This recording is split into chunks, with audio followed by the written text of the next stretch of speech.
Welcome, one and all, to the Revolutionary Wrestling Podcast. And gentlemen, ladies and gentlemen, boys and girls within the sound of my voice, it is my deepest regret to report to you that the great Hulk Hogan, Terry Bollea, has passed away. Yes, folks, we here at the Revolutionary Wrestling Podcast, Big Buck and Empire, K.O.E Nation, Dads Worldwide, every single one of the shows and every single one of the cast members from the extended Big Buckin' family send our deepest condolences to every Hulk Hogan fan and especially the Bollea family. Folks, I am your King of Extreme, Phil, K.O.E. You can, of course, find me at K.O.E Nation on YouTube, TikTok, Twitch, and Twitter. And I am joined this unfortunate evening, with my indomitable broadcast partner, the one, the only. Just quite simply, Tony G tonight, in light of the news coming out of yesterday. We're a day late jumping on this, but it still felt highly necessary to come and discuss this, because this is one of those landmark moments that I don't even really think I've truly reacted to this as a whole yet. No one really has. We're all like, I'm glad we took a day. Truth be told, I'm glad we didn't just like jump on immediately, because it really felt dirty.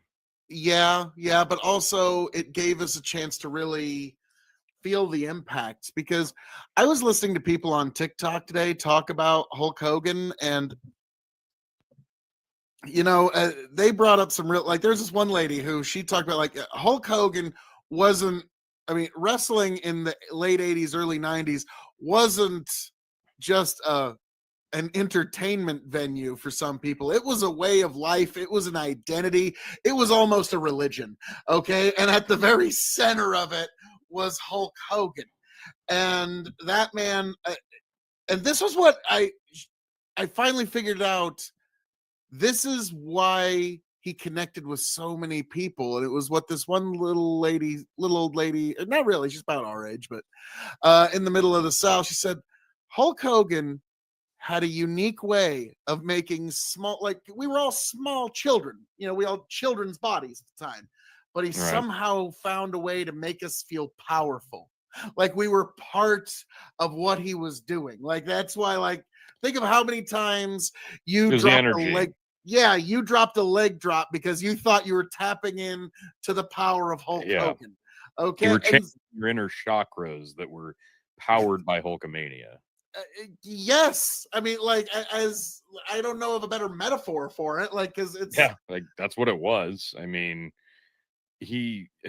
Especially for those in the building, when he would have one of those legendary comeback victory, even though he was the champion every time, but he'd have that comeback victory over the newest, most ruthless, baddest of bad guy ever. And when he hulked up and got the win, it was always a shock. And it was always a surprise that he was able to overcome those unsurmountable odds yet again. But you felt the energy. And it wasn't just the energy of the people around you. It was the energy coming from this man. He exuded so much just energy and emotion with everything he did. It could be big, it could be small, whether he was in the ring, whether he was talking to somebody on an interview, it didn't matter, because everything he said, the way he said it, felt important. There was never a sentence that escaped his lips that didn't feel vital to hear. You didn't trail off when you listened to Hulk Hogan talk. You were enamored with what he was saying. because he cut regardless of what he was saying, if it could make no sense whatsoever, and sometimes it didn't, but it felt vital that you listen. Yeah, he cut fire promos. Sometimes it was a little hard to follow him when you were a kid, but like Very. it was always just fun to listen to, and it was fun to just be a part of it. And I remember, Tony, I had you watch a documentary about the Undertaker and his whole career, and the general idea of it was, if you took part in that story that spanned across decades, it was a unique story. And in a way, because we participated in it, or even in some cases, we're in the same physical space as this quote fictional character, we too felt like a small part of that story. And with the Hulk Hogan story, every single person that was a fan of professional wrestling feels like, in some small way, that they too were a part of the Hulk Hogan story. And so that's, Well, he was talking to you individually, you, when he was on the screen.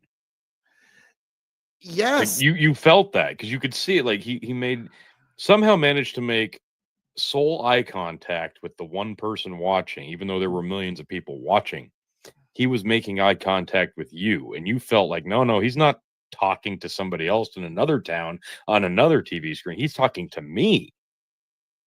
And that's what you felt. That was the energy, that was the vibe that you got from him. That's how good he was at delivering whatever it was he was trying to say. And yeah, you're right. It didn't always make sense, but it didn't have to, because he was the embodiment of the true, real American hero. That's what he was for so very, very long. And it took, and we're talking in an era where his entire persona outlasted the era that he was a part of. And even when for most people it would have run its course and gotten stale, which it did where he was at the time, but it still managed to outlive it. And even though people were stale on it, when he came out there, it didn't matter. See WrestleMania 9 for the best example of this, because in that moment, in that building, in that setting, even though they didn't want it, they still clapped like sheep when it happened, because it's still Hulk fucking Hogan. It, yeah, he was able to, like you said, he embodied so much in one man, and he made you feed into his energy. Like you Yeah, couldn't made help you, whether you wanted to or not. There was no consent there, folks. because because here is the weird thing about Hulk Hogan. He used professional wrestling as a springboard to become a piece of not just pop culture, but just general American culture. Yeah. I want you to find someone in your life that isn't at least somewhat, like, have a cursory awareness as to who Hulk Hogan is. Even just the name itself. Yeah, They're going to know the name itself. And I just made this point. I just recorded an episode of Dad's Worldwide. And if you aren't familiar with that show, dadsww.com.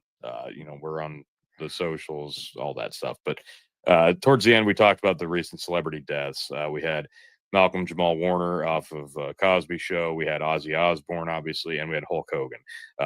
Our friend Leonard Skinner said, this was not on my bingo card to be the trifecta celebrity deaths, but holy shit, here we are. What a strange trio this is. And yeah, this was not what I was expecting, but we just touched on this on Dad's Worldwide, and I'm like, Hulk Hogan was there were wrestlers before him that had transcended past just superstardom in wrestling and became celebrity figures. But to be a true pop culture icon legend that spans decades, nobody had done that to the level that Hulk Hogan did.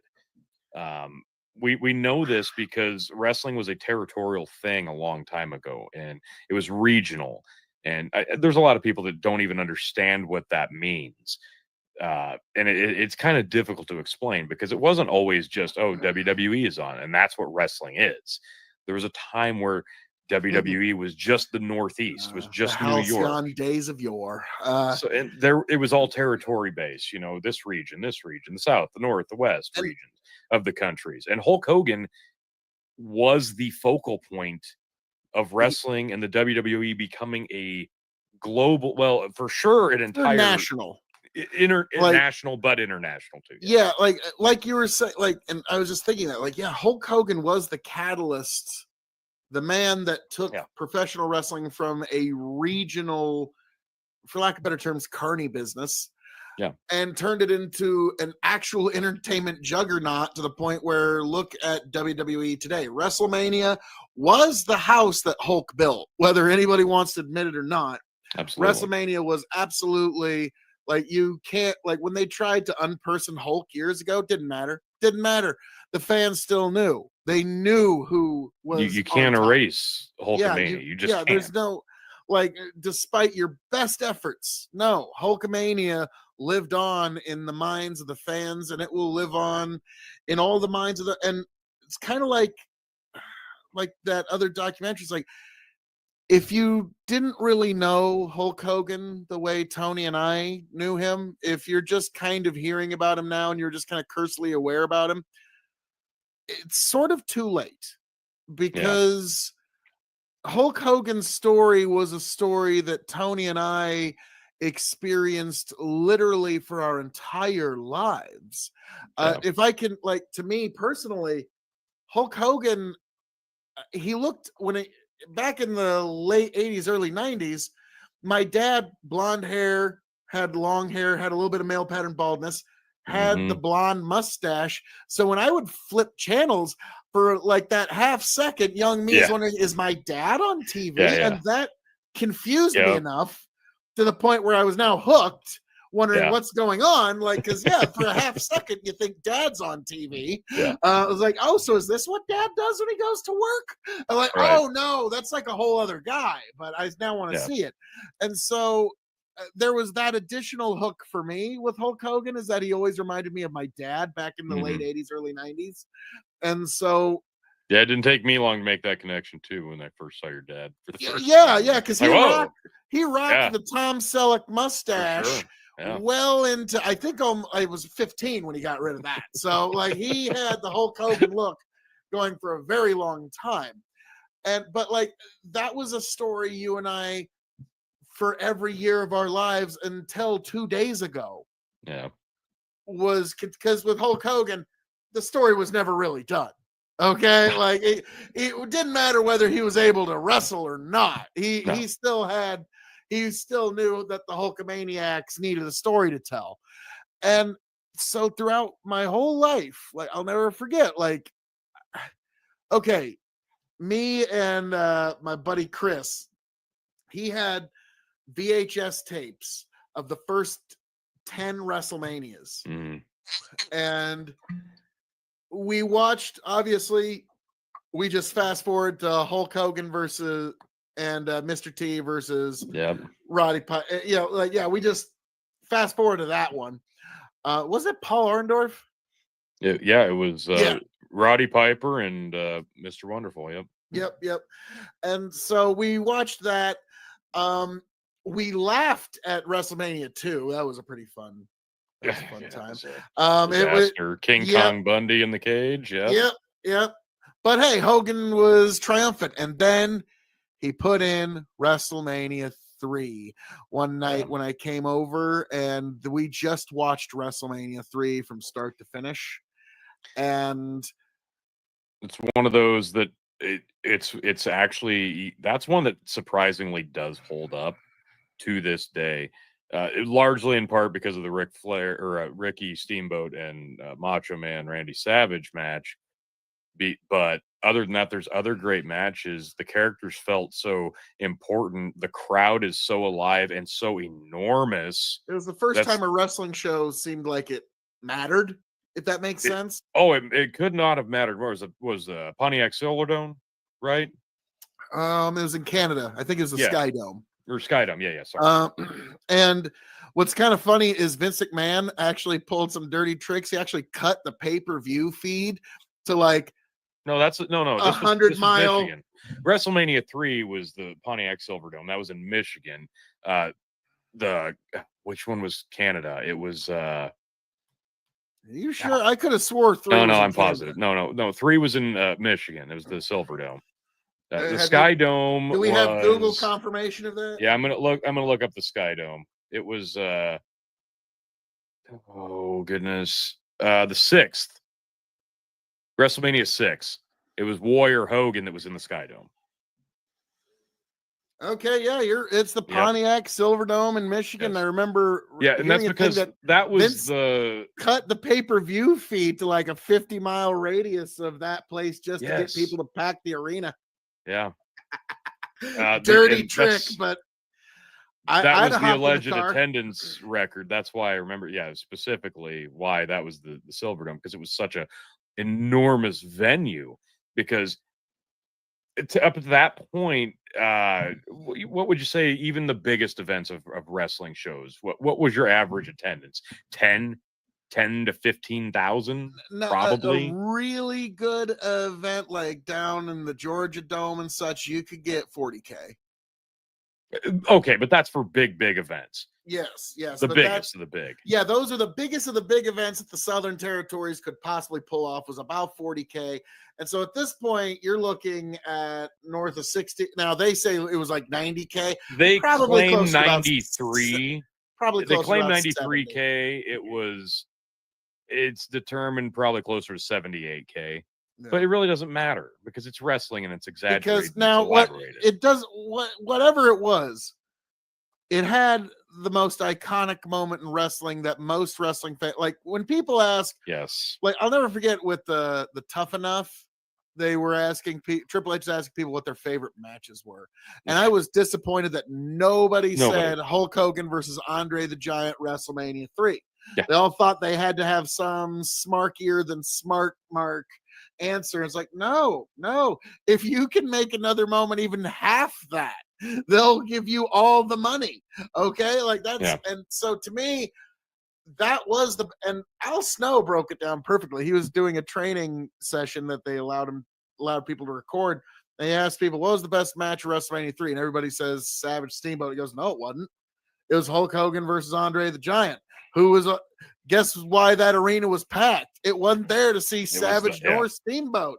Okay. And what was so great about that match other than some arm drags? Okay. Like I guarantee you don't remember much about that match other than a few arm drags, but it was the only match where they actually tried. Okay. Everybody else knew just get out in the ring, get your payday. The folks are here to see Hulk and Andre. Okay. Like everybody else, you kind of got that feeling that like, all right, just do what we're here to do. Get our payday. Wow, this is a lot of people, and they're not here to see me at all. That like you kind of got the hint that they knew that. Now Savage, to his credit, actually won the people, and so Steamboat. And to their credit, but that iconic moment, Hulk picks the Giant up, brings him over, boom, on his back, hits the ropes, leg drop, 1, 2, 3, Hulk Hogan. Just like it's one of the most iconic moments let alone pro wrestling. It's just one of the most iconic moments in live performance. Yeah.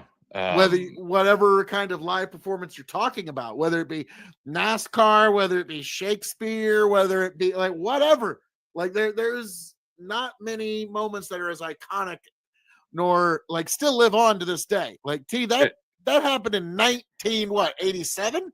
Yeah. Can I prove that it was one of those moments that will stand the test of time?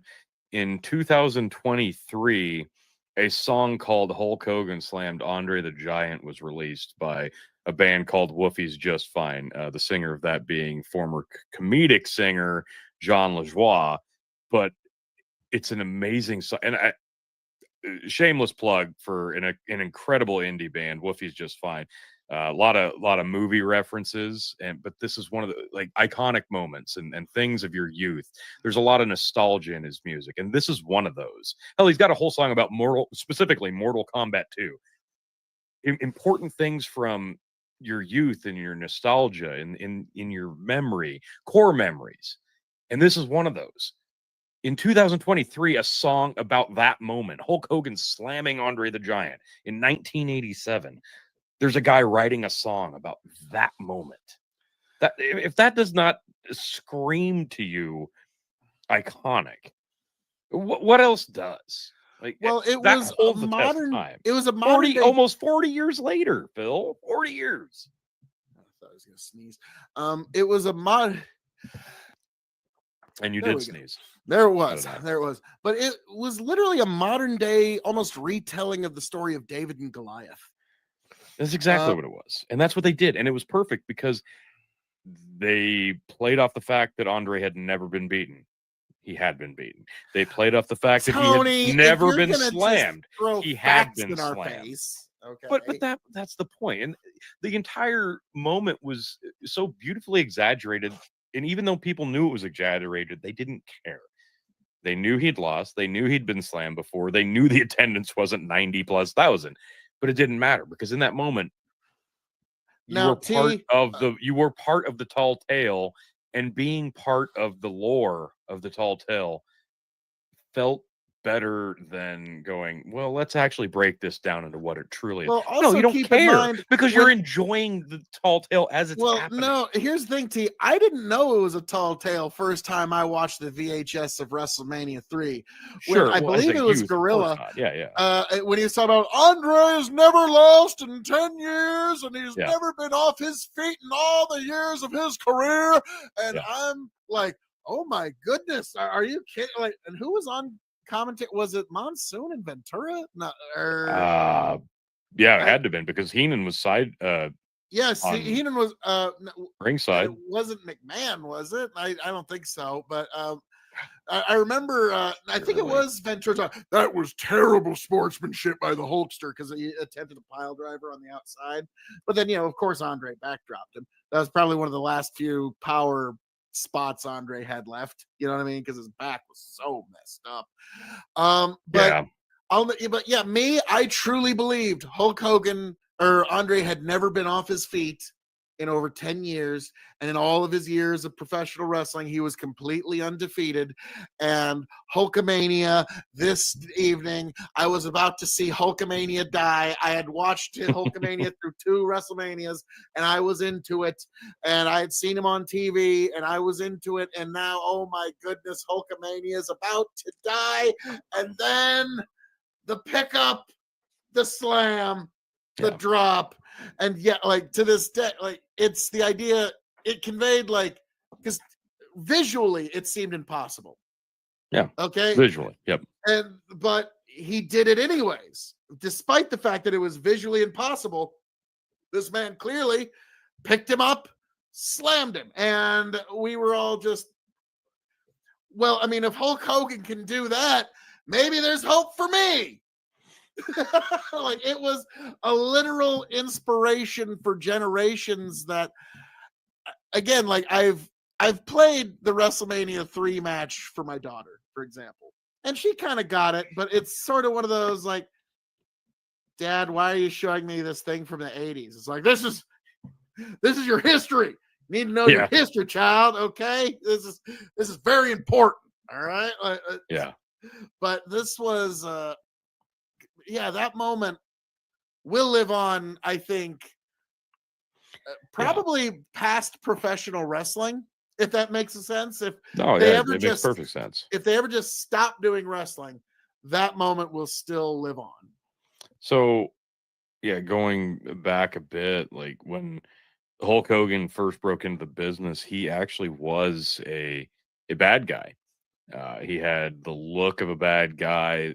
Even his chest hair was like shaved down into a shape of a T, and he was a dick, and he was a bad guy. He'd do nasty things. And when Vince McMahon Sr. brought him into the WWF at the time to be a good guy, what he envisioned, and they started with it, but it wasn't, until Vince McMahon Jr., when he wanted to go national as opposed to regional, that he saw the true potential and wanted to capitalize on that. it was Hulk Hogan. He was the linchpin of that expansion into the rest of the country, and he became the best of the good guys. Like, there was nobody that could touch him.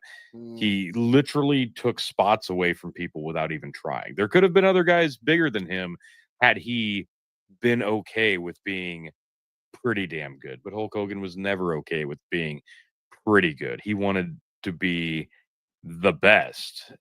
He wanted to be the icon, and it didn't matter how he got there. He was so cunning in his business strategy and his work ethic in terms of how can I make the people love me, and he was so good at it, and it was so effective.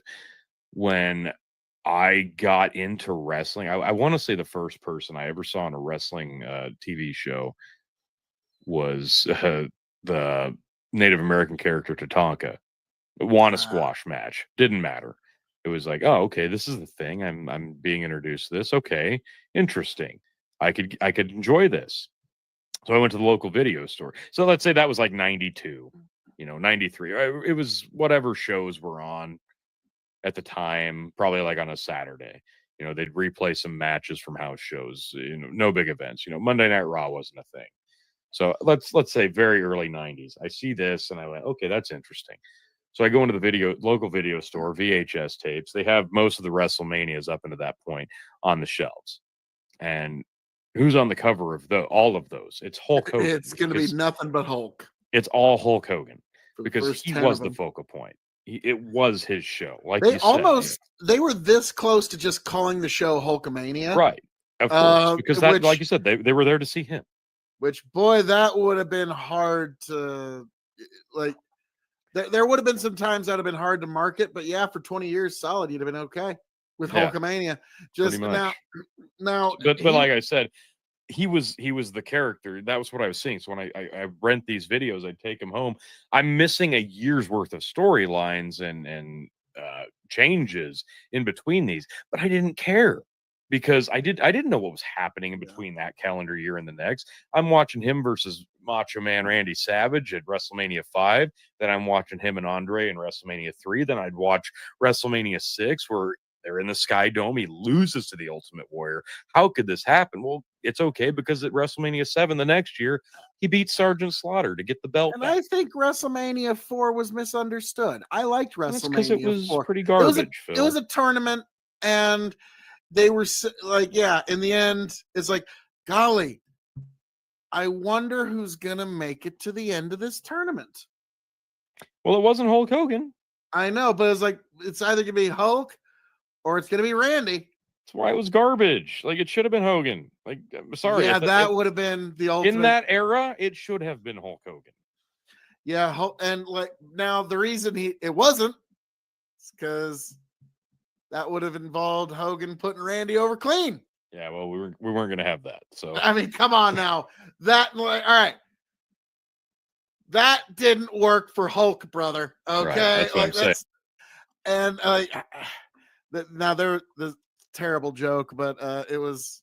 I think I said it to you today, where Hulk Hogan's using his creative control to steal Ozzy Osbourne's spotlight.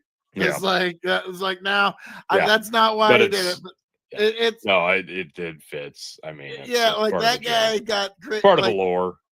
Now I'll never forget he had complete creative control in some companies, and then he would no, but I never use it though. Right. It's like but yeah. So well, okay. So let me just run through this gauntlet quick.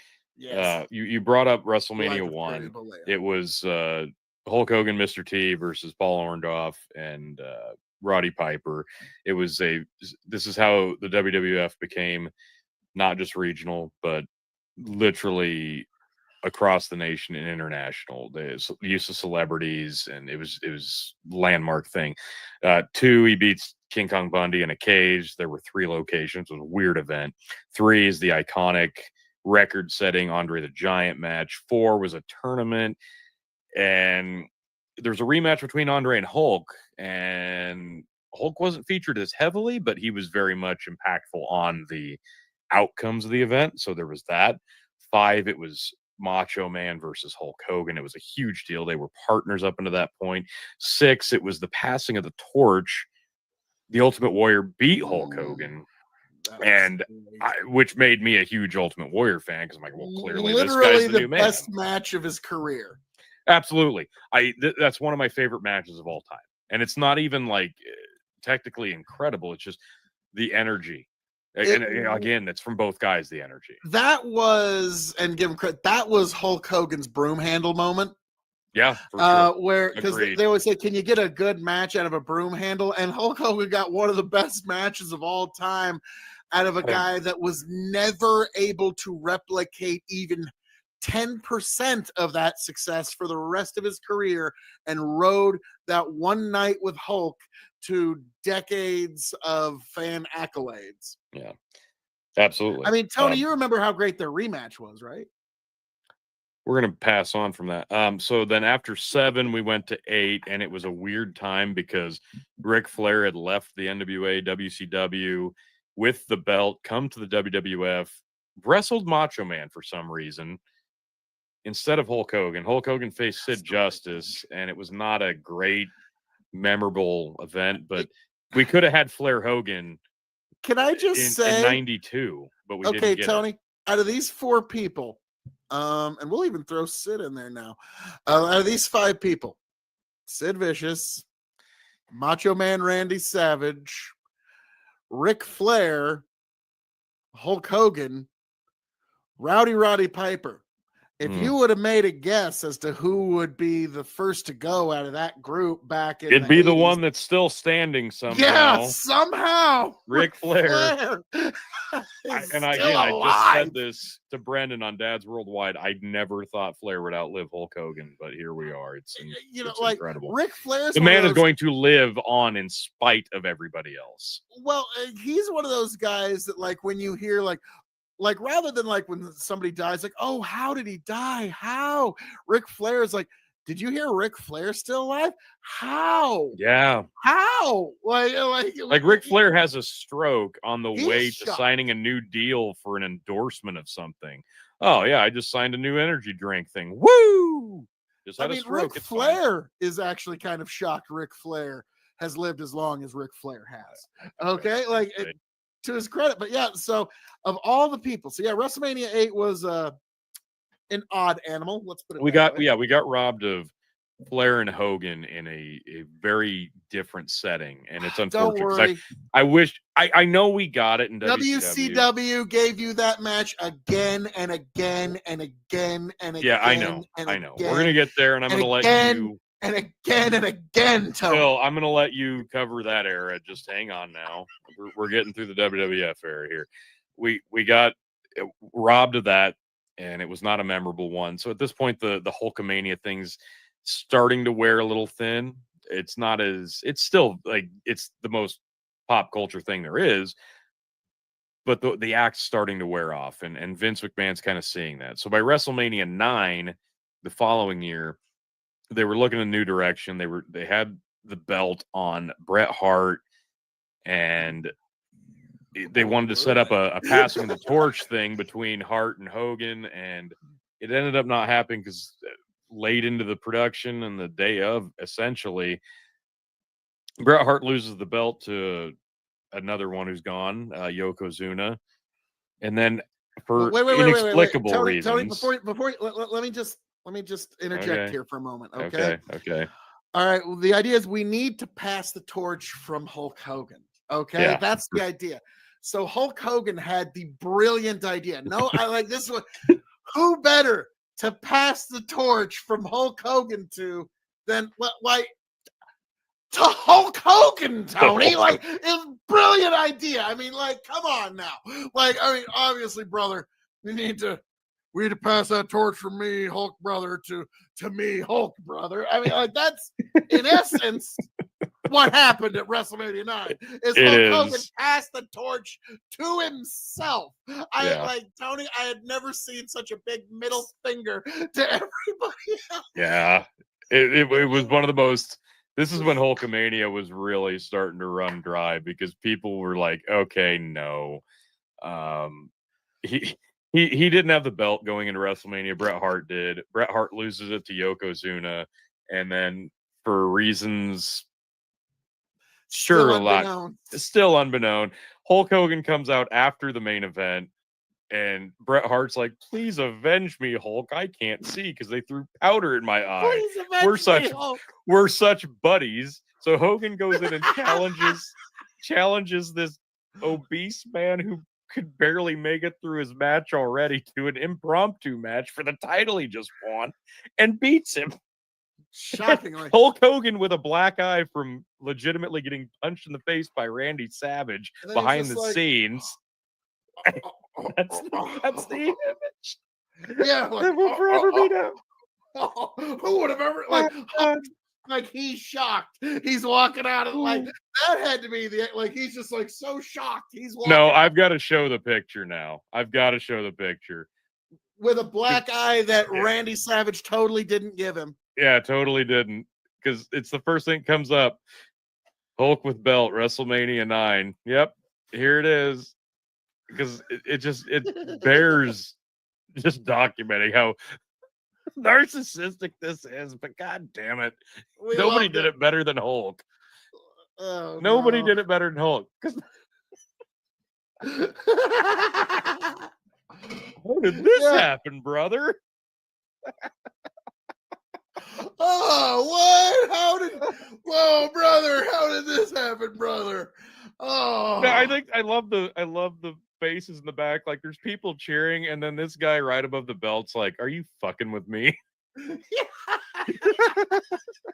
But Tony, it's the greatest. So yeah, at this point, Hulk had kind of run his course with the WWF. Winged Eagle is still the second best championship design of all time. So it wasn't long after this he left the WWF to kind of pursue acting. He'd already done the Rocky movie. He'd dabbled a bit. No Holds Barred was Thunder in Paradise. Thunder in Paradise, the show, the movies. Oh, whatever. What an amazing Tony! That was Mr. Nanny, Suburban Commando, Santa with Muscles. We could talk about his Citizen Kane level movies all day.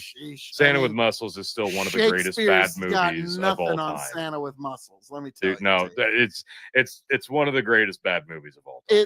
It really is. Like if you're wanting to, like, I'll never forget our English teacher. She also had a film class in high school, and we made her we made her watch Santa with Muscles, and like it was actually like you could actually see physical responses of pain to some scenes. Like it was so bad, man. But she had to finish it. Like it was bizarre. Like she had to. No, we have to keep going. I have to see this awful thing through. And so that was unto itself. Let's be frank. I think Mr. Nanny, if we're being like, what I think that was maybe Suburban Commando, No Holds Barred. No, we don't even count that. But even then, I still loved it at the time because it was Hulk Hogan and it was wrestling, and I didn't care that it was terrible. And you loved the fact that Zeus was in a tag match at SummerSlam, and so did I. At the time, sure. Yes. So like we were really expecting some great moves out of him too. Oh yeah, all one of them. Yep. So all right. So after the just tremendous WrestleMania 9 that was, Hulk decided it was time for him to go somewhere, freshen up, learn a new hold or two. And this is where I come in. Let's put it that way. Yeah. And he went to one World Championship Wrestling. And apparently the deal is if you get Hulk Hogan, Jimmy Hart is coming with him. Yep. Like that's that heel manager that he usually would have to battle against. Well, now they're best buds. And hey, WCW made for some strange bedfellows. True. Now, Tony, when you were talking about how you're like, we were robbed of Hulk Hogan versus Ric Flair. If we would have gotten it at WrestleMania, it would have been completely different than what we got in WCW. That was my point. Yes, because Hulk Hogan came in as the babyface. And yeah, he got the babyface reaction for a while. But because it was fresh enough. He was still Hulk Hogan. He was still eat your vitamins, say your prayers, but it was a different setting. There were new rules. It was a new backdrop. It was different. Now, I'll never it forget. felt fresh for a stale character. I'm 90% sure it was a Halloween Havoc, but I could be wrong. Where they had Hulk Hogan versus Ric Flair in a steel cage with Mr. T as the referee.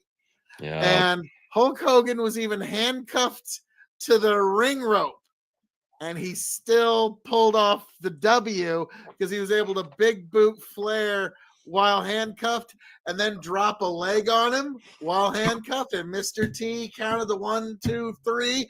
And so, Tony, we were treated. You showed me that tape, and I think at that point I visibly groaned. I think you did. Yeah. I'm 90% sure that was the Halloween Havoc tape, but I could be wrong, which is one of the greatest tapes of all time. If you have a copy of the best of Halloween Havoc produced by WCW, you have a true gem. Treasure trove. There's like 4 decent matches, and then there's just there's like one decent match, Phil.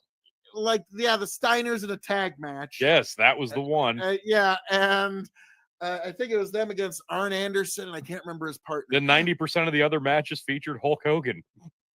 Or the Chamber of Horrors. Or the Chamber of Horrors. Or who can forget Sting versus Jake Roberts in the Coal Miners Club? But anyways, actually, that was okay. You're right. That was a decent match, except for the stipulation. Yeah. Sorry. But so Hulk was starting to get a little stale to some people. Well, he was already stale in WWF, but like I said, it was been doing the red and yellow acts for 10 years. And so now, at this point, but they dabbled though.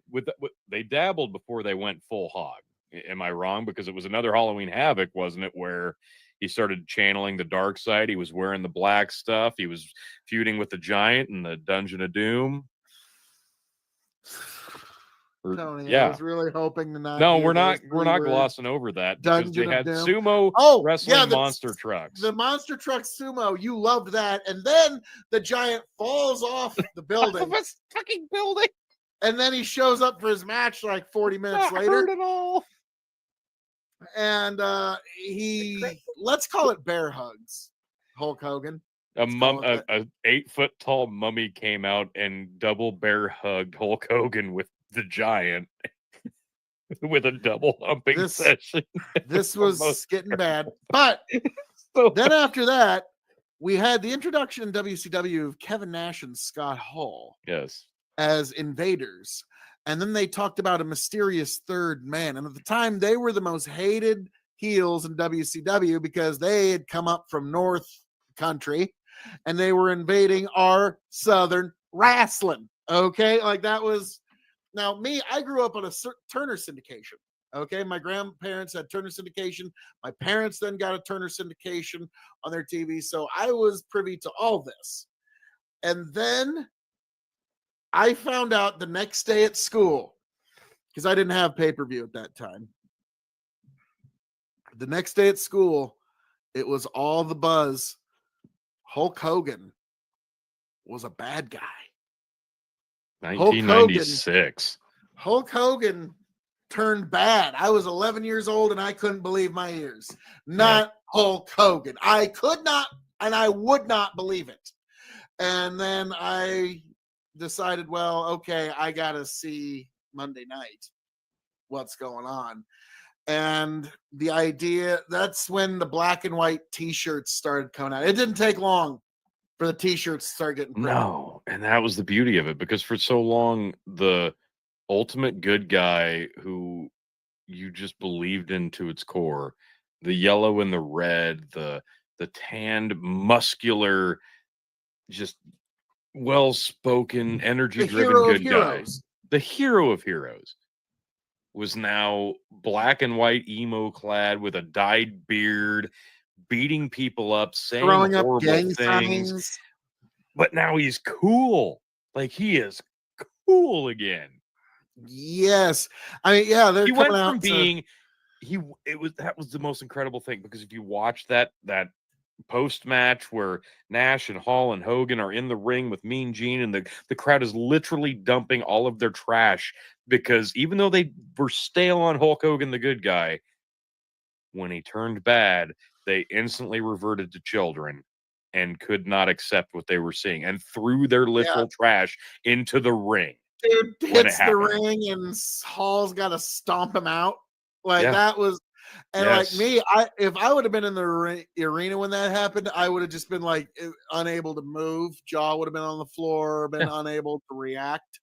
Like Hulk Hogan's bad now, and then I'll never But forget even how though that one kid happened, said it on the playground. It's like, well, Hulk went Hollywood, so now he's Hollywood Hogan. And I was like, and it oh, was that's beautiful. so It's just brilliant. mwah, mwah, mwah. But I couldn't believe it, and I But it picked, didn't matter because it didn't take long, did it? Those fans that reacted that way and everybody's sad and upset and mad. they were wearing Pretty NWO soon, shirts for too long. pretty quickly, yes, the NWO shirt, that iconic logo, became one of the hottest selling pieces of clothing ever. Everybody on the playground is throwing up a too sweet thing, and Hulk Hogan is cool again, even though he's the bad guy. It did not take long. This proves, like we said earlier, how just empowering his aura was.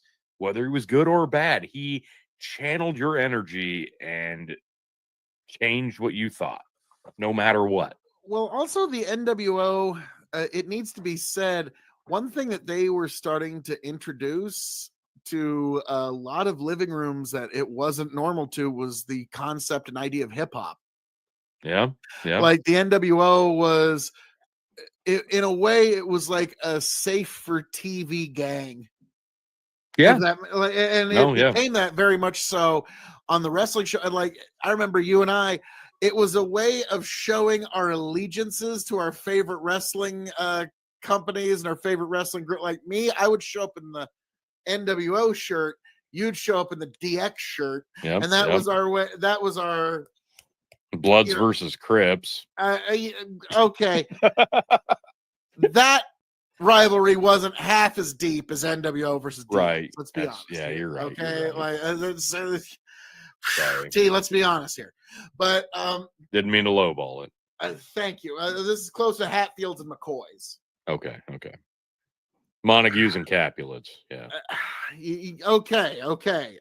Yeah, like North and South Dakotans. Oh, wait. No, wait. I'm thinking of Koreans. Sorry. Yeah, North and South Koreans. They get along real well. But when the NWO hit, it really changed wrestling. It was another Hulk Hogan makes his mark on pop culture. Like I Yeah. remember, oh goodness, it was some Cartoon Network show where the kids weren't eating their vegetables, and you mentioned, yeah, Phil, there was a kid who looked exactly like you in an NWO shirt. Said, "Let's eat." It was like, yeah, all the chubby giant kids on the playground were wearing NWO shirts for some reason because they wanted to feel like they were part of the gang. And again, Hulk Hogan reimagined himself. Now, T, if I may, Go ahead. It was at this time that one of my favorite matches to ever appear, that I ever got to see live on television, ever happened. God. I was in my room downstairs. I had my massive 19-inch screen. Okay. Massive. Let's be honest. Okay. All right. It was longer than it was wide. A little bit, yes. Probably. But I got to watch it, and they gave it away on Nitro, and it was at a big outdoor event. God. It was Goldberg, the upcoming, the young upstart Goldberg, United States champion, was going to be challenging the world champion Hulk Hogan, Hollywood Hogan. And if Goldberg lost, he would never again be allowed to challenge for the WCW world title while Hogan was champion. Okay. And so we were all like, oh no, what shenanigans will we have here? Because that dastardly Hulk Hogan is the champion and he'll never give the title up. And it was a pretty good match. It was actually like Goldberg had the advantage the whole time, but Hulk was doing all of his little eye rakes and every little cheat move he could get away with. And we're thinking, okay, maybe Goldberg's got it. Then the ref went down. Members of the NWO started hitting the ring, and everybody was like, oh no, Hogan's going to retain via disqualification. A 1,000-year reign of darkness is about to descend upon World Championship Wrestling. All is lost. The end is nigh. Bury your treasure, burn your crops. Blackwater rising, and it ain't going to stop. Okay, we were ready for the end. Oh, no. It shall never. And then Goldberg spears, kicks, punches everybody out of the room, out of the ring. Lines up for the spear, hits Hogan with the spear, pick up jackhammer, 1, 2, 3. Oh, the Goldberg era in WCW began, and it was one of the greatest matches to see live in WCW history, and they gave it away for free on TV, and they won the ratings war for a few weeks. That they did. They were able to ride that for a while. Yeah, maybe if they charged $50 for that match, they'd still be in business.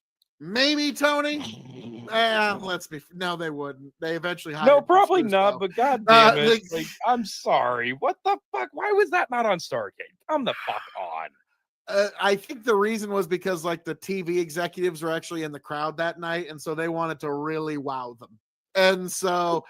They definitely did. And like me as a live TV viewer, I thought they were going to schmoz this and we were never going to get to see Goldberg as world champion. And instead, I got to see live the crowning of the Goldberg era, which now, if they would have just kept the belt on him rather than have him lose to Nash at Starrcade, they probably could have kept that company going for a few more years because they had the attraction. Yep. But that's one of those like, He was too young and didn't know how to defend himself, and he had no allies. That's the unfortunate reality. Right. No, but, he wasn't a general in the ring, and he didn't know what he was doing, but he had that charisma. It was like Hulk Hogan. You had that champion, that good guy champion, and you didn't want to see the belt not on him. It was a stark contrast on the other channel, in the WWF. Stone Cold Steve Austin was, he's on that Mount Rushmore with Hulk Hogan. But him chasing the belt was better than him having the belt. Because you like to indulge in him as champion for a couple, 2-3 weeks, but then he needed to be on the chase again. Yeah, you want to see him chase it. You want to see him fight for it. Hulk Hogan needed to be the champion, but feel like the underdog in the fight. And he played that because he was the goodest of good guys when he was a good guy. Stone Cold Steve Austin was an anti-hero. You didn't want to see him with the belt because he always had the odds stacked against him. So when he was the champion, it felt like he'd won. There was no fight left. So it was just like, oh, man, he's going to lose it. How are they going to fuck him? So it was a totally different contrast. But with Goldberg, he wasn't saying much in promos. He had an aura. He was over with everybody. He had that old school Hulk Hogan energy where, if you put the belt on him and he goes out there and he does the thing that we like that he does, this is great. Let's keep this going. And they didn't do it. And had they charged money for that match where he topples the baddest of bad guys, because Hulk Hogan was the goodest of good guys, now he's the baddest of bad guys, it could have been something miraculous. Now, of course, in hindsight now, for nostalgia's sake, it's great that you got to experience that live for free on TV. But at the time, if that were a pay-per-view match, we would have found a way to see it, because that's the biggest. I mean, that was one of the biggest. That things was the biggest match that WCW had to give. Yeah, and we would have found a way to watch that. So it sucks that I would have loved to see, even though I wasn't like a WCW guy. I would have. I hate the fact it died because we know what happened after, and the end was soon after that. Yeah, well, here's what was really the end.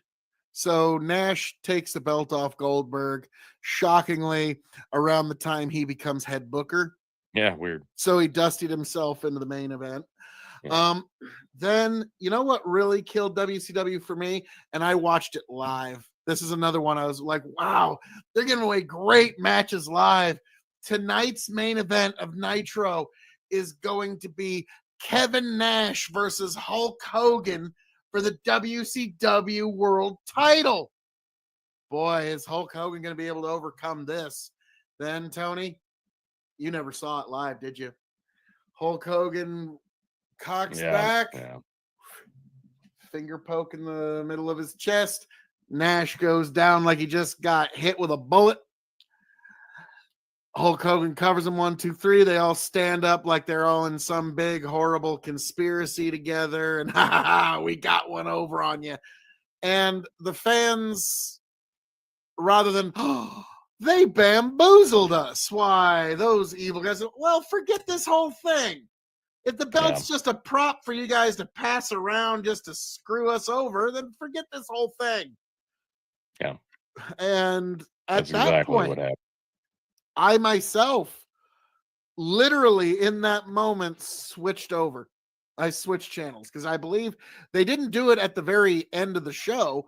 They did it at like basically right when Raw was about to start. Okay. They always tried to really overload the stuff that they were doing right when Raw was about to start. And that's at that point, I just, no, I don't care what you do for the rest of the night. I don't care. I'm going over to WWF. And that was the beginning. And like it got to the point that when Eric Bischoff or Tony Schiavone gave away the results to WCW or to Raw that Mick Foley's doing, I wasn't watching when that happened because I was already watching WWF. I had tapped out, and that's wild to think. Those two very iconic moments of a very important ratings television war, not just wrestling, but television ratings war was happening live on TV for one show. And the taped one is the one that won the night. It's wild to think that in retrospect that two of those things happened on the same show. Hogan getting the finger poke of doom on Nash and Mick Foley winning the world title on the same night. It's wild to think that those two things intersected that way. Yeah, I mean, like by the time, like I think there might have been a few weeks spread between those, but like that was what turned me off from WCW, and I was watching Raw at that point. Like I was like, no, you have like because again, Tony, the big gold belt to me was as sacrosanct as any belt could have been in pro wrestling. It was the okay. A lot of people don't understand it. The belts are actually characters on the show, whether you understand, whether you realize that or not. The belts are the most important characters, and the writers who understand that, they make lots of money. The ones who don't become Vince Russo. That's and at that point, the belt just became another playing card that just got passed around, and Hogan was part of it for a little while. Then there was the Bash at the Beach incident where Jeff Jarrett and Vince Russo couldn't tell what was shoot and what was work anymore. And so Hulk Hogan just puts his foot on Jarrett's. Jarrett just literally lays in the middle of the ring, refuses to work a match with Hogan. Hogan puts his foot on him. 1, 2, 3, walks out. And that was, I believe, the last time we ever actually saw Hogan in a WCW ring. Yeah, that was. And no, it was January 4th, 1999. It was the finger poke of doom and Mankind winning the title. Oh, it was the same night? Same night. week. Okay, because I remember I was watching that because I at that point I didn't care. No, like, the same poke, night. Like I was just like, nope, don't care. Like WCW, you betrayed me. And then I got to watch Mankind get the 1, 2, 3, and it was one of the most uplifting moments. Yeah. Like even Michael Cole, the one night Michael Cole was totally on. This is the night I actually liked Michael Cole. Like, to everyone who's told you can't do it. Like he was just like, it was beautiful. It's beautifully. But it was the same emotion that Hulk Hogan used to get, years and years and years and years prior, where the entire crowd is behind you because they feed off of your energy and they believe in you, whether they think you're a personality or a character or not. It doesn't matter because that moment feels genuine. So there was still a comparison and a parallel there. Just unfortunately for Hulk Hogan, he was involved in the opposite of it that night on the other channel. And at this point, he didn't really have his finger on the pulse of the business. But yeah, like you said, the lines of reality and script started blurring.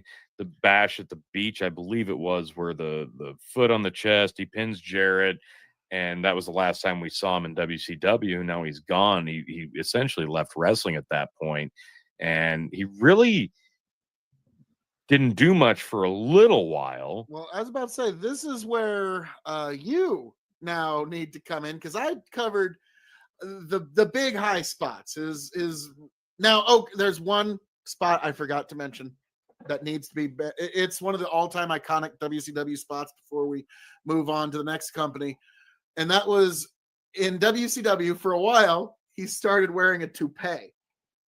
Oh, okay, it was hilarious. Jesus, that's not what I thought you were going to say. No, hang on. Well, what did you think I was going to say? I'm like, you didn't even mention the feud with Sting. We're For getting God's there. sake. We're getting Tony, there's a reason I didn't mention that. Okay. Because they fucked that up too. Beyond comparison. But no.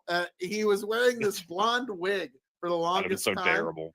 And then in a match with Randy Savage, Randy grabs him, punches him, grabs the hair, punches him, and the wig comes off. And then he puts it on himself. It was horribly stupid, but I saw that. You showed me that, and I absolutely loved it. I thought it was fantastic. It was the most ridiculous, because it was the most ridiculous visual you've ever seen. And you're like, are we supposed to buy this? Like, we've known for 2 decades that he has no hair there. So it was hilarious. Randy Savage took it off and put it on his own head. It was incredible. That is one of the most greatest visuals ever. I'm trying to find a picture of it, but I can't pull it up. But anyway, see if you can find it, T. Okay, I'll find it. No, but the whole Sting rivalry and the Crow and all of that, like, it was so important. For a year only to flub the finish. Or wait, flub. Now, Tony, here's the thing.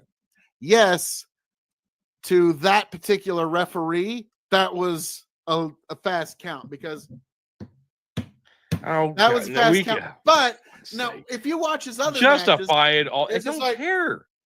I don't care. You can justify that all you want. It doesn't matter, Phil. Here's the problem. If you know that this guy is literally the guy who's going to count a little bit slower than the rest of the referees, why would you put him in that match if the fucking goddamn script says, hey, we got to have a fast count? Let's put the slowest counting referee in there and confuse the fuck out of everybody. Give me a fucking break. Okay, that was maybe a little bit of Hulk Hogan apologetics. Okay, it was maybe a little bit of fucking Hulk Hogan going, yeah, brother, well, let's put the fucking guy who can't count fast in so that the fast count doesn't actually look like a fast count and I actually win, even though I lose. That's what that was. That might have been a little bit of what that was. That's all it was. God damn it, Phil. Shut the fuck up. That's all it was. That might have been a little bit of what that was. Right. Hulk. Now, Tony, are you insinuating that the great Hulk Hogan would politic backstage to make himself look better? He was the greatest wrestling politician of all time. I mean, love it or hate it, there's nobody better than him. I don't know. He never actually ran the company. I think Dwayne might be better. He didn't want to run the company, Phil. He wanted to be the fucking face of the company. I don't know. I think one might. Hulk Hogan got where he was because of his political swing. Dwayne "The Rock" Johnson got where he was because he got stupid fuck you money because of his ex-wife and the Merrill Lynch business. And then he went on to Hollywood and made billions of dollars doing movies because of the success he had in wrestling. That had nothing to do with him politicking backstage. He was just charismatic to get his spot. So no, Hulk Hogan is the greatest. You're saying he did he walked away way better in his divorces. Absolutely. But now that he's come back to the business, now he can just kind of do what he wants because he has the money in the pool. Yeah. So it's not really him politicking. It's just him swinging his dick around, and it's not working for anybody, folks. He tries to ruin WrestleMania on a yearly basis. But I digress. So WCW. If Hulk was in that position, I don't think it would be quite as bad because he doesn't have 600 relatives he can push. There you go. I mean, like he's only got. And even if he did, Phil, he wouldn't have because it's still the Hulk Hogan show. Might steal his shine for a second. Yeah, we wouldn't want that. Okay, can't have that, brother. But anyway, now Tony. So WCW that was folded. WCW. He kind of went back to Well, he tried to go back to Hollywood, but I don't really think that panned out much They didn't right really away. want him. They didn't want him at that point. So WCW closed, and Vince McMahon bought WCW. We can talk about our feelings on that. I think that's an entire deep dive we should do sometime eventually. But this was it's such a weird time because we were still very, very, very much in love with professional wrestling and enamored with it as a whole. And now the competition was gone. The company I followed thoroughly prevailed. The one that you had to abandon because it betrayed you had died. So what was going to happen? And when there's no competition, things kind of get lazy. And that was pretty clear pretty quickly. And unfortunately, it didn't manifest the way it should have manifested because Now, before this manifested, we need to mention, I just remembered, before Hulk landed there, Vince McMahon needed to inject a lethal dose. oh no, we're way poison. off from that. We're way off from that because when he bought WCW, Goldberg wasn't there, Sting wasn't there, Ric Flair wasn't there, Hulk Hogan, Kevin Nash, Scott Hall, the NWO were not there. Scott Steiner was not there. Really, the only one there that came over that was a big name at the time, Booker T. That was it, Booker T. So all those guys that were the top of the card, the big faces, the big names, when WCW died, one guy had to carry the torch, and he was put in a position where he couldn't do that because the crowd, the WCW fan base loved him and wanted him as champion, and they got it right at the end. Right at the end. Mm-hmm. But this was not the WCW fan base, not in the arenas. So yeah, that he was set up to WCW fail. match they had. He was they set up to did it fail. in Oregon, even though they were going to be in Atlanta the next week. Exactly. So it was a set up to fail thing, and it didn't work out. And through the entire 9-month run of the storyline where they had WCW and ECW invading the WWF, Hogan wasn't there. Goldberg and Sting, they weren't there. But once that storyline ended, all of a sudden, those contracts these guys had with WCW, all that guaranteed money that they were getting from Time Warner, those things expired. Now all these guys came in. God, if they'd only waited, 9, 12 months to do this, it could have been so much more, and we'd still be talking about it today as one of the greatest things to ever happen in history. But they didn't. They rushed it, and then Hulk Hogan starts coming in, and Flair starts coming in. But they bring the NWO, like you said, Vince McMahon decides to inject the WWF with the poison of the NWO, the original NWO, not the watered down version, the original trio. And right away, it did not feel like the NWO of 1996 because obviously it's many, many years later. Well, not like a decade later, but getting there. And okay, let me put it this way. All right, and I've seen this before because I had a couple of when I was in Lincoln, I lived in Lincoln. I was a gas station attendant for a little while, and so I've seen this. Okay, the NWO coming down to the ring in that run leading up into WrestleMania 18, which we'll get to that in a minute. Yeah. It kind of reminded me of dudes who are going to the hip hop club, but they're a little too old to be dressing up like they were going to the right, club. Yeah. Like they already were the first time. The receding hairline was not working with the cornrows that well. And so I was a gas station attendant in Lincoln. I had seen this exact contingency on Friday nights and Saturday nights. It's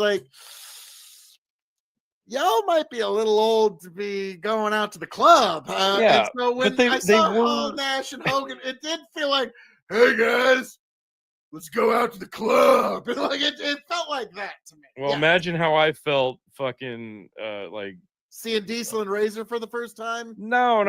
Imagine how I felt in TNA when Hogan took over and Hall and Nash showed up and could barely walk, and they still tried to do that same shit. But I digress. Yeah. So that's like the dudes who listen to Rapper's Delight drop the first time going out to the club. So yeah, they show up, and now they're supposed to do the same thing that worked in '96, and now it's 02, and this doesn't work. So, but the problem was they didn't give them that same amount of power. Like, they were getting beat, so they didn't feel as important because these were the guys that were on the other channel. These were the guys that could have beat them but didn't. So they were second-class citizens. And it's still Hulk Hogan, though. It's still Hulk Hogan. And that was the important thing, because they were supposed to be the bad guys. But here's the Toronto problem. had a different idea. Toronto had a different idea. We're talking about WrestleMania 9 was, let's see, WrestleMania 9 was it 93? 9 was the one. Yeah, WrestleMania in 9 Vegas. was, yep, WrestleMania 9, 1993 in Caesar's Palace. WrestleMania 18 was 02 in Canada. Sky So Dome. there you go. Like 2 decades, Phil. Like, Since sorry. Hulk has made a WrestleMania appearance. It's been almost a decade. Now, Tony, going into this match, Rock was supposed to be the good guy. Yeah, and Hulk was amazing.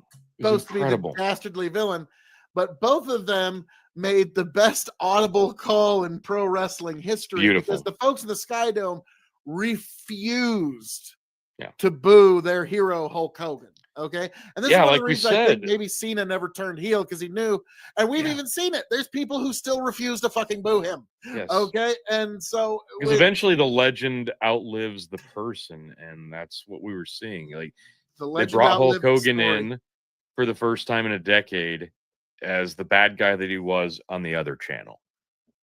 But the Canadian fans at WrestleMania, the biggest event, they remember him from a decade ago against the Ultimate Warrior with the red and the yellow, saying the prayers, eating the vitamins, and they didn't give a fuck about the last 10 years.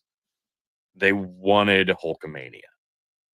And when they went out there, The Rock, Dwayne Johnson, one of the biggest fucking celebrities in the world to this day, they booed the shit out of this guy. He was supposed to be the good guy. They didn't want anything to do with him. Wanted nothing to do with him. And he was as beloved as it gets in this time. Okay, like he was untouchable. But this crowd said, "No, not against our hero. We have Hulk Hogan. It's WrestleMania. We're not booing him. Nobody can touch this man, and he could do anything wrong right now, and we're still going to stand behind him." And that's exactly what happened. And it was the greatest audible in the history of wrestling on the grandest stage, because both men realized it without having to say a word to each other, because they had a match in mind. That moment where they were looking at each other, and then they just do and they knew, where they both look at the like, all right, and you could see them both say something to each other, and in that moment it was like, you know, it was Hulk saying something along the lines of, "Just go with it, brother." It was a Freaky Friday moment, like, we're switching bodies now. Like, that's what this was. Like, I'll never forget, Rock hits the rock bottom. The ref going 1, 2. The Hulk kicks out, and you would like, I think the only pop that was ever close was at the Royal Rumble when Brock Lesnar got eliminated in 2020. That was not beautiful. Now, even then, I don't think that pop was as 2000. Like, let me just gather my thoughts here, because I'm thinking about Rock and Hogan. Okay, I'm sorry, I'm getting a little flustered, but that match was one of the think of how much Hogan got out of a back rake. Absolutely. Like, he just raked Rock's back, and the people they lost their minds. Like, to quote Jim Cornette, they were throwing the babies in the air. They were just so freaking out. They were just throwing stuff in the air. And you and I watched that match live. Yep. Okay, because we were at, I think, either your dad's house or like uncle's house or somebody's house. Yeah. And we were watching that match live. And I remember, they could probably just end the card here. Oh, we still got to do Triple H and Chris Jericho. And I was a huge Jericho fan. And I was like, good luck following that. It didn't matter. And here's the beauty of it. Hulk Hogan ends up losing the match because they couldn't change the outcome, but they could change the match structure, and that's what they did. And he ended up losing the match. But the post-match, Rock's still the good guy again, and now Hulk Hogan turns babyface. And a short run with the NWO in the WWF now comes to an end because For some unexplicable reason, the guy that they soured on in the early 90s, the red and the yellow, the saying your prayers and eating your vitamins guy that they decided they didn't want anymore, they wanted him back. More than ever. Oh, a decade later, they want him back now. And they got him back. He comes out. He's back. The Hulkster, the Hulkamania, of yesteryear. Comes out to Voodoo Chili by Jimi Hendrix. It's beautiful. The real American hero, Hulk Hogan with the red and yellow and the feather. Like he was whole, and everybody loved it again because nostalgia is usually temporary, but Hulk Hogan is transcendent of nostalgia being temporary because it worked full force. And nobody cared that he was a decade older now when they thought he was old a decade before. Because now it was a new generation getting to see it for the first time. And it was working again for the first time, but with the added legend and lore to it. And it was fresh again. And it was also, he actually won the undisputed title.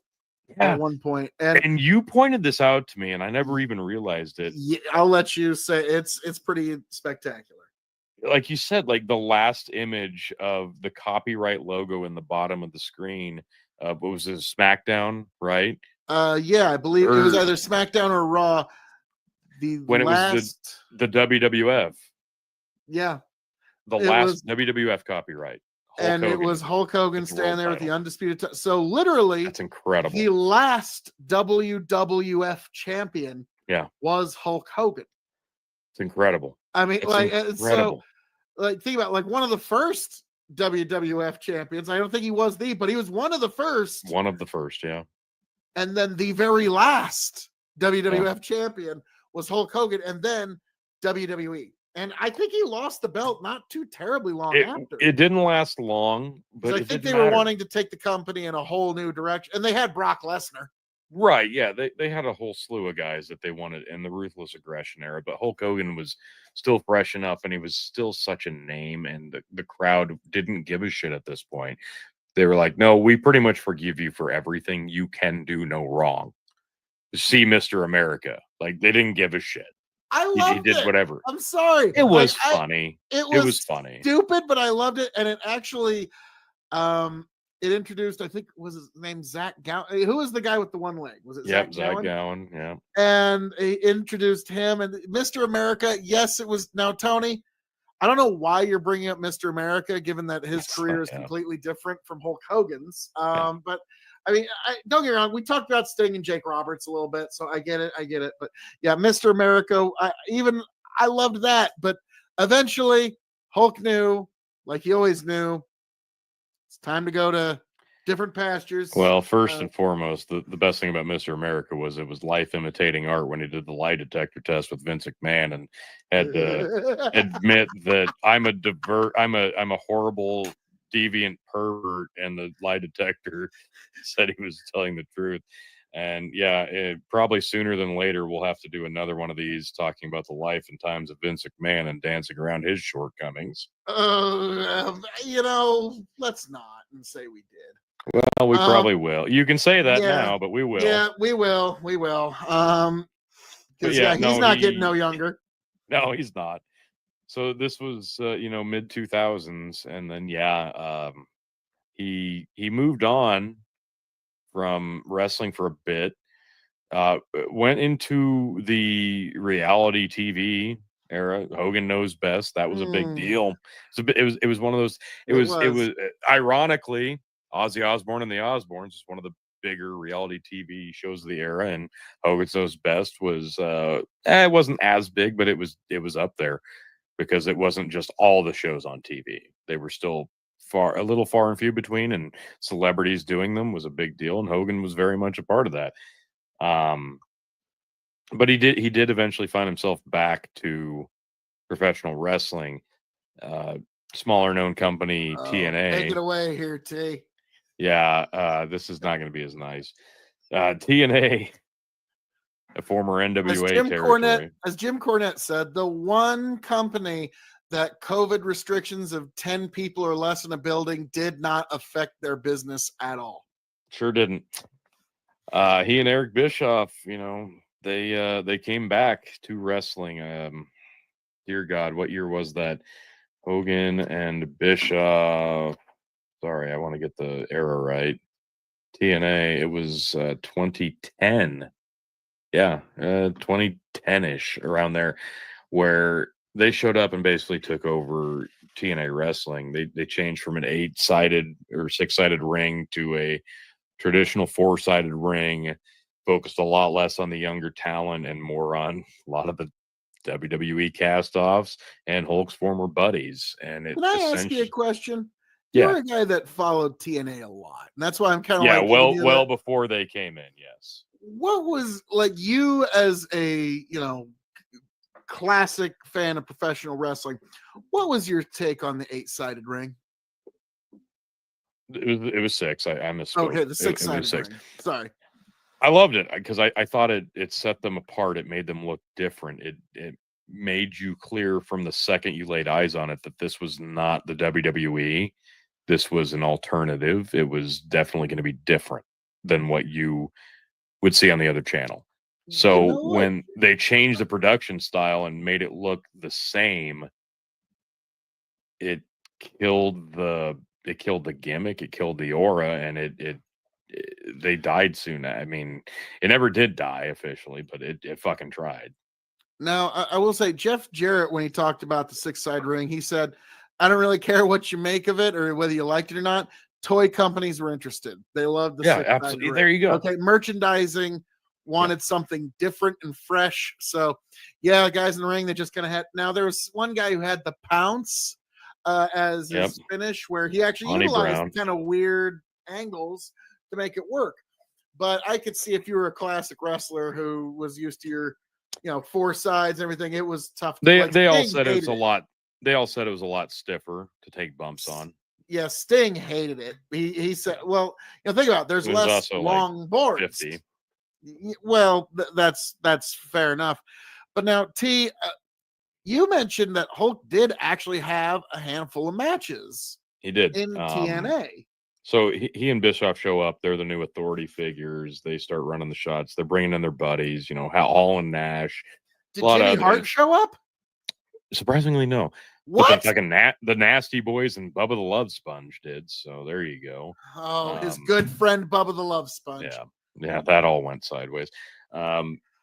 It wasn't great, and like the guy that I was, the fan I was at TNA, I like immediately saw that this is not the show that I was enjoying, but I'm going to endure this, and I did It would have been a because show I would have enjoyed more. I get a feeling because it was I the don't even think you NWO would cast out of the off. gate. I don't think you would have. Now, I will say this: you had Kurt Angle there at the time. You had AJ Styles, and they were having some of the greatest matches you could imagine. Like literally, like on the first night Hogan was there, AJ Styles and Kurt Angle had one of my favorite matches of all time.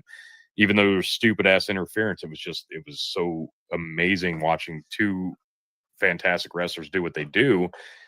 But you knew the show was going to go in a completely different direction from here on out, and that was pretty much the case. And pretty quick, Bischoff and Hogan turned heel, and well, before that, sorry, they went back to the well. Flair and Hogan had a tag match with a couple other people against each other, but they had partners. I don't remember one was Abyss, I think, and I don't remember who Flair's partner was. It doesn't matter. It was a bloody mess of guys who could barely move around at the time, and it was pretty embarrassing, especially because this was recently after Flair had retired and had that emotional, amazing send off with Shawn Michaels at WrestleMania.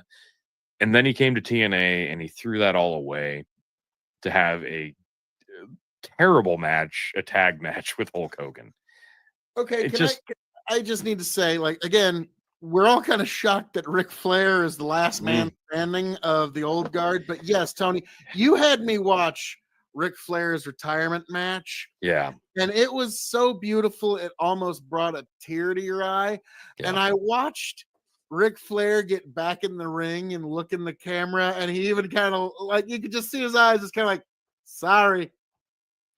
Because he needed money. He had just gone through a really nasty divorce, and Hulk was doing him a solid, basically. Yeah. Hooking him up with some cash. And didn't Hulk and Rick have a really bloody match in TNA? Rick actually had that was the tag match. They had a few matches other than that too, and none of them were good. Flair wrestled Mick Foley, who was also well past his prime at that point. Hogan was doing spots he didn't need to do, like with Sting to further that thing. It was a convoluted mess, and they were trying to recreate some of the drama and the attitude of the WCW era. It didn't really work. And this went on for a few years.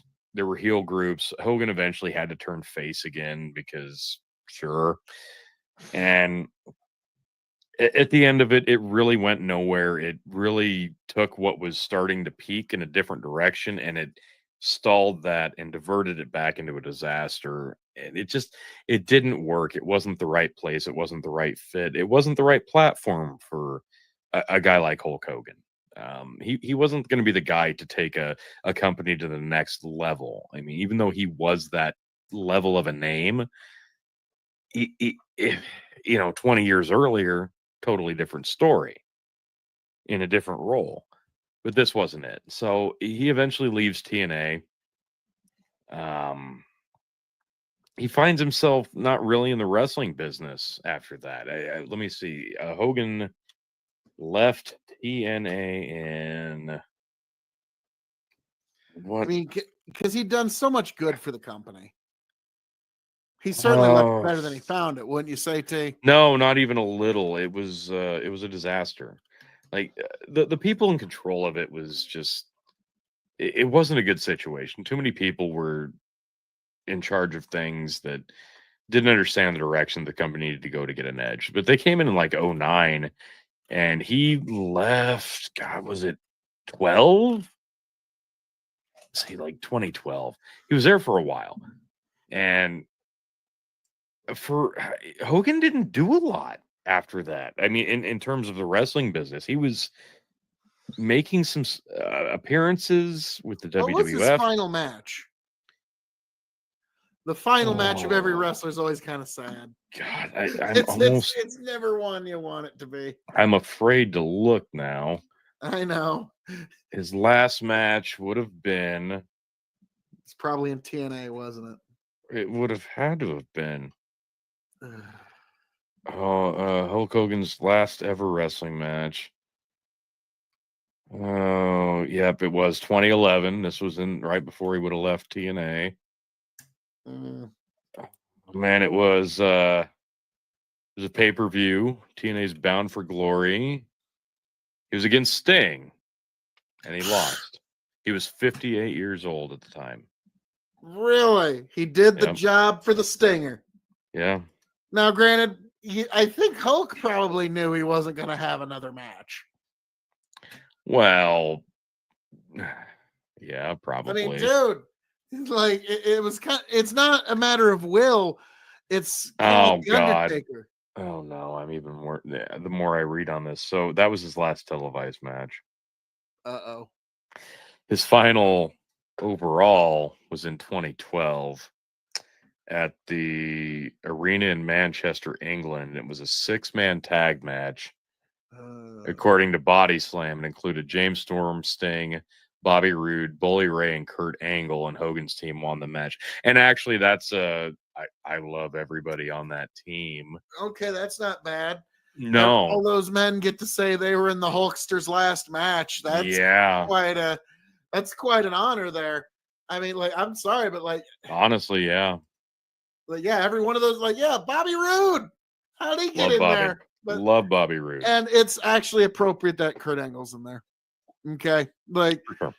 But yeah, another American hero. That was so Hulk's final match was with no major company at Not a house televised. show for folks. Crazy. So you folks in Manchester, you got a real treat there. You didn't even know what you're like. It's kind of like T when you and I were at that house show in Lincoln, and we saw a fairly big heel on SmackDown and Brock Lesnar defending his newly won undisputed title against the American Badass, The Undertaker. And now we realize we saw Brock Lesnar versus The Undertaker for the world title. Oh my God. Yeah, you don't know what you've seen until enough time has actually passed. So and that's the weird thing. Like we've gone to WWF shows, we went to WCW shows. We never got to see Hulk Hogan at a show. Now, I will say though, T, I think it was last year. I did take the opportunity. Hulk Hogan was promoting his All-American beer. And that was this year, Phil. That was still this year, wasn't it? That was earlier this year. It was before my son was born, so it was last year. Was it? Because was it that long ago? Yes, it was. Because I was telling my wife I wanted Hulk Hogan to sign her baby belly. And that would imbue our boy with all kinds of redneck superpowers. Okay. Yep. He would have been the best swamp fan boat operated racer you've ever seen. I was trying to think of like what's the most redneck sport I can think of. Yeah. Remember back in the 90s, fan boat swamp races. Okay. Like it's like, and so it was kind of our joke for a week, like, honey, I'm devastated that you're not going to let Hulk Hogan sign your baby belly. And this would have been the 2000th baby belly Hulk Hogan had ever signed. Don't get me wrong. Yeah. It's not like it would be new for him. But what was hilarious about that is at the Hy-Vee on O Street in Lincoln, police cars everywhere. So I knew I was at the right place. I park at some adjacent hotel parking lot and I just walk. And I got my suit pants on, got my suit coat on, and I'm looking the part. And everyone assumes I'm security, which is awesome. And so even the police let me walk right up to Hulk's SUV that he's about to get out of. And I'm literally like, there's one guy in front of me, and the Hulk's right there.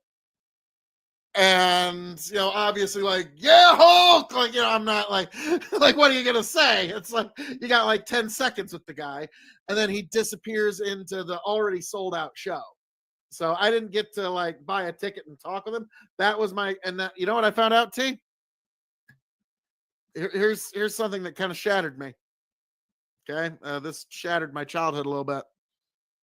I'm 6'3", Tony. I'm a little taller than Hulk Hogan. Yeah, like that. Do you have any idea how much that shattered my mental childhood image? Okay, because to me, Hulk Hogan in my mind is 6'10". Yeah. Okay, like now, granted, he even said he talked about it like his mother measured. His mother measured him, and it's like legitimately when I was at my peak. I was 6'7", and I had really good pythons and everything. And then I got measured like when he was like 65. And he goes like, brother, I'm 6'3" on a good day. And that's before I'm getting this new shoulder surgery. And so like he got so compact. You do shrink when you get old, but like, man, like now I do wonder if his finish, the leg drop, it did. It definitely compacted his spine a lot. Now, that's one of the things he said over the years that probably does hold some water. Because if you look back at a lot of the footage, especially in WCW, he was surrounded by guys who were literal giants. Scott Hall, Kevin Nash, Paul White. These guys are height marvels, literal giants. And he looks small in comparison simply because they're so gigantic and tall. Mm-hmm. But it's not like they're towering over him. And when you see him standing in front of an average sized professional wrestler, he's looking down on them because he is in fact so tall. But yes, he did have a lot of spinal compression because of doing the leg drop for so very, very, very long and age. And yes, you do press, and for sure. Let's be honest. He said if I could go back, I would make like the rear naked choke my finisher. But it's like, I don't think it would have had the same. Like that leg drop was just so iconic. Now, granted, he was such a he had so much charisma that I'm sure he could have just made the big boot his finish, and we would have loved it. You know what I mean? But that'd have been fine. And towards the end, probably should have just done that. Like, the big boot's your finish, kind of like how the Undertaker's doing the choke slam for the finish now. But let's focus on so we talked. He leaves TNA. It was like 2013. And literally the last image of him on TNA was Dixie Carter like dragging by the ankle. Please, Hulk, don't leave. Horrible stuff. Like, literally, it's just Jesus Christ. Again, art imitating life. Yeah, that's not a joke. That's what happened. I bet Hulk. Like, nope, sorry. That's what he insisted. I'm leaving, but this is how it's going to go down. Okay, anything for you. He had a fourth return to WWE from like 14 to 15. This was during the WrestleMania 30, where Hogan, The Rock, and Stone Cold did the WrestleMania segment, and Hogan gets he calls it the Sky Dome, and it was it was bad. Or he said he said it was the Superdome, but they were in the. It was he got the place wrong, basically. I forget how it was. Called it the Superdome. It was the Silverdome. So ouch. And that was the moment we all kind of like, uh-oh, Hulk. Uh-oh. Yeah. But no, we're going to get into some of the bad stuff now because we have to. And we're not going to dwell on this because I don't want to. Well, okay. What you're about to talk about, the leaked things. 2015. Let me preface this before you get into it. Please don't need to do it. Keep in mind, this was at a point where Hulk Hogan was at a very low, depressed point in his life. It was looking like his marriage was going to dissolve, and it ended up dissolving. And this was a man that was at a very low point. Now, I want you all, everyone within the sound of my voice, I want you to think about you at your lowest point, your most depressed, where everything's closing in on you, your relationships are falling apart. And then I want you to imagine that you are getting filmed without your knowledge. And I wonder if you would be very proud of the things that you would say on that tape. Okay? Like, that's when you're looking at a man at the worst, at the lowest moments of their lives, some crazy stuff's going to fall out of their mouths. Okay. It's happened to you. It's happened to me. It's happened to everyone within the sound of my voice. Now, Hulk Hogan, his friends, they weren't really friends, were recording him without his knowledge while he was in this very vulnerable moment. And so be careful who your friends are as well, because some people will literally take advantage of you in that kind of way. And so, Hulk Hogan said some deplorable things, but guess what I say is, when you're at your lowest and most depressed in your life, I imagine the things that you're going to say are things you would not be exactly proud of if you were to look at them years later. No, that's very important to say. This is a scandal from literally 10 years ago. And it was Bubba the Love Sponge, we mentioned before, recorded Hulk Hogan and his swinger wife having having intercourse. And as that's about to happen, Hogan uses some racial slurs. This really set the ball rolling in terms of the next 10 years. Yep. Because his life was really never the same after this, and he carried a certain stigma with him after this. Yep. And now after that, he made some more appearances, but there was the heavy booze that would accompany it. Now, this is something worth mentioning, T, because we're getting kind of close to our modern day. Yeah. Okay. Hulk Hogan, very late in life, became a born-again Christian, became baptized, like just a few years ago. I think it's like literally 2 years ago he got baptized.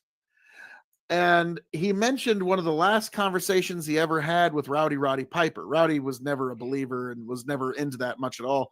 But then 2 days after Roddy passed, he sent a voice message to Hulk Hogan. He had sent it basically the day or the day before he passed, but Hulk didn't get it till 2 days after he died. He said, "Well, I'm just walking with Jesus, brother, and I'm just loving it, and I'm loving you and praying for you, Hulk." And so Hulk took that as at the end of his life, Rowdy actually did convert.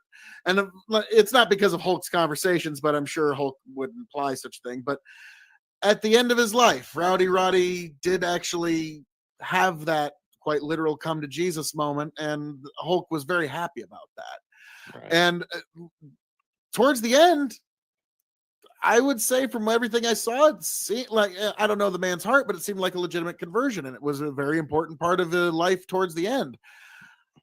It does make you wonder about all that eat your vitamins, say your prayers, and all that kind of stuff back in the 80s, though.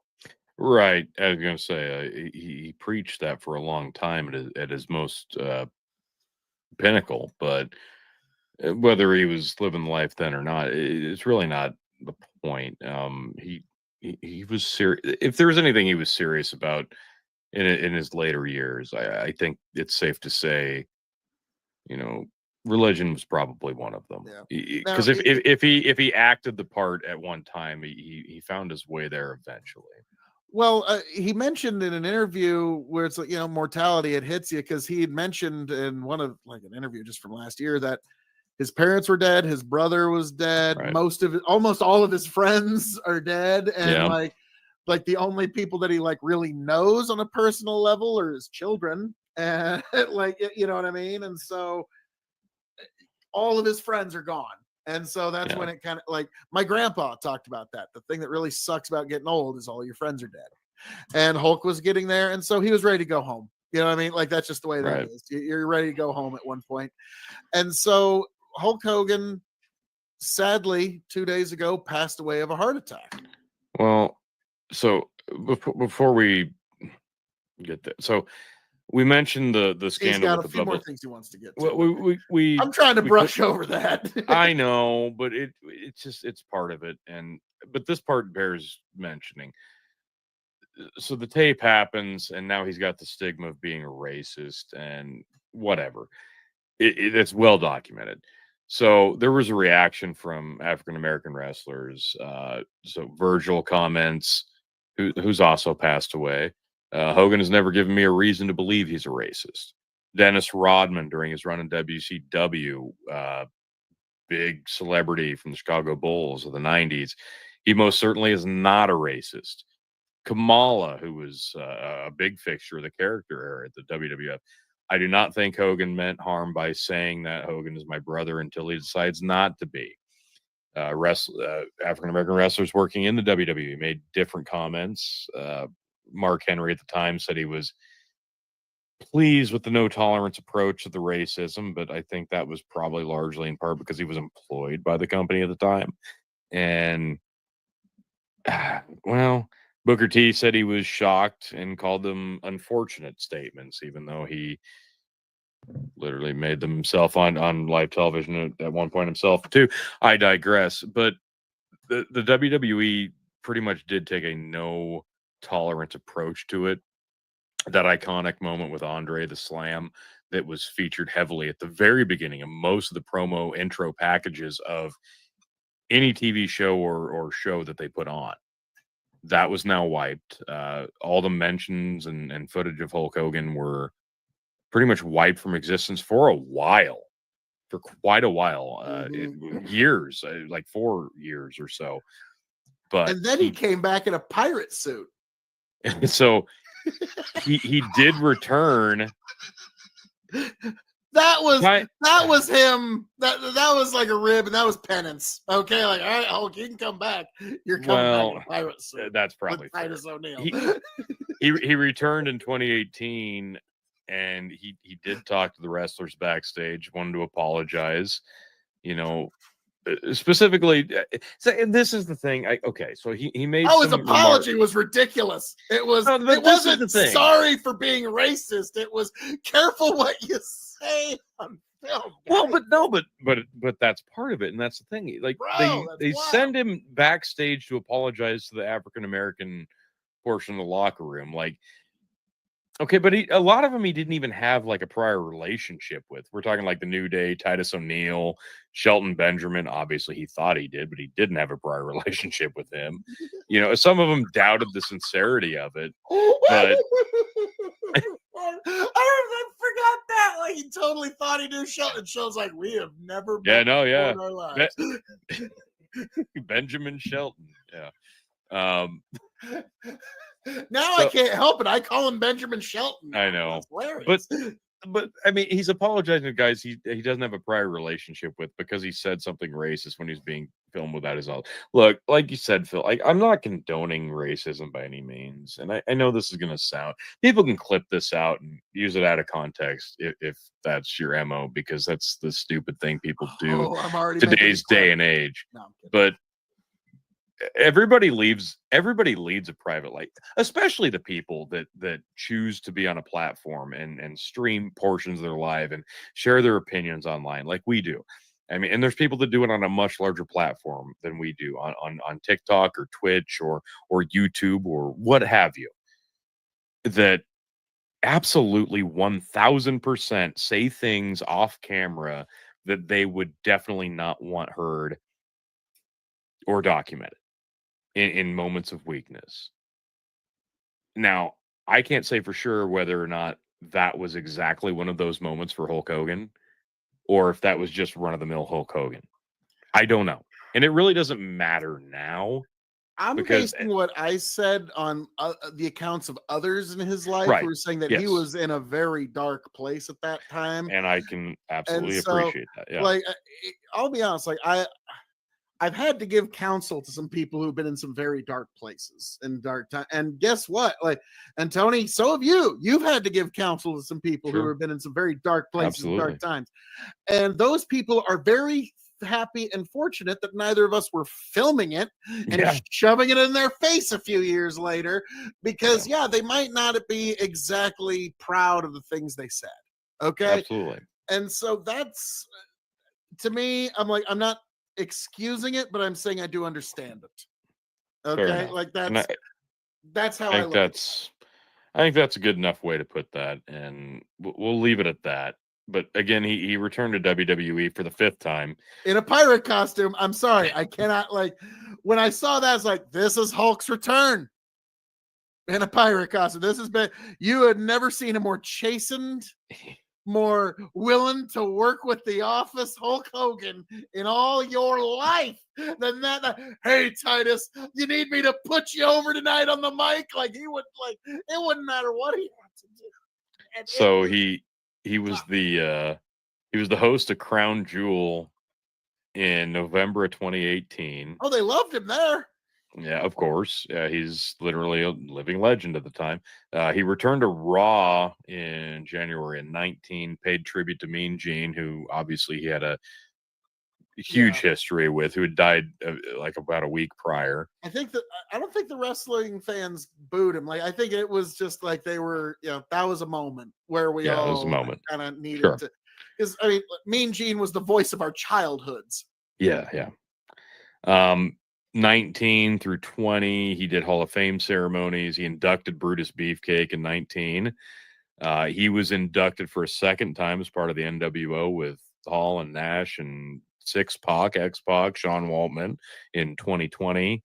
He hosted the 35 and 37 editions of WrestleMania, along with Alexa Bliss, love her, and Titus O'Neil, respectively. Of course, you mentioned. He participated in Crown Jewel 2019. He was the captain of the team opposing Ric Flair's team, still getting those Flair Hogan matchups, even if they're not in the ring. He did appear in some special episodes with Jimmy Hart. Raw is XXX, the 30 show, 30th anniversary of Raw. And unfortunately, the Raw debut on Netflix in 2025, which was his last appearance on WWE television, where he was they tore him apart. They absolutely tore him apart. I'm going to be honest with you. I think that was less to do with the 2015 controversy and more to do with his recent political activism. Yeah. And this was a show in LA. Yeah, that's true. You've got Okay, to like consider where they were this and the was not climate. Yeah, MAGA country, and just like weeks before he was ripping off the shirt for Trump. yeah, Okay, like I think that was a bit, you're and right. like, That's what it was. and It was the election was still carryover. raw. It was carryover the stigma, but it was definitely linear to what the current events were, and politics were in full swing at the time. And look, uh, this show hasn't been about literal politics. We've talked about politicking behind the stage of a professional wrestling facade, but anytime a celebrity, picks a side, Yep. and well, okay, anytime a celebrity picks the Republican side, they're gonna draw ire.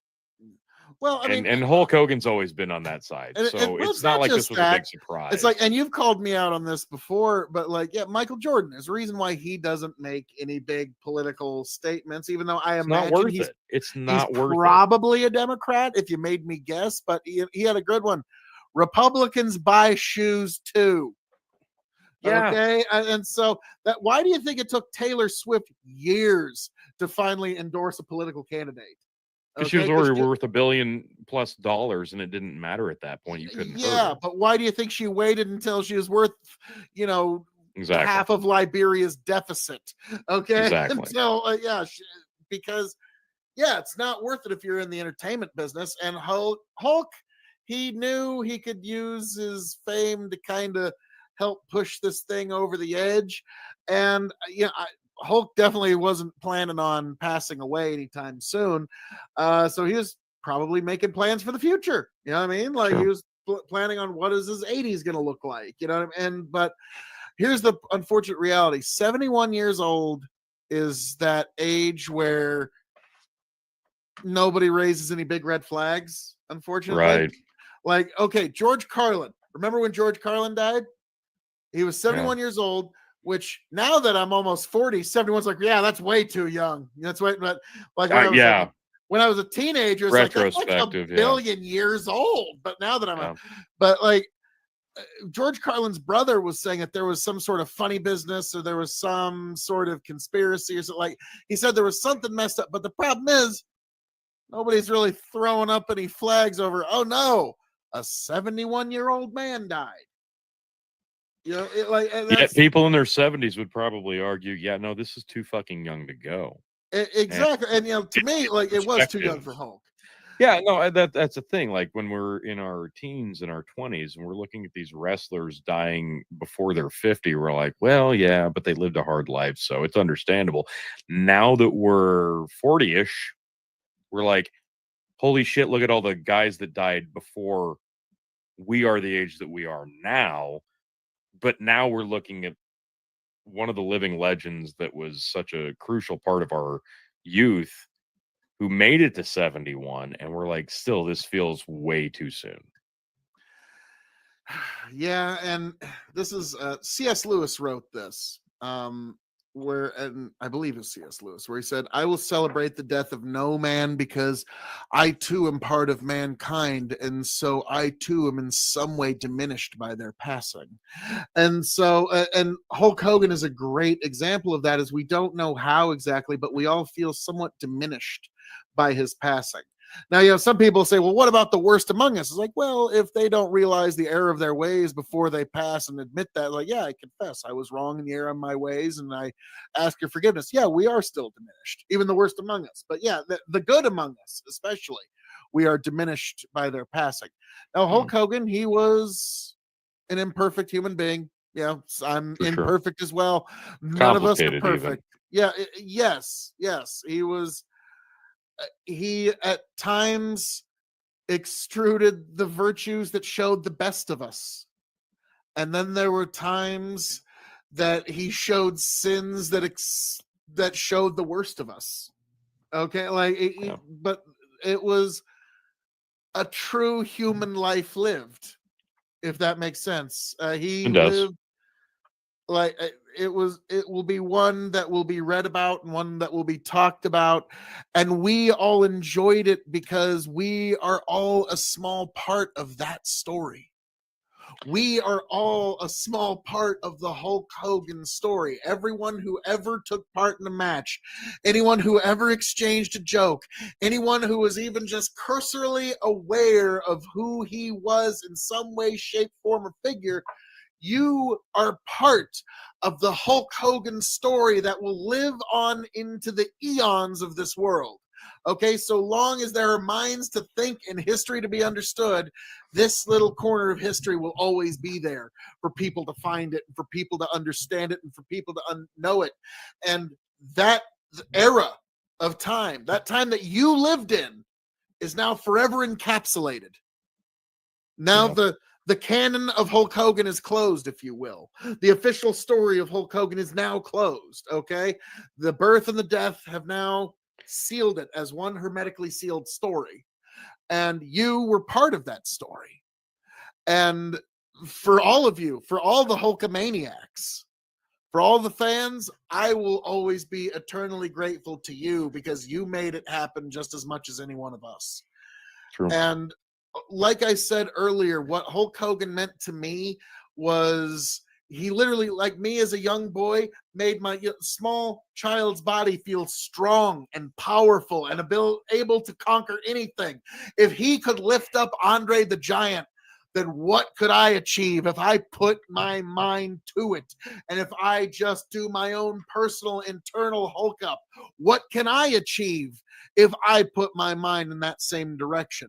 So yes, it was professional wrestling. Yes, it was predetermined.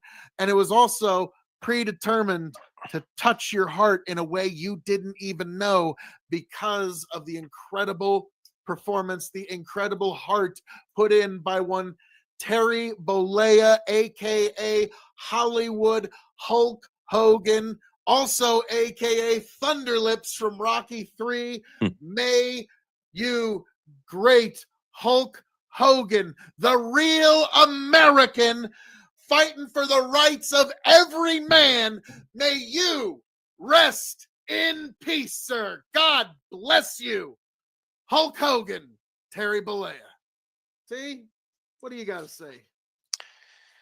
It's one of those instances where the egregious portions of Hulk Hogan's life now, at this point, posthumously, they don't ruin enjoying his legacy. Thankfully, it's not one of those you can't look back on his catalog of work and not enjoy it if you enjoyed it before. Because for all of the bad, like he was a selfish person, he was a narcissistic person, he was a liar, he was a politicker, he was allegedly a racist. There's infractions, but it doesn't ruin the good that he did and the good that he made people feel as a whole. You can argue that if you want, but his legend, his aura, his legacy will remain, and you can still look at it and enjoy it. You can separate the art from the artist. And I'm gonna drop a second reference to John LaJoie on this I entire thing. always thought it was Surprisingly, Don LaJoie. well, that's how we say it, but French Canadian, so LaJoie. Ew. So he dropped a song in 2009, a day after Michael Jackson died, set to the tune of Billie Jean. And it wasn't to just slam Michael Jackson for being a creep. He could have. He could have just done that. But it was ironically done, and the lyrics were perfect because he tore apart the media and the talking heads for doing a 180. Because for years they drug Michael Jackson's name through the mud and called him a pedophile and a piece of shit. But then the second he died, they did a 180. Oh, he's a legend and we love him and we're just so sad that he's gone. I I don't think that's going to happen here because right now the culture is so difficult, and the stigma that followed Hulk Hogan after 2015, I don't think you're gonna have a lot of people like just rushing to the podium to spill their love of Hulk Hogan. So I think it was important that we did this the way we did this because not a lot of people are going to do that. People are going to dance around their words. And you can separate the art from the artist in this case and still appreciate one without the other, or you can at least look at one and go, I can at least try to understand one and still love the other. And that's what I've always tried to do with Hulk Hogan. Maybe that's bias. Maybe that's because he was such an important part of my nostalgia and my core memories from my youth. But a day and a half or whatever later since his passing, I still don't truly know how to feel because this was one of those dates that I expected to come eventually, and here we are, and I truly don't know how to grieve this.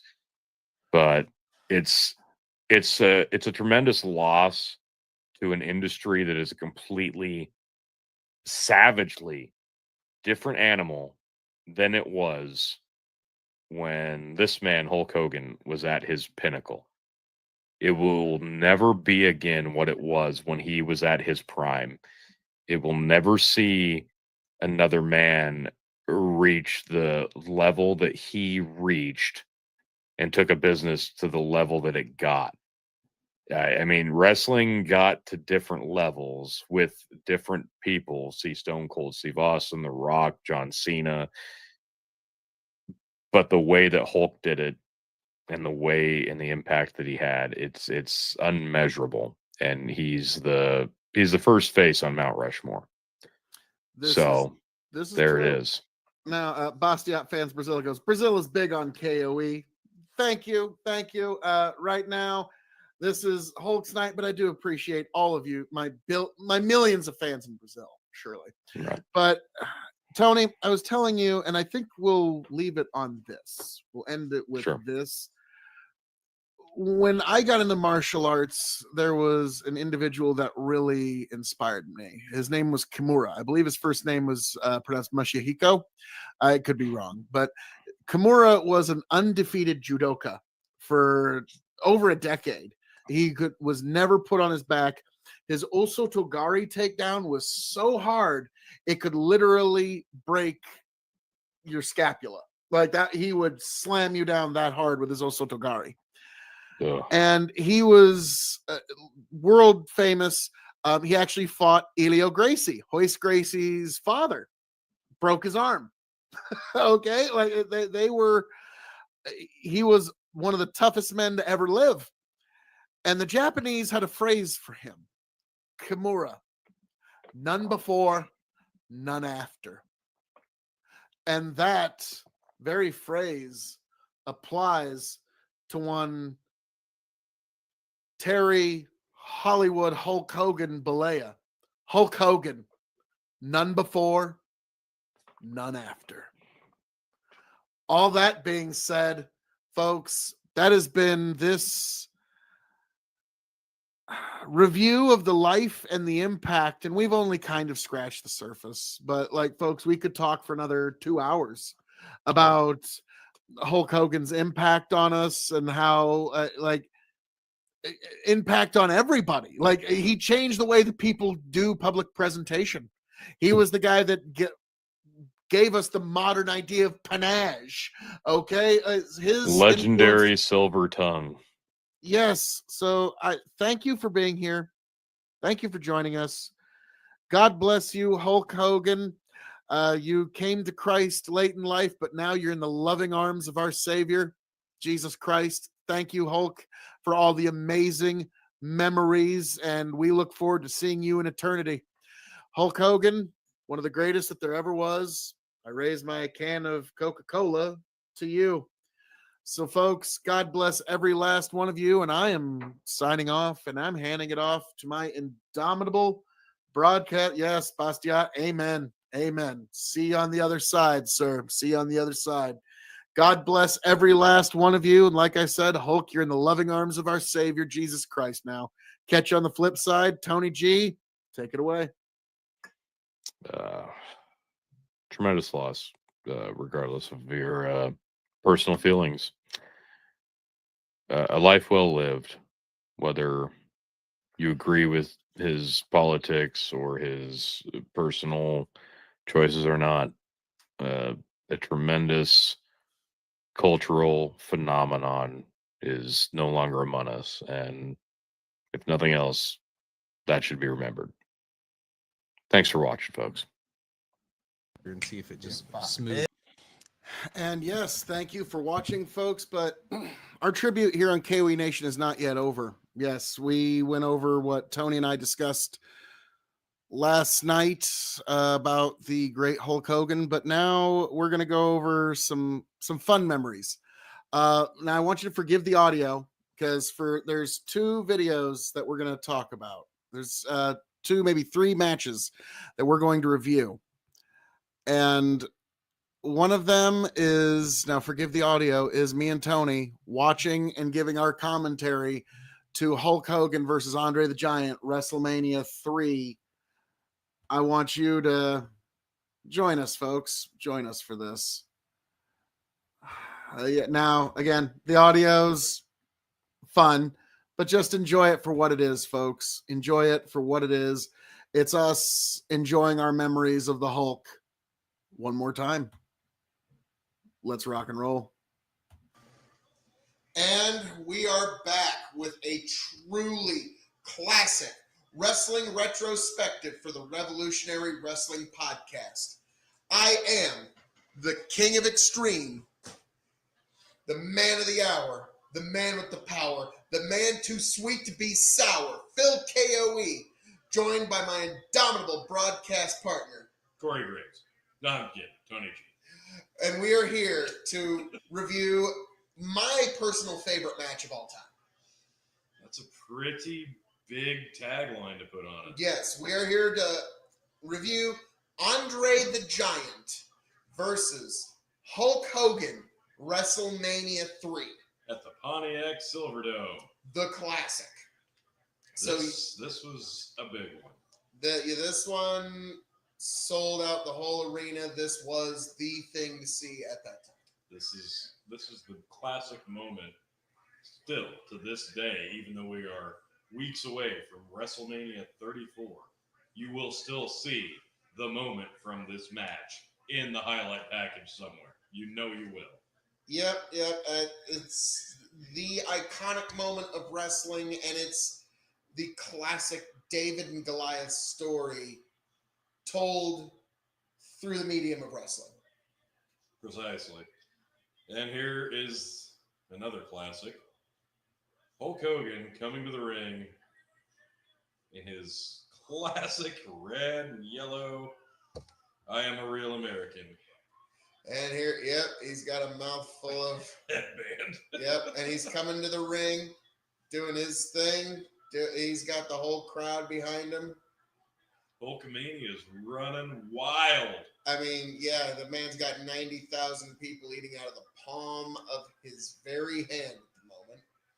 And he's making his way to the ring. I think he was the only guy that came down without the little ring thing assisting him. Yes, I think, probably the whole show, yeah. Yep, and the whole point was to give Andre an easier way to get down. Really unfortunate. A lot of people, they know the iconic moments, but they don't know the things that man put himself through to actually make it to this payday. Yeah. He's actually wearing underneath his black singlet, the only time he ever wore that iconic uniform.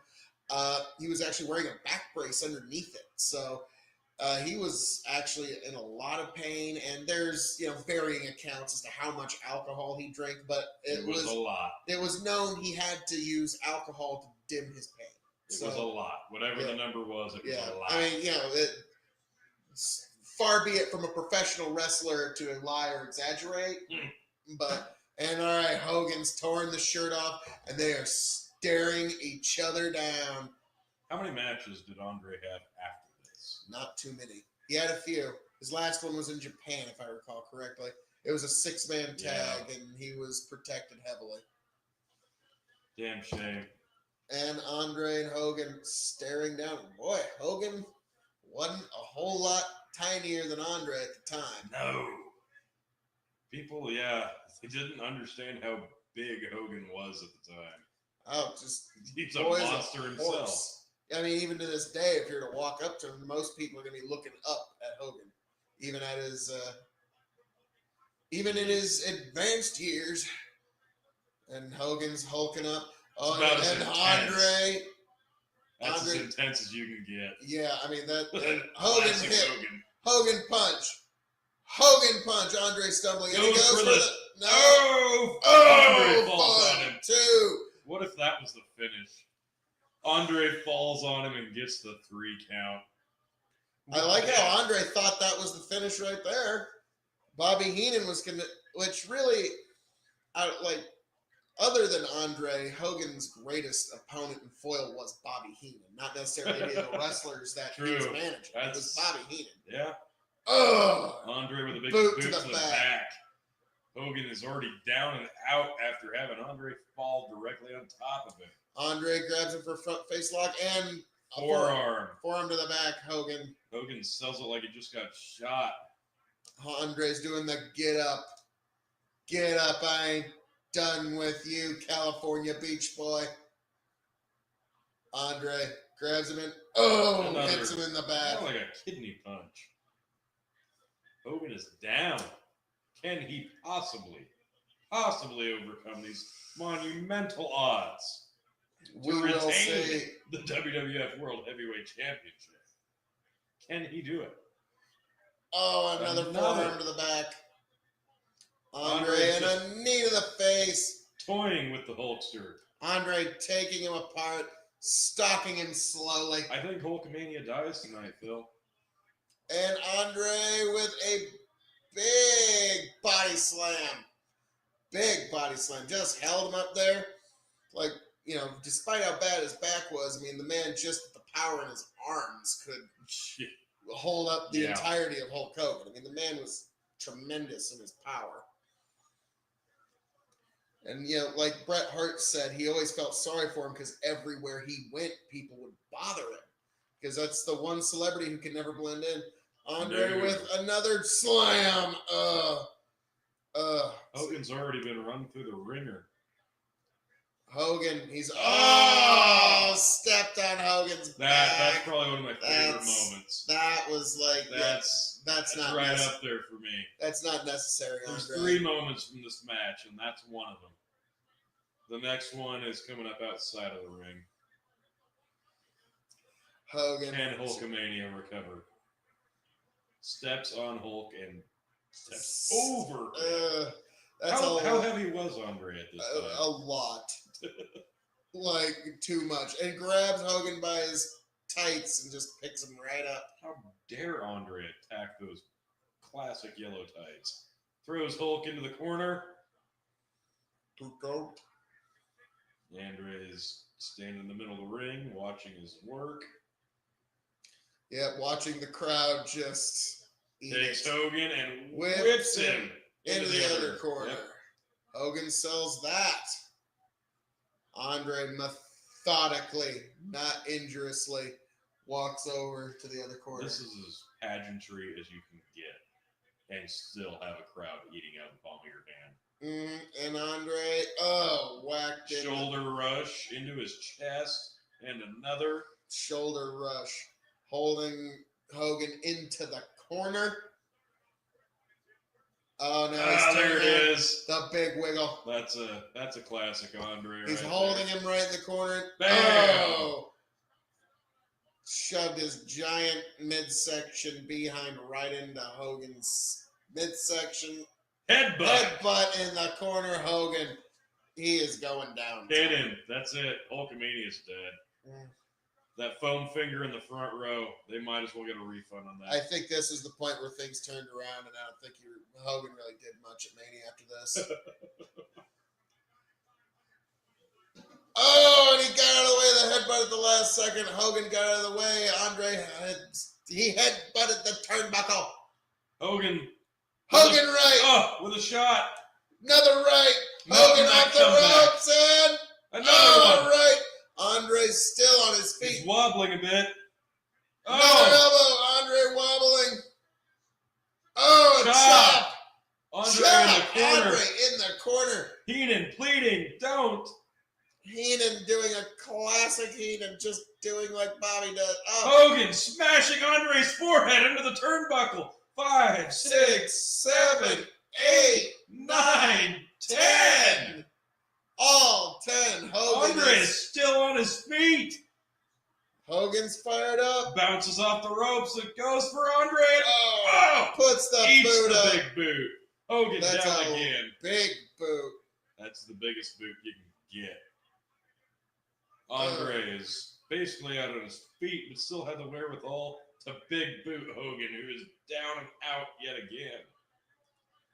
Andre methodically got Hogan by the hair, picking him back up, and chop. Wow, what Ouch. a chop. That didn't look like it tickled. Bear hug! Oh, Ugh. bear hug. Hogan digging the eyes a little bit. No, he can't do it. It's too painful. That lower back of Hogan is clearly giving out. Surely he's going to tap. As Jesse the Body just said, he may have no choice but to give up here. That's a big boy with his arms around you. How do you endure a bear hug from Andre the Giant? And he sets it in even thicker and even tighter. Hogan's fading. Hogan is fading. Will he be able to resist? Wincing. Hogan, Wincing he's in pain. reaching down. He's looking for something deep inside. He's looking for it, can he? He's trying to dig under that underhook. He's trying to break Can it. he get? Can he swim his hands under? I don't know. I don't think he can. Hulkamania is about to die tonight. Oh, Andre cinches it in even and deeper. Hogan can't even swim it. He's about ready. Hogan just desperately hanging on now. He's grabbing his hair, thinking of way, looking for air opportunity. Oh, Andre with another. Clearly, he's met his match. The title is changing hands tonight at WrestleMania 3 in the Pontiac Silverdome. There's no way Hogan can overcome this. These unsurmountable odds. People would have bought either outcome, really. Honestly, yeah. Like, yeah, who's not going to believe Andre the Giant as world champion? So, like, it was still struggling the bear hug. But, yeah, it was. Also, in the end, they also had, this would have been a great replacement. If Andre couldn't have made it, they were going to have Hogan wrestle Paul Orndorff. Yeah, that would be about right. Yeah, that would have been. Yeah. I'm sure the people would have loved that. Oh, yeah. But, Yeah. oh, now Hogan's fading. Referee's checking the arm. The arm is dangling. The arm One. falls. He's checking it. Gonna check it. Hogan Two. is out.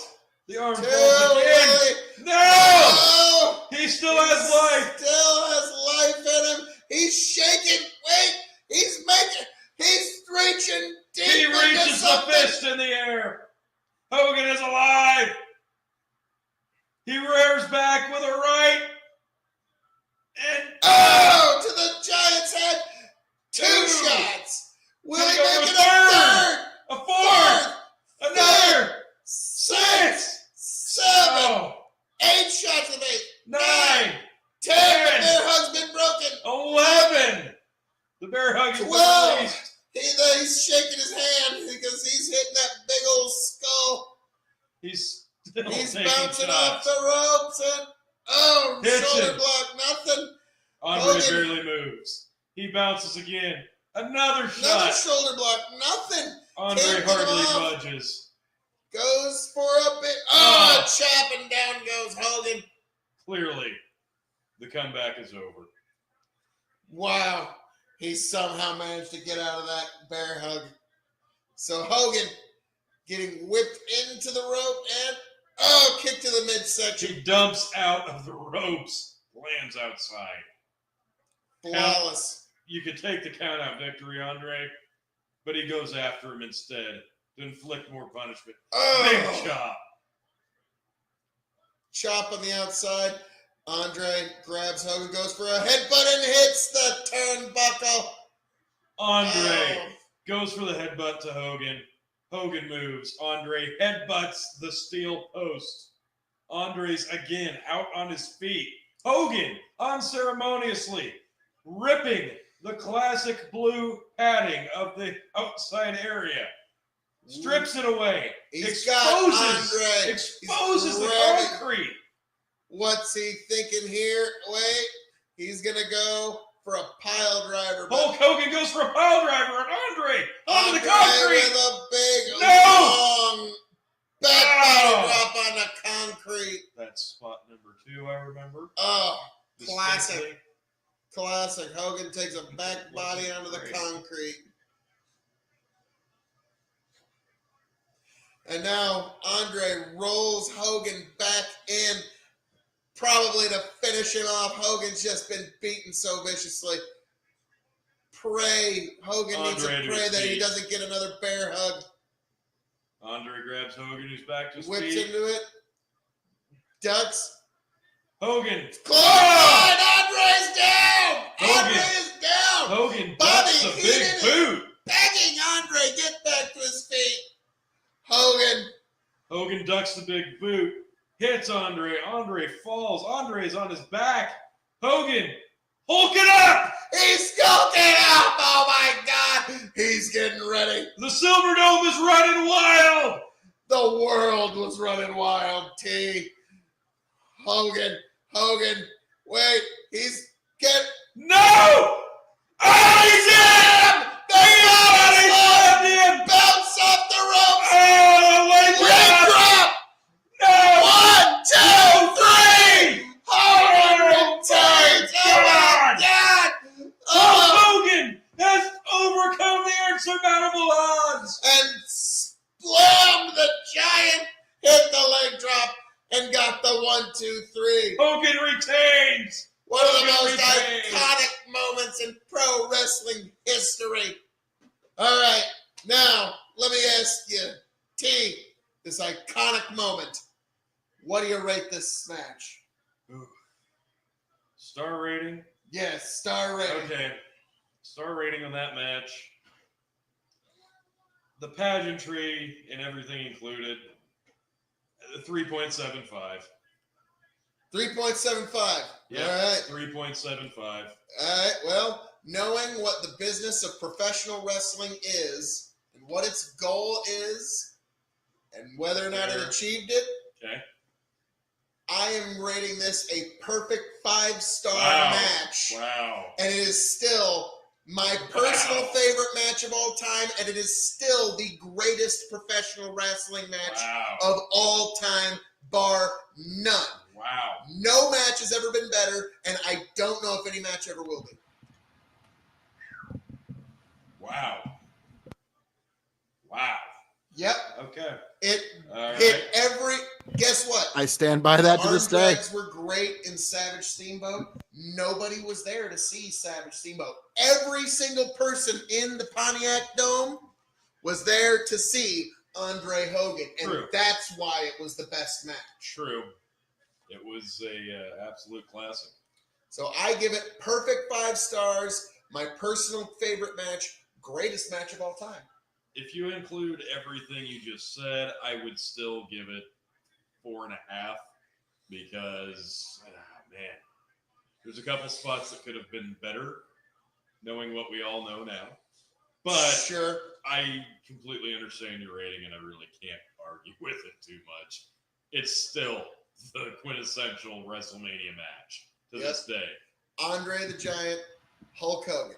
So, with that in mind, Hulk's hulking up in the ring. This is the Revolutionary Wrestling Podcast Retrospective. Signing off for one of the greatest matches of all time. I am your King of Extreme, Phil K.O.E. That Tony? is true. Thanks again for watching. We will catch you again down this road to WrestleMania! Yes. Catch y'all later, folks. Yes. Now, folks, we got at least two more pieces of entertainment we're going to add tonight. This is one of Tony's personal favorite matches of all time. This is at WrestleMania 5, Hulk Hogan versus the Macho Man Randy Savage. And this one, I know, Tony, this one was special for him. And welcome back to the Revolutionary Wrestling Podcast for a wrestling retrospective. And we are on the way to WrestleMania season, so we are reviewing a true WrestleMania classic. We have Hulk Hogan versus Macho Man Randy Savage. I am your King of Extreme, Phil K.O.E., and I am joined by my indomitable broadcast partner, the one, the only, David Otunga. Huh. Totally kidding. Tony G. How we Thank doing? you. Thank you. I was about to say, it's going to be horrible if it was David Otunga. Couldn't help myself. But long story short, we are here to review this classic WrestleMania match on the way to WrestleMania season. And we've got one of the iconic WrestleMania showdowns, WrestleMania 5, Hulk Hogan versus Macho Man Randy Savage. Hulk Hogan just stepped into the ring, tearing the red and yellow off. The crowd's going wild. And if you can believe it, Hogan's not the champion going into this. Savage is. That is quite shocking in and of itself. Was Savage the champion all year from WrestleMania 4? I don't think he was. I want to say there was a change. If we are wrong, listeners, correct us down in the comments section. Please do. We would love to hear your hateful feedback. Hey, it's the internet. And Savage bails. Love that. Classic heel work. Savage's back Back in. the ring. in. Goes for the cheap Oh, shot. he's got the belt, wanting to hit him with it. Hogan's like, come on. Great look for Savage, too. The obnoxious ring tights with the ski goggles. Love that. Now, it's odd that, I always remember Macho Man as a face, despite how great of a heel he was. Oh, God. He's such a better heel. Such a better heel. Classic Savage. Early WrestleMania Savage. Just good stuff. Yeah, it's confessing my raising of watching WCW and the Southern style. Well, when Raw... Savage was beloved Yeah. in WCW. They Yeah. just went gaga for him. Anything he did, an accidental smash, they just screamed for him. Well, when They loved Raw him. started, it was Savage on commentary, and he was a good guy. Oh yeah. So maybe that has a little something. I to think do he with it, but probably does. his in-ring work as a heel was absolutely brilliant. I mean, just Psychology. I had a 10 skill. Easy. yeah. Savage working the crowd before he ever even gets in, and doing it right. There's a right way and a wrong way to do it. I mean, Builds the crowd up for that pop. And he's doing it right. Savage circling the ring with Hogan. The mega powers collide. Uh-oh. And they lock horns. Here it is, folks. Now we are underway. Oh, Hogan chucks Savage Across. the ring. just toss him like a rag doll. Savage can't believe it. Savage is Leaving thinking the about ring. bailing. He's done. Screw this. I know it's WrestleMania and all, but I'm done. He just threw me halfway across the ring. I'm done. I'm leaving with my belt. Take the count out, loss. Screw it. Classic heel. Oh, gets back in the ring. At the Trump Plaza. Hey, tie up again. Headlock. And Hogan shoots him off the ropes. Dropped. Wow. And a shoulder block. Savage is down. Quite a bit of agility on the part of Hogan. What ability? Agility on Savage. Had to jump over Hogan. Yeah. Split second after Hogan dropped to the floor. And he made it all look seamless and easy. He did. Lesser talent would have fallen face first onto the mat. And I think that Savage points at Elizabeth, says, "Don't you be naughty. two-timing me on Don't this you middle of be this match." naughty in some way. Like, oh, poor Liz.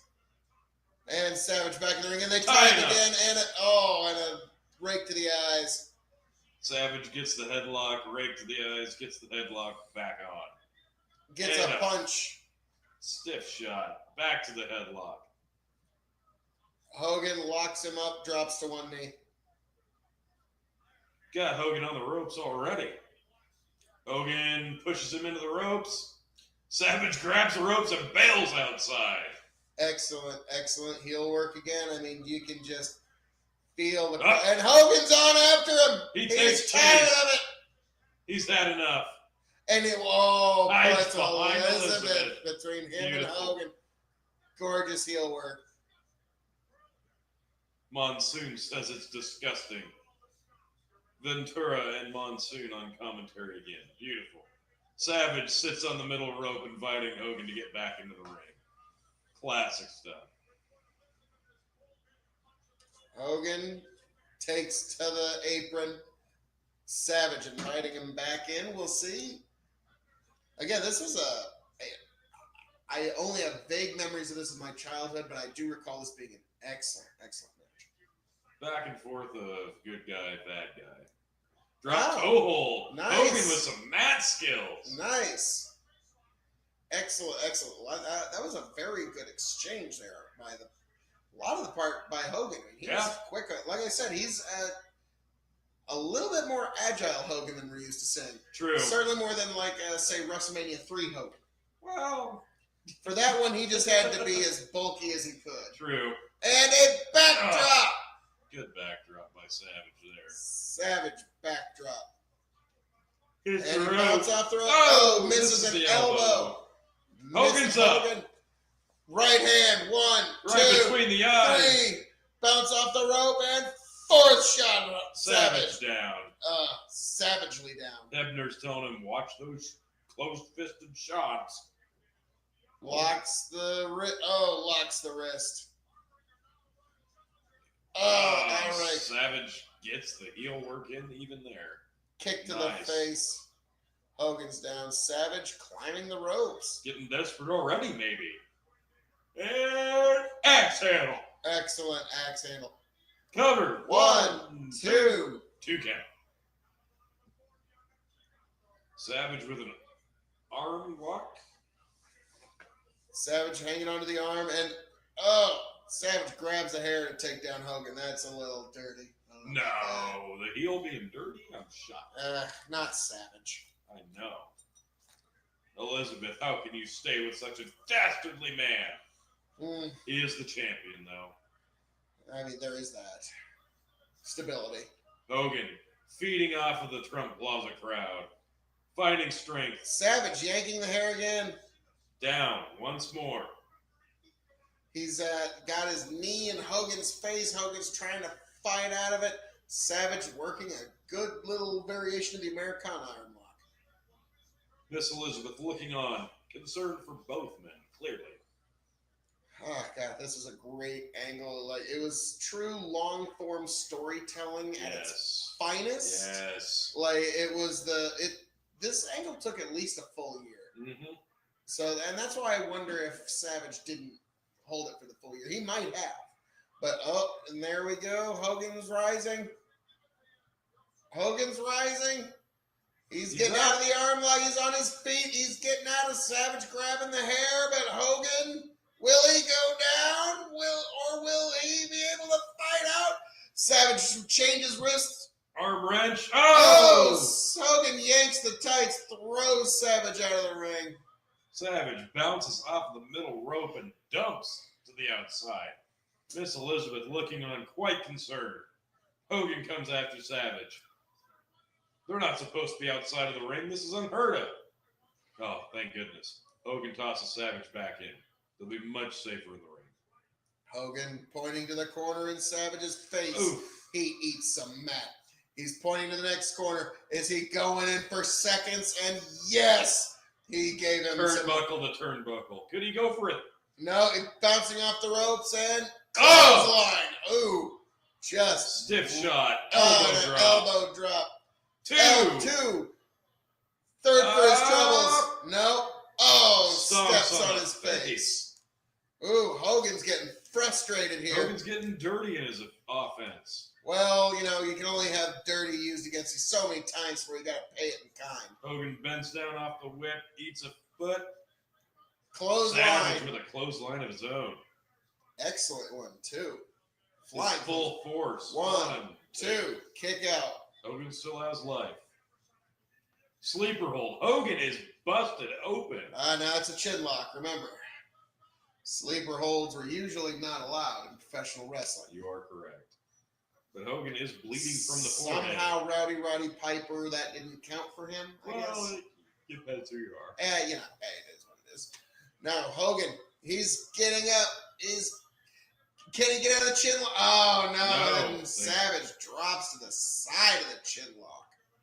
If he sinks this in any deeper, clearly, Hulk Hogan is done. Like you're saying from previous reviews, this might be the end of Hulkamania. Well, it took from WrestleMania 3 to WrestleMania 5, but you know what? I think this is it. I think Hogan is done. Yeah, if I recall properly, this is it. He didn't really do anything at WrestleManias after this. No, I think he made an appearance at a Hall of Fame or something after this. Maybe.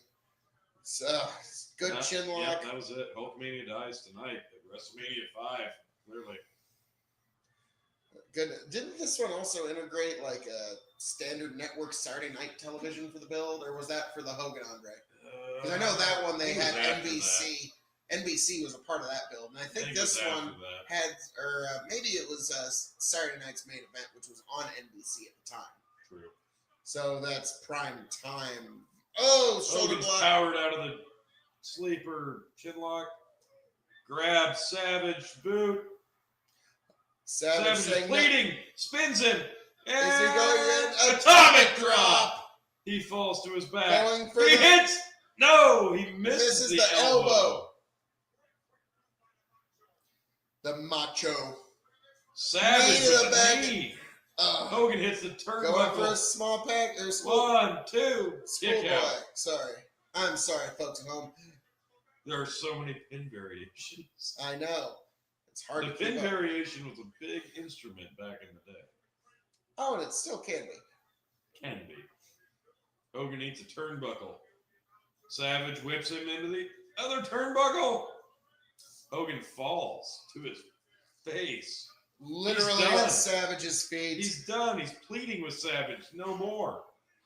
Hulkamania's given up. No, This would is it. never. Savage with a right between the eyes. This is done. Savage. It's over. Brutal. Hogan bleeding from the forehead. Savage punching him right in that open wound. Clearly, Hulkamania dies again tonight.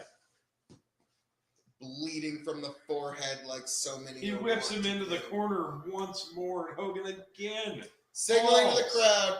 He's Savage, believing himself to be the true champion. Well, he is the champion, Phil. Well, and he intends to stay the champion. Stomped his hand. That's dirty T. I don't know, but slaps him. Wow. Uh-oh. The champion is quite confident. Hogan's no! Hogan has stood up! Hogan. No! 1, 2, 3, 4. Smashing 5, his face 6. into the turnbuckle. Savage never saw it coming. Smack. Right between the eyes. 2 punches. 3 of them. punches. So whips him into the Savage to opposing the other corner side. and a Clothesline. clothesline. Oh, Savage, holding himself up in the middle rope, falls to the canvas. No, forget the canvas. That deadly canvas. You can never. That canvas. You That's can what never I meant, yeah. trust it. And he's picks Going up for the Savage, scoop slam. Tosses the Savage out. tosses him out the ring like yesterday's garbage. He took the entire apron with him. That he did apparently. Savage is out. Hogan bleeding. Elizabeth checking on Savage. Will this carnage stop? This is. They have to call this, Phil. They have to call this match. WrestleMania. Oh, and he's now Oh. getting all mean to Elizabeth. Oh, you get it. Miss Oh. Elizabeth tries to help him, and he swipes at her. He grabs Hogan and pulls him out of the ring and smashes him into the turnbuckle. Breaks No! the eye Hogan stops him, but he still gets the eye rake. for his troubles. And he's trying to smash his head into the guard. Can't do it. Everybody at the Hogan's trunk too lines is strong. having a great time. Another eye rake. Macho knows what it takes to be champion. Tries to smash him into the apron. Hogan again prevents it. Grabs Savage and smashes him into the ring apron. Uh-oh. Could he be coming back? He picks up Savage for a body slam. He's gonna. No, he's gonna. Elizabeth, in the way, says, please do not do this. Wait. Pushes Hogan. Oh! Hogan off the ring post. Almost went into Miss Elizabeth. Now Elizabeth is checking on Hogan. Wait. That cannot sit well with young Mr. Savage. Well, Savage is in the ring celebrating. He's not even seeing this. Oh, he sees He it just now. noticed. He just noticed. It truly is the mega powers colliding tonight, Phil. Wait, what? He grabs Elizabeth, says, "Get out of the way. Do not cater to Hulk Hogan. I'm the champion. I'm your man." Poor Miss Elizabeth. How can she put up with him? He's the champ, but goodness gracious. Enough is enough. Oh, now he's putting his hands on her, which that ain't good. That's not going to sit well with the Hulkster. No. No. The Hulkster no. is going to be very Well, that upset. shouldn't sit well with really anybody. Like, everyone's like, all right, for your own safety, Miss Elizabeth, maybe just get out of here. True. Macho Man. Pat Patterson is taking Miss Elizabeth to the back. His name is Savage, and he's kind of crazy, so keep that in mind, Miss Elizabeth. Savage rolls back into the ring. I think we missed the 10 count by about 30. Hogan still down. Savage on the top rope. Going for, what's he going to do? Signals to the crowd. Axe handle to the back. Axe handle to the spine. Oh, The outside. Hogan's neck, Hogan's hit, neck. the, Oh. hit the steel rail. Oh, my goodness. And no sympathy. Savage just tries to roll him in. He's going to get the pinfall victory. He wants to retain dominating fashion. Again! Over the top rope. Classic into spot. into the ropes with Hogan's throat. Savage flings himself over the rope and uses gravity to almost crush the larynx. Savage Damn near decapitated the Hulkster. uses his whole body. Hogan draped across the middle rope. Savage slammed into him hard. Hogan draped over the apron now. Savage delivers an elbow to the that throat. actually looked a little That looks snippy. stiff as hell. That did not look like a tickle. Randy Champion Savage picking doing up a- Hogan for a scoop. There it No. is. Devastation. Middle of the ring. Savage with a Knee drop. to the chest. Hogan writhing in pain. One, 1, 2. two. Hogan Kick kick out. I thought that was it, Phil. So did I, too. Savage taking off the elbow tape, choking Hogan with it. Referee! Choking Hogan with his own tape. Referee! Oh, how can the referee not see this? Wow. Evil Savage. Oh, that is just classic heel. Earl, how could you not have seen that? Randy Savage using his own tape to choke Hogan, and now he's just straight up using his hands to choke him. He's trying to choke the life out of Hulkamania, Tony. Can he do it? Well, Andre couldn't squeeze the life. You're right. Will But Savage. Hogan goes down to a knee, and now he's on his back. Oh, Savage is but the referee's trying to get his hands off because, I mean, this is clearly illegal. Well, disqualification victory would turn in favor of the champion. He would retain. Choked Hogan out, it seems. Hogan's done. Savage goes through the ropes. Macho Climbs Man back up climbs to the top. To the top. What could he be doing? Signals. No. Could he? Ready? Willie. Oh! Elbow drop. God, that's beautiful. Gorgeous elbow drop. One count. He's hulking up! Hogan's hulking up after a finishing move. One count, he flings Macho across the ring. He's on his knees. He's- Macho strikes him right between the No. eyes. No! He says no! He's hulking up! He's hulking up! Can he do it? Bill, he's hulking up! Oh, he's telling He Macho says that no. was a bad idea. Macho's realizing how bad of an idea that was. Hogan He's now- chasing him. He blocks the punch and The delivers right the hand, punch. 2 right hands, 3 right hands, Oh, off the ropes, no! Macho eats the big boot. boot, He's off down. the ropes, Leg leg drop. drop. 1, 2, 3. Hogan's done it. He is the new champion. The old champion is the new champion again. What a Excellent, finish! excellent match. So, everything considered, Tony, what do you rate this match? That one I'm going to go ahead and give a 4.25. 4.25. Yep. Very good match, considering everything he was trying to do. That's a long build with a very solid payoff. I'm going to go ahead. I'm going to go, and some people are going to think I'm being generous. Some are going to think I'm not being enough. I'm going to go ahead and give it 4.5 stars. Excellent match. Hit all the things it needed to do, but it's just, again, it's one of those, after such a great 5-star match from 2 years ago, it's going to be hard to ever top it. And so this one, Macho Man does not put on bad matches. No, basically, no, he does not.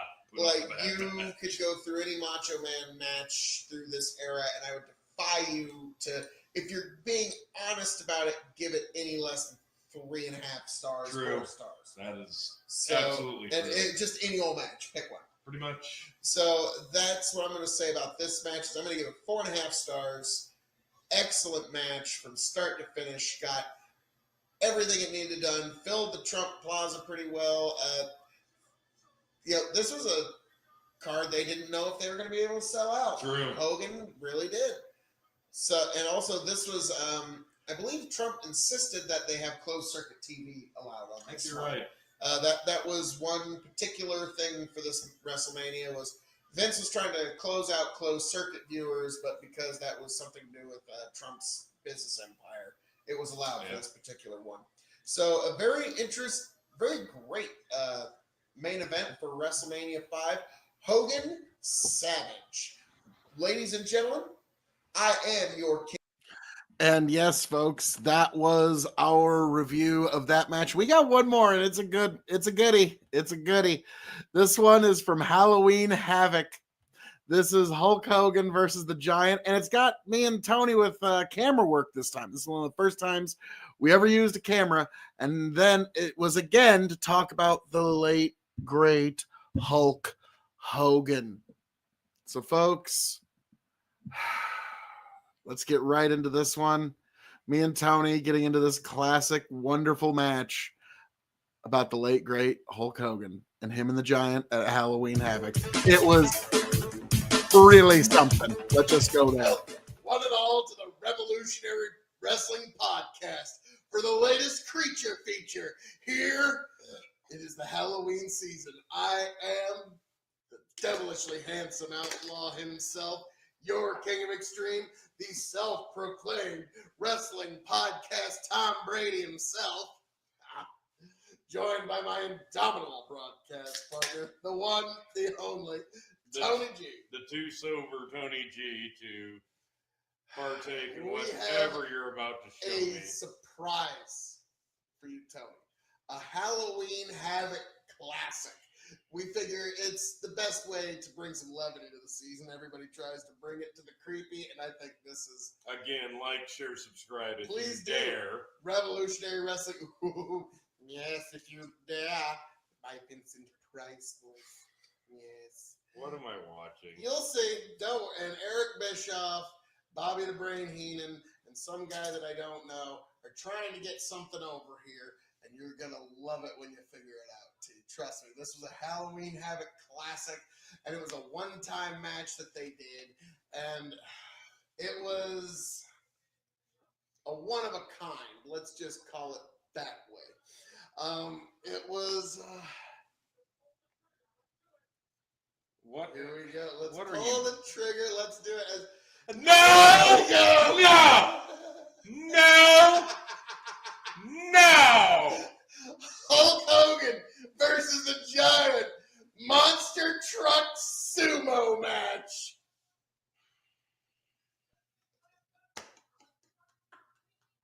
Ah!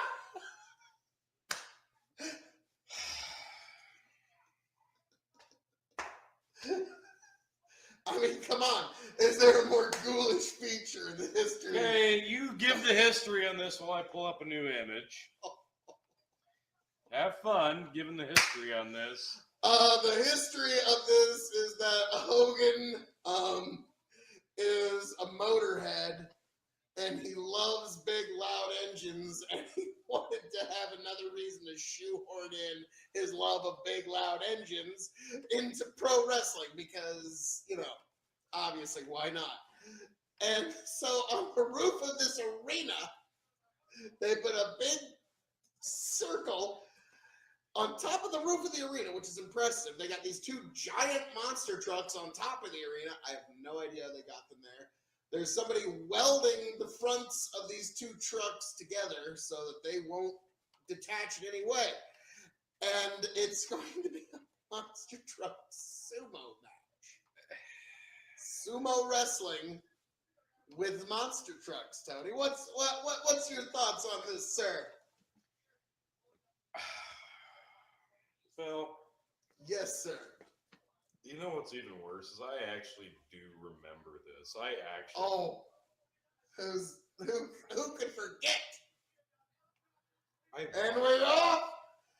And the Giants pushing forward a bit. And Hogan, he's pushing back with his Hogan customized monster truck, which I'm sure he lost in the divorce. No, neither of these guys have ever been behind the wheel of a monster truck.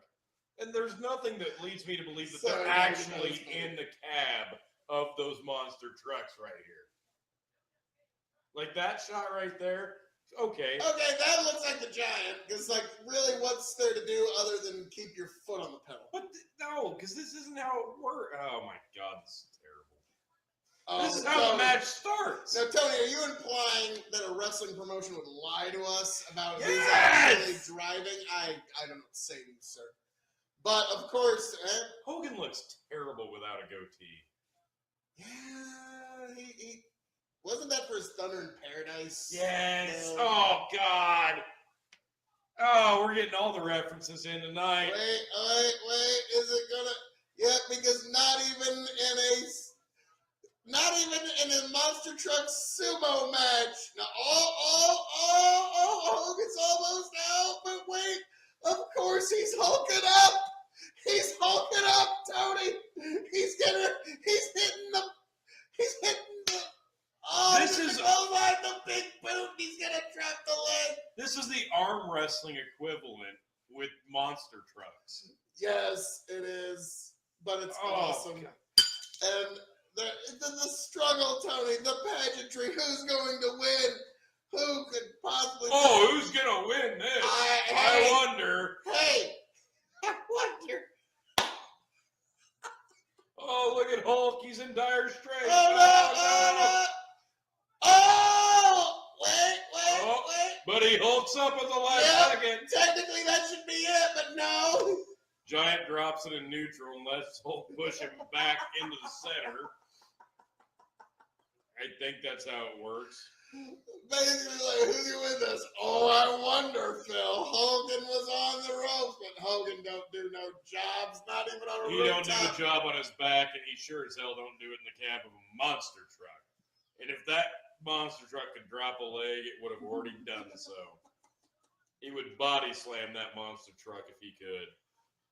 Boy, look at the Giant's monster truck. That is a scary beast. And look at the pythons on Hulk's monster I mean, truck. of course, it's Hulk. It's got to have the fight. It's beautiful. It's amazing. And so I don't know why this is going on because technically the Giant already I'd say he already won. But it's This is Hogan. done. He don't do no job. This has gone on longer than any actual monster truck competition at Monster Jam. It's not saying I've been to Monster they got to Jam. be about out of fuel at this point. Yeah, I've been to Monster Jam. Nothing less than no. and Hulk loses again. But he's not giving up. No, Hulk's up once again. This went way longer than I remember it going. Yeah, technically, by sumo wrestling rules, Hogan's done. lost twice. This is terrible. And Eric Bischoff's like, we have ambulances. And, it's necessary because this is, I mean, how are these guys going to recover from these injuries, really, of being in the... Oh, no, Phil, I remember what happens next. Oh, what are you talking about, Tony? I'm not going to ruin the big reveal. Oh, it's pretty special. We're way past the big reveal. Take me to King Tommy. Yeah, we're already there. Take me to Yeti. For you. November, folks. Season 4. Oh, looking forward to that. Hell yeah. I'm looking forward to that more. Oh, and what a Oh, look at shot! What? No Oh, way! shit. Hogan wins! Oh! I'm shocked, amazed. I didn't see that I'm a coming. real American.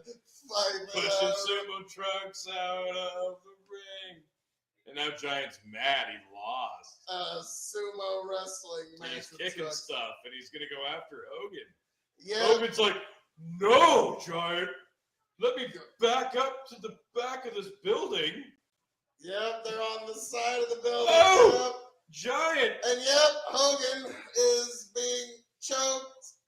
Giant wants to choke slam over the side of the building, and Hogan will, of course, in his own self-defense, have absolutely, positively no choice, Tony, But but the murder. yes, but to commit involuntary manslaughter.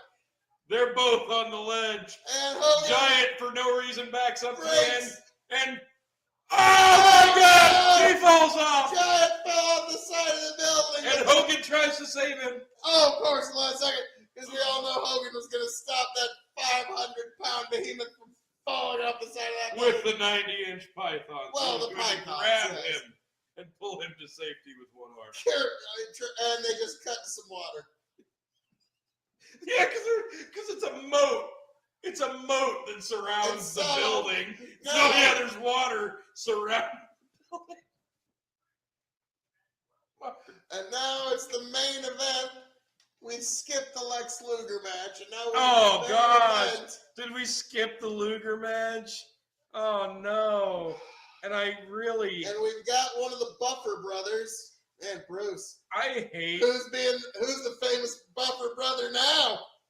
I really hate to give away the big twist ending here. Oh, don't do it. Okay, I'll wait to do it. But the image behind us has to change at some point. Does it really? Yeah, oh yeah, absolutely has to, because no, this wasn't the end. Like, that was just the precursor to the match. Yes. Turns Yes. out that wasn't enough. No. Not enough for Hulk Hogan. Here's Hogan on his way to the ring with the mouth of the South, Jimmy Hart, looking, like about as tore up as someone who possibly committed manslaughter, involuntary He manslaughter. looks pretty upset about it. I'm As I get now, yeah, he looks awful. usually, upset. yeah, you kill someone by throwing them off a roof on live pay-per-view. You go to the ring with your belt and you plead your case Not in front if of you, I was about to say, 40 no strong, questioning, no nothing. Just it's Hulk. wherever they It's are. the Hulkster. Do you know how many baddies he's had to throw off of a roof here and there? I mean, come on, it's the Hulkster. It's true. The police in every city just know. They probably had to let them know, like, hey, Hulk, there's some baddies over there. And kind of like the old El Santo movies, like, oh, all right, guess I'll go beat them up. And so Hogan, now shocked that Hogan was champion. I'm pretty amazed, actually. Yeah, he didn't ever have any of those belts. Nah, that's one thing. Hogan was never belt selfish. You know something, brother? I didn't mean to do that. I didn't mean to do that. It was cool. I'm so sorry I threw the Giant off the building, but brother, stuff happens. Monster Truck Sumo gets pretty serious, and he fell. And Monster Truck Sumo. I can't be accountable for my own actions. He tried to choke me. Oh, and look. Wait, what? Here And comes here a comes- very spry-looking Giant Yeah, the Giant with quite the skip in his step. who just fed Hogan, Hogan looking shocked because looking he as killed him. looking as dumbfounded as everybody in the crowd who's- at home. And who's the manager? Kevin Sullivan. Kevin Sullivan with marker on his forehead. And Giant, who just took a fell off a building, looks pretty good. Yeah, Pretty good, gotta say. I'm impressed. He wants a piece of Hogan. His Come hair, on, looks, get in the ring. his hair looks a little more wet. How do you get over a big guy, Phil? You throw him off a building, and you have them come down and no-sell it. I know a thing or two about that one. Even Braun Strowman flips over an ambulance and goes, I'm a little winded after that. Little winded. Now, Giant died and exploded into a million pieces. And he just came down the ring like, not the worst thing I've ever had happen to me. Now I'm ready for a match. Let's go, Hogan. Come on, what do you got? What do you got, Hulkster? You may have bested me in the sumo truck match and thrown me off a building, but I think this is the 2 out of 3 falls. I shall best you this evening, sir. I think I've got what it takes now. And Hogan's got Kevin What? Sullivan. Okay, no, and what is on his forehead? He stole Kevin Sullivan's forehead paint. Oh my God, this is... Please explain that. I wish... Because Giants manager Kevin Sullivan had the lightning mascara on his forehead, and now Hogan's bandana came off, and now Hogan has the mascara lightning bolts on his forehead. Why? Why? Why? Phil, Are why? you pretending like I have the explanation as to I sure as hell don't. I'm hoping you do. Please. I've been wondering this since the first time I saw this shit fest. Tell me. This makes no sense. I gotta go visit the chiropractor tomorrow. Just my back's killing me from watching this. Hogan liked to incorporate some take off the do-rag gags. Remember when he But he wasn't his manager. It's mocking Kevin Sullivan. Remember when Hogan came out with a toupee for a while? And the Macho Man took it off and then wore it when Hogan finally came to? Was that not classic? That's the word you want to use. That was classic. I do not care what you say. Sir. There is a match going on, and I'm so freaking disgusted at this. Versus He's the man. Tony Schiavone just said he's the man. He's the man. Oh boy. Is there a bad? What the hell is? Man, that referee with a lightning fast count by WCW standards. 1, 2, 3, 4. That's lightning fast. I can't. Oh wow! So there's Giant with a big boot in the corner. That's actually pretty impressive. Oh yeah, he can move for a big boy back in the day. day. He'd do the moonsault back in the day. Phil. Yeah, Tony.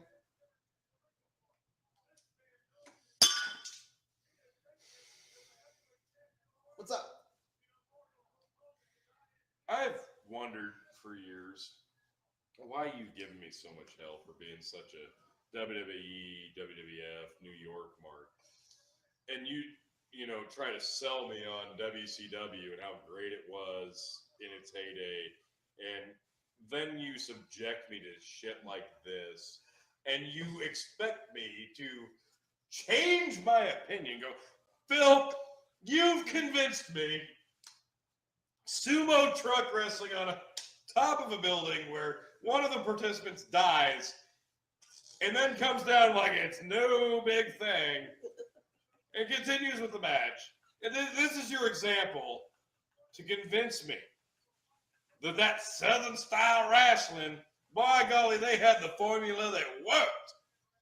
Them New York marks, they just don't know, son. What they did down in Georgia, that was a winning formula. And then you show me this. I mean, please, by all means, retort. My retort to that would be... All that's happening right now is a test of strength, and Hogan's losing. But he's hulking up! I'm hulking up! I threw him off a building, but now I'm stronger than him. I would hope. He exploded. That couldn't be... Apparently, the Giant is Deadpool, and he completely regenerated. Okay, but to my explanation, Tony, retort. Do not judge WCW or all Southern style wrestling by Halloween Havocs alone. Okay, that would be my main retort. Is Halloween Havocs have an infamous reputation for being bad. I don't know why. It seems to be You don't say. the RIP pay-per-view where You the don't folks in say. the back. It's a show for the folks in the back more than anything else. Yeah, here we are watching it. Because some pretty Enjoying classic moments have come out of Tony. Hogan versus the Giant, rooftop, truck sumo. God. Went for the, oh, no. You don't hit Hogan's finisher on Hogan. No. Oh, yeah. Oh, he's hitting it.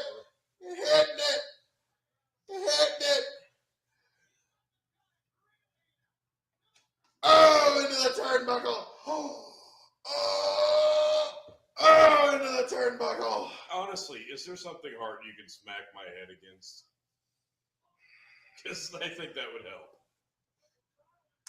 No, harder. He's going to punch him in the corners, Tony. 1, 2, 3, 4, 5, 6, 7, 8, 9, 10. And he's biting the Giant's nose. Oh, my God. Hogan.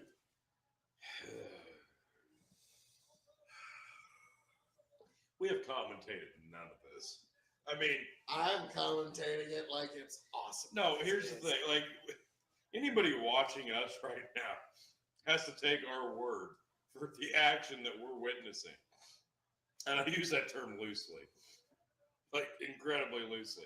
I don't feel we're doing it justice. Oh, Tony, this match has only just begun, sir. There is some incredible. Oh, and he hits a lariat. Is he considering the big boot? Another lariat.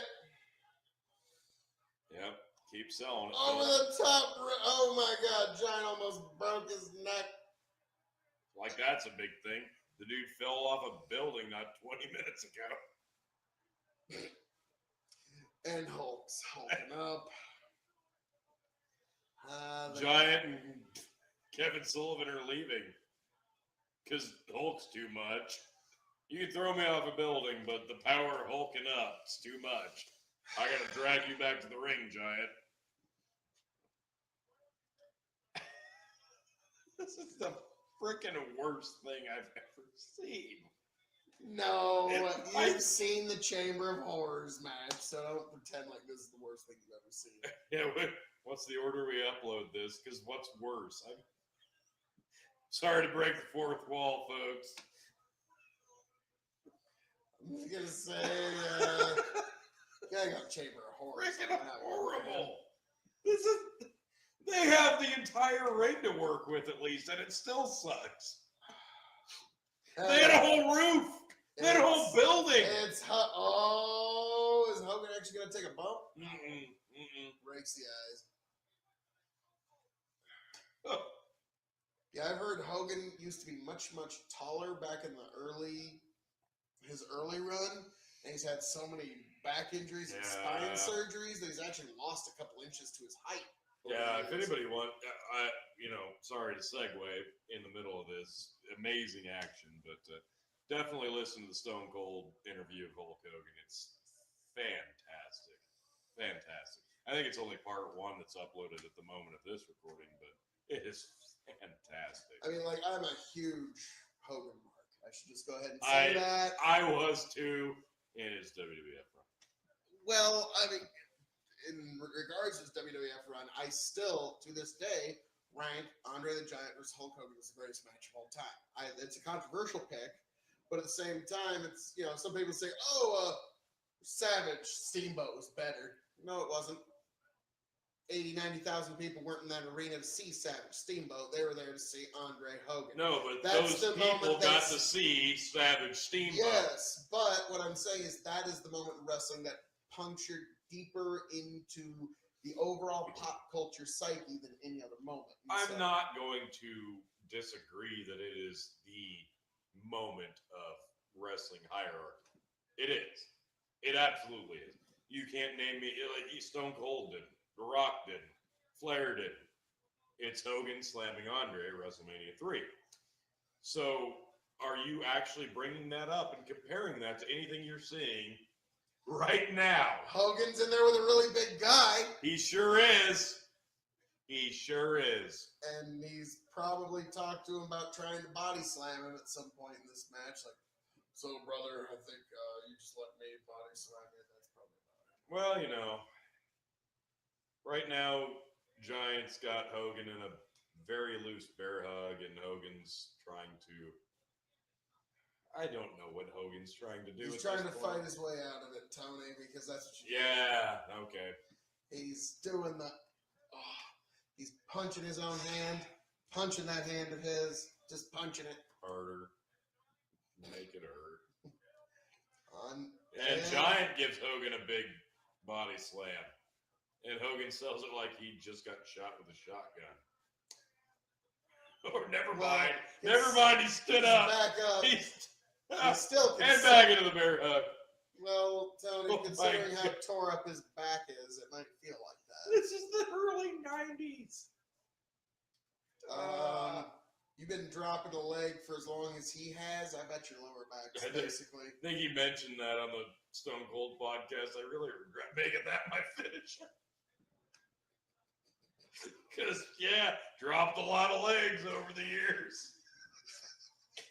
But boy, dropping that leg's worth so much money. Woo, baby.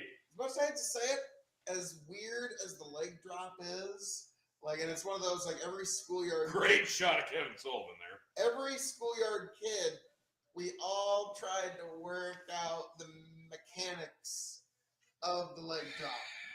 Nobody does it like Hogan. No, and we all try to, like, figure out how it was fake, and B, how it was actually effective as a fight move. Like, because we can figure out the fake part. Now, like, 5-year-old kid on the playground can figure out, yeah, okay, I see how that's fake. But the part, like, okay, how do you make it actually useful as a fight? Like, that was the mystery contained there. But it still somehow just worked. I don't know how. And I don't think Hogan would have been nearly as big if he hadn't have adopted any other finish. Like, he wanted to sleeper hold. Yeah. You'd have had a lot of kids on the playgrounds choking each other half to death if Hogan had the sleeper hold as his finish. So, Big, you know what? Big choke Hands slam. down, best spot of the match. Oh, yeah. Gigantic choke slam from the Giant. Could it be 3? 2. 1, 2. Oh my God! He shoves the Giant off See with how ease. slow that count is when he goes for the. It's 1, 2, He basically 3. bench pressed Giant off of him to kick out. And he's hulking up, Tony. Don't you know the power of Hulkamania? Oh, I know it. I know it well. He's getting up all of those kicks to the head. Don't matter. Oh. He might be wearing black, but he's still a real American. Ooh. Giant's backing up now because he's like, I want no part of the hulking up craziness. You can throw me off a roof, but don't you dare hulk up on me. Oh, is he going for it? The big boot! That hit his shoulder. Well, yeah.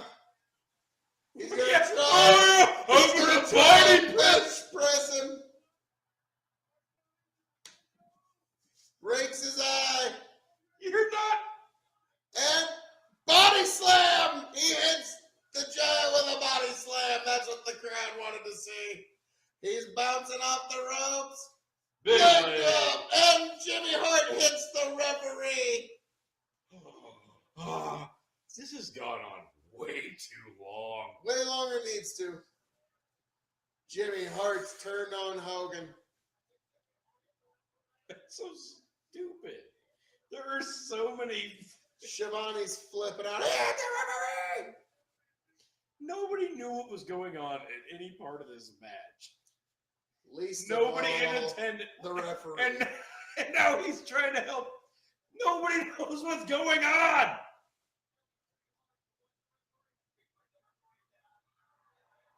And yeah, Jimmy there's the Hart full hits- turn.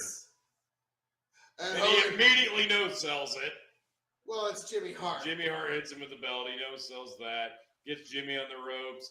Giant with the bear hug And again. we're back into the bear hug. Oh no! There's Kevin Sullivan No! in his horrible. But it's Hogan. Kevin Sullivan. He can't looking- go down from one mere mortal's bear hug. Kevin Sullivan in his atom bomb ring attire. And Jimmy Hart's calling down for something. I mean, one mere mortal cannot vanquish the great Hogan. And so they got, okay, There's Macho Luger and Luger. Macho that are trying to stop And Jimmy Hart stops Macho Man. Yep, cold deadness. And The Yeti! Here comes the Yeti! Oh my God! Well, as I said, no mere mortal can stop Hulk Hogan. he no-sells Jimmy Hart's title shot to the spine, but Jimmy Hart takes out Macho Man. Yep. And there's the Yeti to double bear hug, dry hump. Hulk Yeah, Hogan. this does not look good. There's no good part of this. This just looks bad, no matter how you want to. And Luger's just there. He's saying, maybe stop. This looks bad. Literally have no clue what's going on. A dude wrapped in toilet I paper. have no clue who's on whose side. I have no... Okay, so Luger doesn't like Hogan because he's torture racking So him. is Hogan a face again? I don't... I was hoping you could fill in the blanks. This is like a Mad Lib of wrestling. Like, there's so much stuff going on here. And there's no... Now they're going to torture rack Macho Man. Ah, yeah. Apparently, Macho's on Hogan's side. I don't. Well, remember there was that match. It was Macho versus Hogan versus Everybody. Kevin Sullivan and his entire stable, basically. And of course they won. And they're declaring the Giant the world champion in his debut match. Why? No, DQ, so it can't be.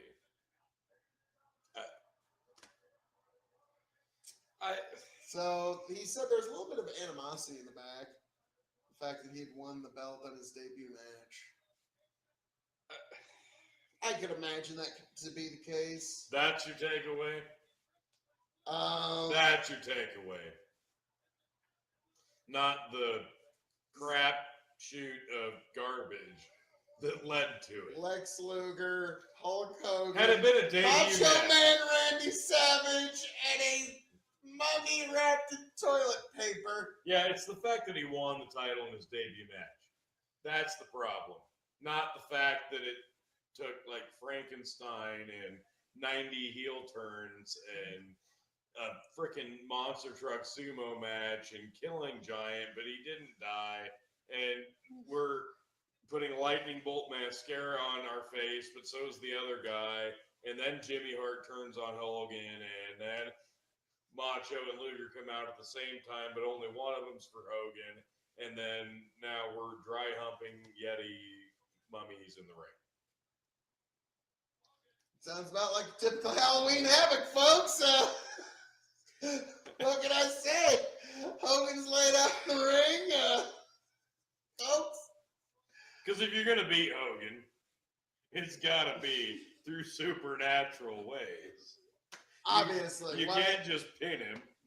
Obviously. You've got to use mythical beings And magic. and magic and Deadpool regenerative strength, At least. at least. Oh my God. So, Tony, what do you rate this one?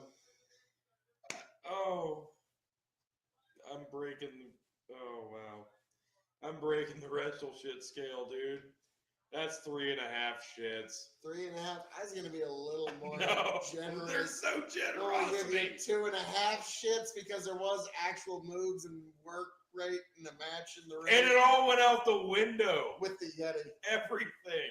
Actually, the rest of it could have been forgiven had it not been for the Yeti. No, it couldn't have. A Macho Man Lex Luger turn run in would have been forgivable. Had Jimmy Hart not taken out Macho Man Just immediately. dead cold with Just a bad dead. shot. Macho Man, no. Jimmy Hart Now you're done. Take that, Macho Man. You're done.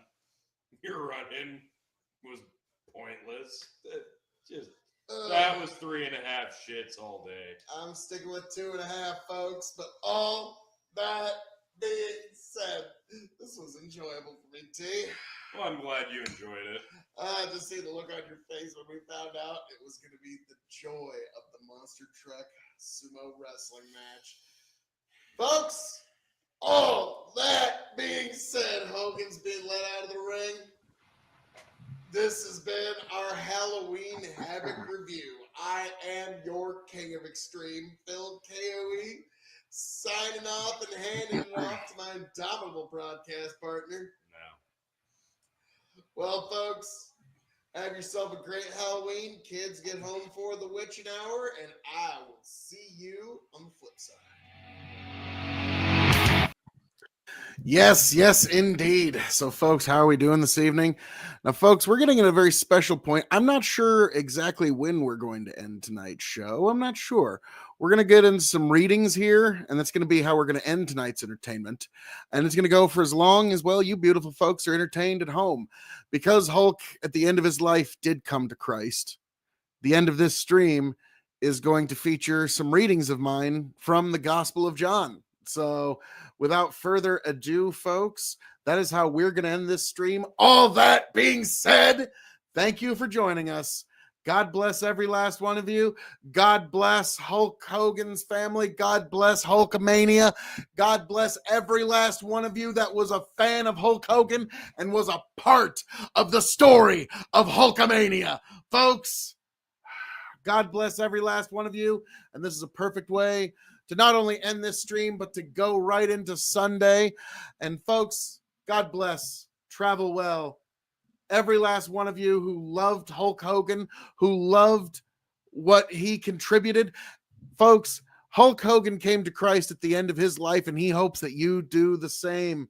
Yes, brother, sister, we hope to now call you brother in Christ or sister in Christ.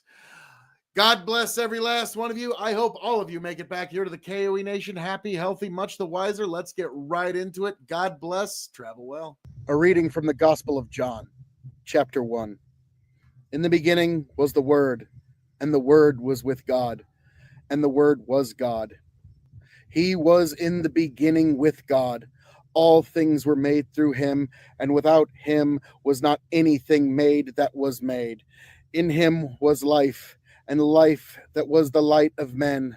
The light shines in the darkness, and the darkness has not overcome it. There was a man sent from God, whose name was John.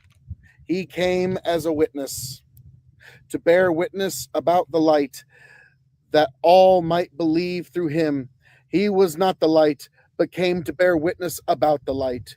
The true light, which gives light to everyone, was coming into the world. He was in the world, and the world was made through him, yet the world did not know him. He came to his own, and his own people did not receive him.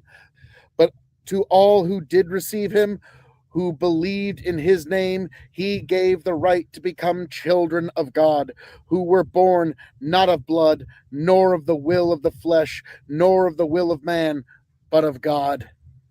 And the Word became flesh and dwelt among us, and we have seen his glory, glory as of the only Son from the Father, full of grace and truth. John bore witness about him and cried out, "This was he of whom I said, he who comes after me ranks before me, because he was before me." For from his fullness we have all received grace upon grace. For the law was given through Moses, grace and truth came through Jesus Christ. No one has ever seen God, the only God, who is at the Father's side. He has made him known. And this is the testimony of John. When the Jews sent priests and Levites from Jerusalem to ask him, "Who are you?" he confessed, but did not deny, but confessed, "I am not the Christ." And they asked him, "What then? Are you Elijah?" He said, "I am not." "Are you the prophet?" He answered, "No." So they said to him, "Who are you? We need to give an answer to those who sent us. What do you say about yourself?" He said, "I am the voice of one crying out in the wilderness, 'Make straight the way of the Lord,' as the prophet Isaiah said." Now they had been sent from the Pharisees. They asked him, "Then why are you baptizing, if you are neither the Christ, nor Elijah, nor the prophet?" John answered them, "I baptize with water, but among you stands one you do not know, even he who comes after me, the straps of whose sandal I am not worthy to untie." These things took place in Bethany across the Jordan, where John was baptizing. The next day he saw Jesus coming towards him and said, "Behold, the Lamb of God who takes away the sin of the world. This is he of whom I said, 'After me comes a man who ranks before me, because he was before me.' I myself did not know him, but for this purpose I came baptizing with water, that he might be revealed to Israel."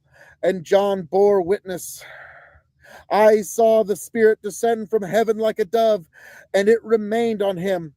I myself did not know him, but he who sent me to baptize with water said to me, 'He on whom you see the Spirit descend and remain, this is he who baptizes with the Holy Spirit.' And I have seen and I have borne witness that this is the Son of God." The next day, again, John was standing with two of his disciples, and he looked at Jesus as he walked by and said, "Behold, the Lamb of God." The two disciples heard him say this, and they followed Jesus. Jesus turned and saw them following and said to them, "What are you seeking?" And they said to him, "Rabbi," which means teacher, "where are you staying?" He said to them, "Come, and you will see." So they came and saw where he was staying, and they stayed with him that day, for it was about the 10th hour. One of the two who heard John speak and followed Jesus was Andrew, Simon Peter's brother. He first found his own brother, Simon, and said to him, "We have found the Messiah," which means Christ. He brought him to Jesus. Jesus looked at him and said, "You are Simon, son of John. You shall be called Cephas," which means Peter. The next day, Jesus decided to go to Galilee. He followed Philip and said to him, "Follow me."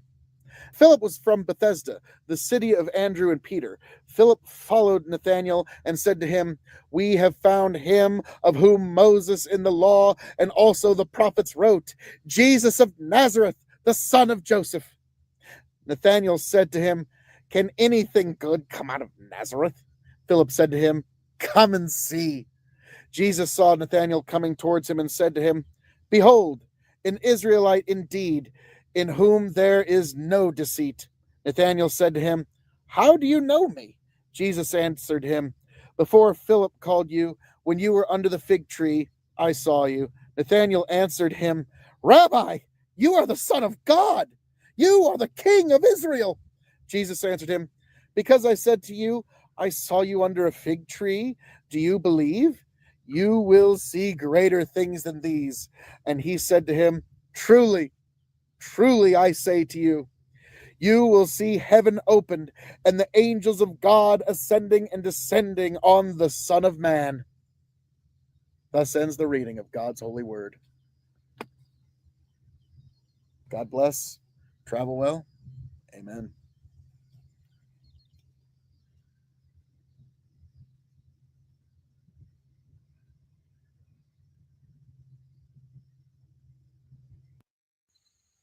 A reading from the Gospel of John, chapter 2.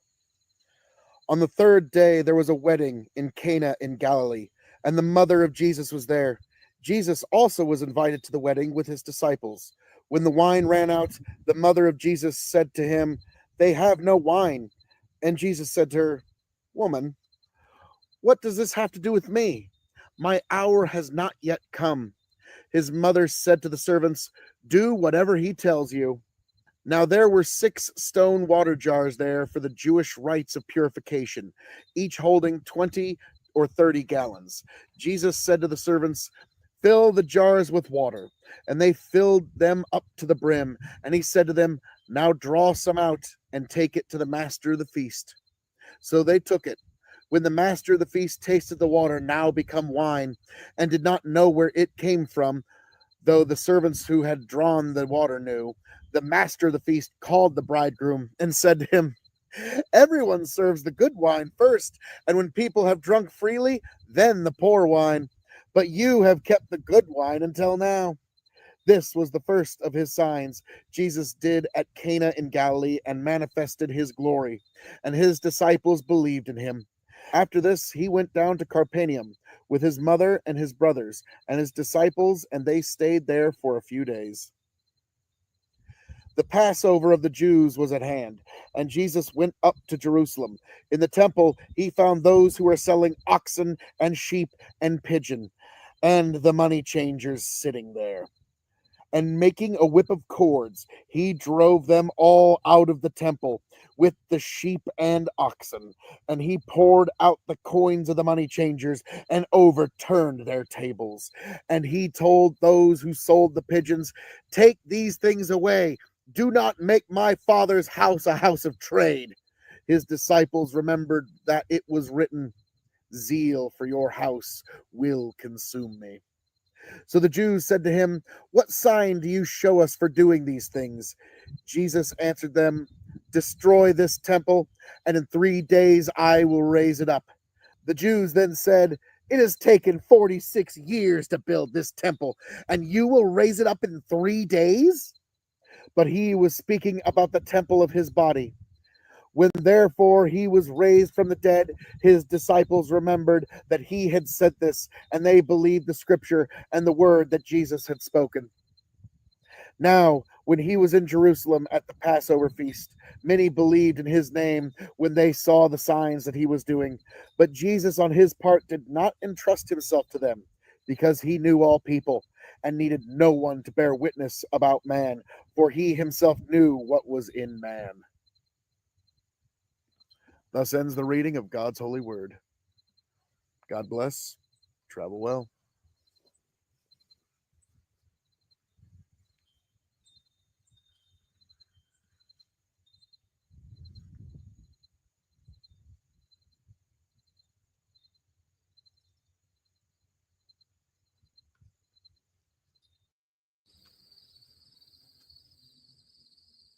A reading from the Gospel of John, chapter 3. Now there was a man of the Pharisees named Nicodemus, a ruler of the Jews. This man came to Jesus by night and said to him, Rabbi, we know that you are a teacher come from God, for no one can do these signs that you do unless God is with him. Jesus answered him, Truly, truly I say to you, unless one is born again, he cannot see the kingdom of God. Nicodemus said to him, how can a man be born when he is old? Can he enter a second time into his mother's womb and be born? Jesus answered, Truly, truly I say to you, unless one is born of water and the Spirit, he cannot enter the kingdom of God. That which is born of flesh is flesh. That which is born of the Spirit is spirit. Do not marvel that I said to you, you must be born again. The wind blows where it wishes, and you hear its sound, but you do not know where it comes from or where it goes. So it is with everyone who is born of the Spirit. Nicodemus said to him, how can these things be? Jesus answered him, are you the teacher of Israel, and yet you do not understand these things? Truly, truly I say to you, we speak of what we know and bear witness to what we have seen, but you do not receive our testimony. I have told you earthly things, and you do not believe. How can you believe if I tell you heavenly things? No one has ascended into heaven except he who descended from heaven, the Son of Man. And as Moses lifted up the serpent in the wilderness, so must the Son of Man be lifted up, that whoever believes in him may have eternal life. For God so loved the world that he gave his only Son, that whoever believes in him should not perish, but have eternal life. For God did not send his Son into the world to condemn the world, but in order that the world might be saved through him. Whoever believes in him is not condemned, but whoever does not believe is condemned already, because he has not believed in the name of the only Son of God. And this is the judgment. The light has come into the world, and people loved the darkness rather than the light, because their works were evil. For everyone who does wicked things hates the light and does not come to the light, lest his works should be exposed. But whoever does what is true comes to the light, so that it may be clearly seen that his works have been carried out in God. After this, Jesus and his disciples went into the Judean countryside, and he remained there with them and was baptized. John was also baptizing at Aenon near Siloam, because water was plentiful there, and people were coming and being baptized, for John had not yet been put in prison. Now the discussion arose between some of John's disciples and a Jew over purification, and they came to John and said to him, "Rabbi, he who was with you across the Jordan, to whom you bore witness, look, he is baptizing, and all are going to him." John answered, "A person cannot receive even one thing unless it is given to him from heaven. You yourselves bear me witness that I said, I am not the Christ, but I have been sent before him. The one who has the bride is the bridegroom. The friend of the bridegroom who stands and hears him rejoices greatly at the bridegroom's voice. Therefore, this joy of mine is now complete. He must increase, but I must decrease. He who comes from above is above all. He who is of the earth belongs to the earth and speaks in an earthly way. He who comes from heaven is above all. He bears witness to what he has seen and heard, yet no one receives his testimony. Whoever receives his testimony sets his seal to this, that God is true. For he whom God has sent utters the words of God, for he gives the Spirit without measure. The Father loves the Son and has given all things into his hand. Whoever believes in the Son has eternal life. Whoever does not obey the Son shall not see life, but the wrath of God remains on him. Thus ends the reading of God's holy word.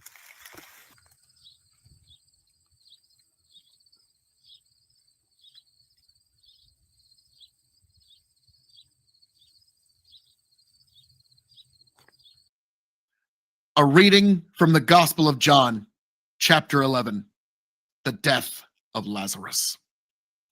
Now a certain man was ill, Lazarus of Bethany, the village of Mary and her sister Martha. It was Mary who anointed the Lord with ointment and wiped his feet with her hair, whose brother Lazarus was ill. So this sister sent to him, saying, "Lord, he whom you love is ill." But when Jesus heard it, he said, "This illness does not lead to death. It is for the glory of God, so that the Son of God may be glorified through it." Now, Jesus loved Martha and her sister and Lazarus. So when he heard that Lazarus was ill, he stayed 2 days longer in the place where he was. Then after this, he said to the disciples, "Let us go to Judea again." The disciples said to him, "Rabbi, the Jews were just now seeking to stone you, and you are going there again?" Jesus answered, "Are there not 12 hours in a day? If anyone walks in the day, he does not stumble, because he sees the light of this world. But if anyone walks in the night, he stumbles, because the light is not in him." After saying these things, he said to them, "Our friend Lazarus has fallen asleep, but I go to awaken him." The disciples said to him, "Lord, if he has fallen asleep, he will recover." Now Jesus had spoken of his death, but they thought he meant taking rest in sleep. Then Jesus told them plainly, "Lazarus has died. And for your sake, I am glad that I was not there, so that you may believe. But let us go to him.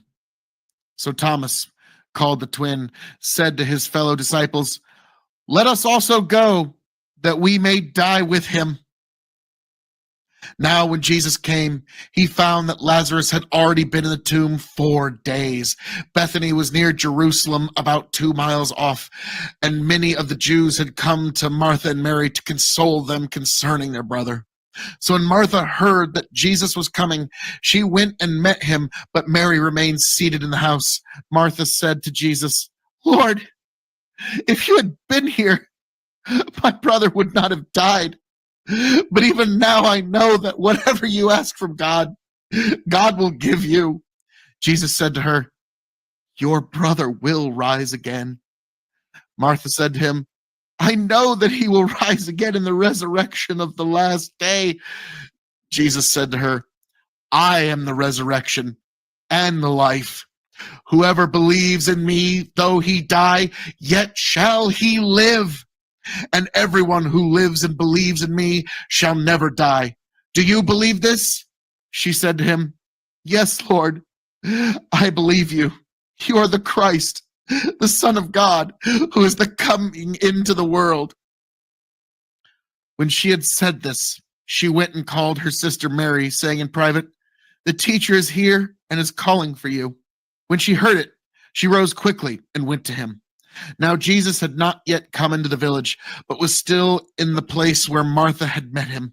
When the Jews who were with her at the house consoling her saw Mary rise quickly and go out, they followed her, supposing she was going to the tomb to weep there. Now when Mary came to where Jesus was and saw him, she fell at his feet, saying to him, Lord, if you had been here, my brother would not have died. When Jesus saw her weeping and the Jews who had come with her also weeping, he was deeply moved. In his spirit and greatly troubled, he said, where have you laid him? They said to him, Lord, come and see. Jesus wept. So the Jews said, see how he loved him. But some of them said, could not he who opened the eyes of the blind also have kept this man from dying? Then Jesus, deeply moved again, came to the tomb. It was a cave, and a stone lay against it. Jesus said, take away the stone. Martha, the sister of the dead man, said to him, Lord, by this time there will be an odor, for he has been dead 4 days. Jesus said to her, did I not tell you that if you believed, you would see the glory of God? So they took away the stone, and Jesus lifted up his eyes and said, Father, I thank you that you have heard me. I knew that you always hear me, but I said this on account of the people standing around, that they may believe that you sent me. When he had said these things, he cried out with a loud voice, Lazarus, come out! The man who had died came out, his hands and feet bound with linen strips, and his face wrapped with a cloth. Jesus said to them, unbind him and let him go. Many of the Jews, therefore, who had come with Mary and had seen what he did, believed in him. But some of them went to the Pharisees and told them what Jesus had done. So the chief priests and the Pharisees gathered the council and said, what are we to do? For this man performs many signs. If we let him go on like this, everyone will believe in him, and the Romans will come and take away both our place and our nation. But one of them, Caiaphas, who was the high priest that year, said to them, you know nothing at all, nor do you understand that it is better for you that one man should die for the people, not that the whole nation should perish. He did not say this of his own accord, but being high priest that year, he prophesied that Jesus would die for the nation, and not for the nation only, but also to gather into one the children of God who are scattered abroad. So from that day on, they made plans to put him to death. Jesus, therefore, no longer walked openly among the Jews, but went from there to the region near the wilderness, to a town called Ephraim, and there he stayed with the disciples. Now the Passover of the Jews was at hand, and many went from the country to Jerusalem before the Passover to purify themselves. They were looking for Jesus and saying to one another as they stood in the temple, "What do you think? That he will not come to the feast at all?" Now the chief priests and the Pharisees had given orders that if anyone knew where he was, they should let them know so that they might arrest him. Thus ends the reading of God's holy word. Woo-wee! That was a doozy, folks. That was truly something. That was truly something. Amen. Amen indeed. John 13, 1 through 17. Now before the feast of the Passover, when Jesus knew that his hour was come, that he should depart out of this world unto the Father, having loved his own which were in the world, he loved them unto the end. And supper being ended, the devil having now put into the heart of Judas Iscariot, Simon's son, to betray him. Jesus, knowing that the Father had given all things into his hand, and that he was come from God, and went to God. He riseth from supper, and laid aside his garments, and took a towel, and girded himself. After that, he poureth water into a basin, and began to wash the disciples' feet, and to wipe them with the towel wherewith he was girded.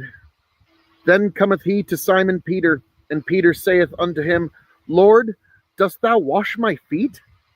Jesus answered and said unto him, What I do thou knowest not now, but thou shalt know hereafter. Peter saith unto him, Thou shalt never wash my feet. Jesus answered him, If I wash thee not, thou hast no part with me. Simon Peter saith unto him, Lord, not my feet only, but also my hands and my head. Jesus saith to him, He that is washed needeth not save to wash his feet, but is clean every whit, and ye are clean, but not all. For he knew who should betray him. Therefore said he, Ye are not all clean. So after he had washed their feet, and had taken his garments, and was set down again, he said unto them, Know ye what I have done to you? Ye call me Master and Lord, and ye say, Well, for so I am.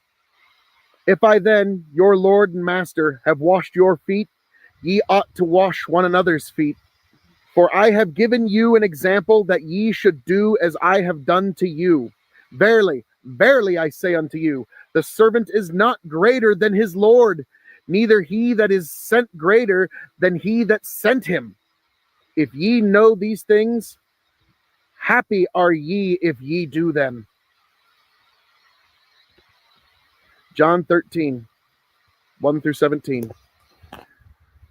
If there's a biblical verse you'd like me to read, or one that means something to you or you find deep and profound, please just let me know in the comments.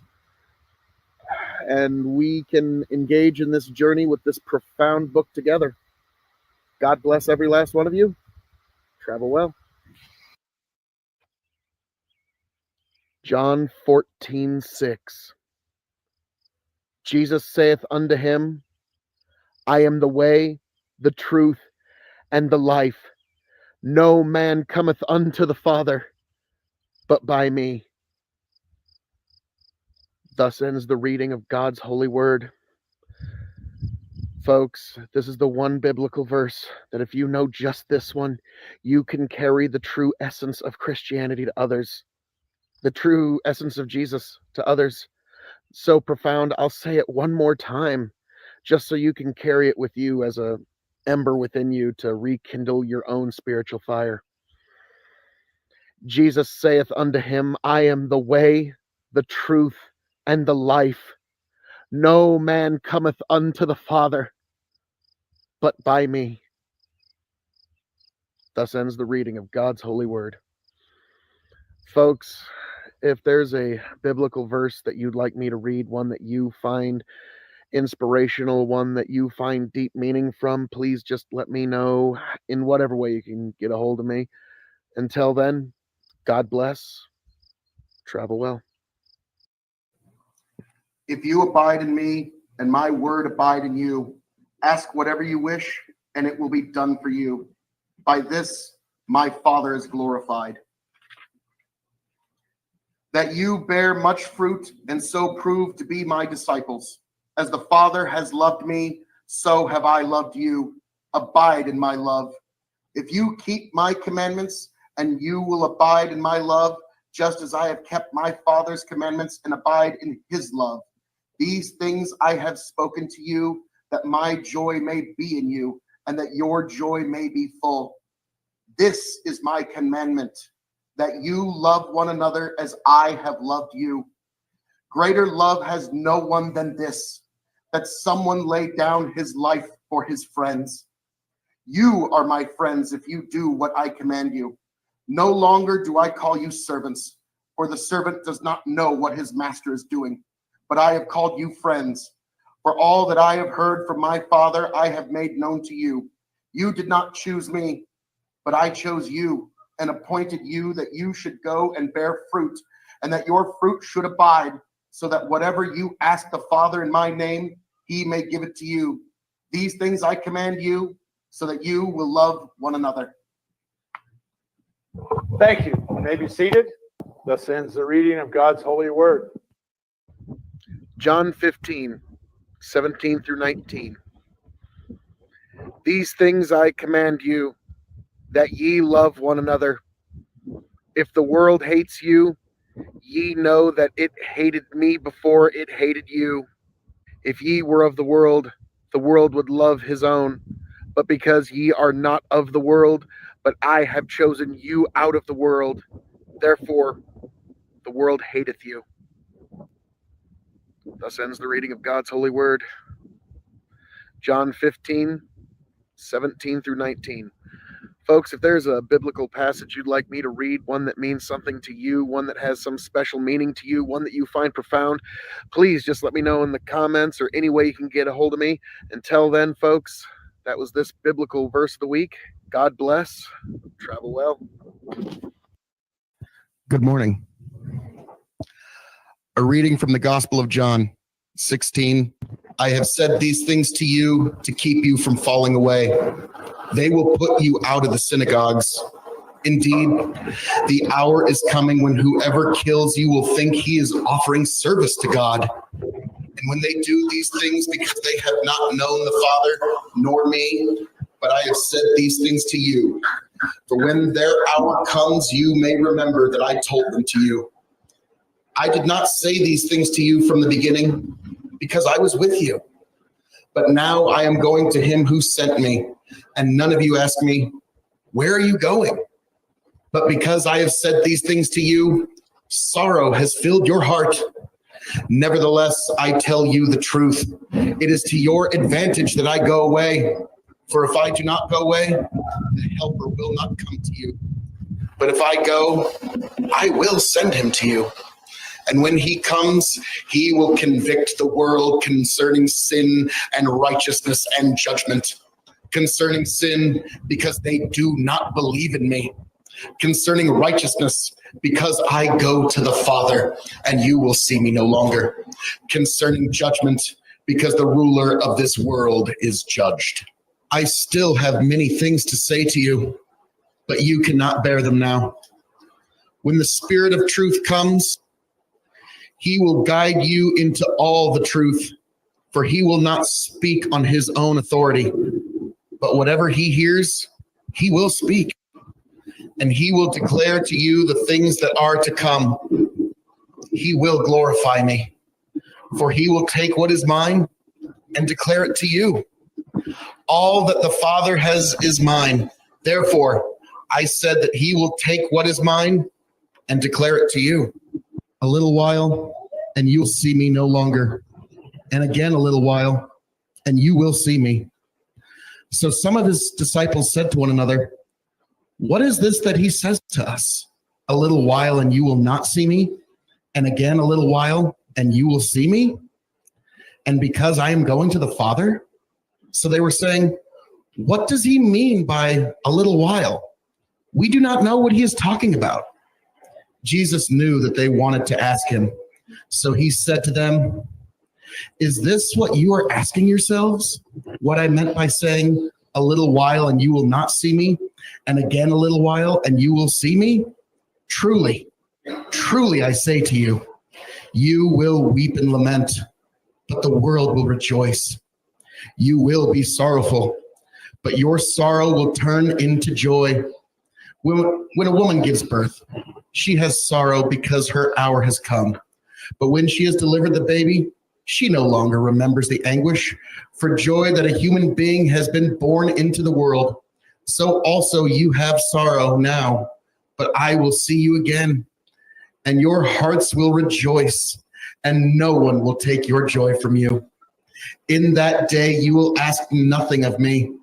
Truly, truly I say to you, whatever you ask of the Father in my name, he will give it to you. Until now you have asked nothing in my name. Ask, and you will receive, that your joy may be full. I have said these things to you in figures of speech. The hour is coming when I will no longer speak to you in figures of speech, but will tell you plainly about the Father. In that day you will ask in my name, and I do not say to you that I will ask the Father on your behalf. For the Father himself loves you, because you have loved me and have believed that I came from God. I came from the Father and have come into the world, and now I am leaving the world and going to the Father. His disciples said, ah, now you are speaking plainly and not using figurative speech. Now we know that you know all things and do not need anyone to question you. This is why we believe that you came from God. Jesus answered them, do you now believe?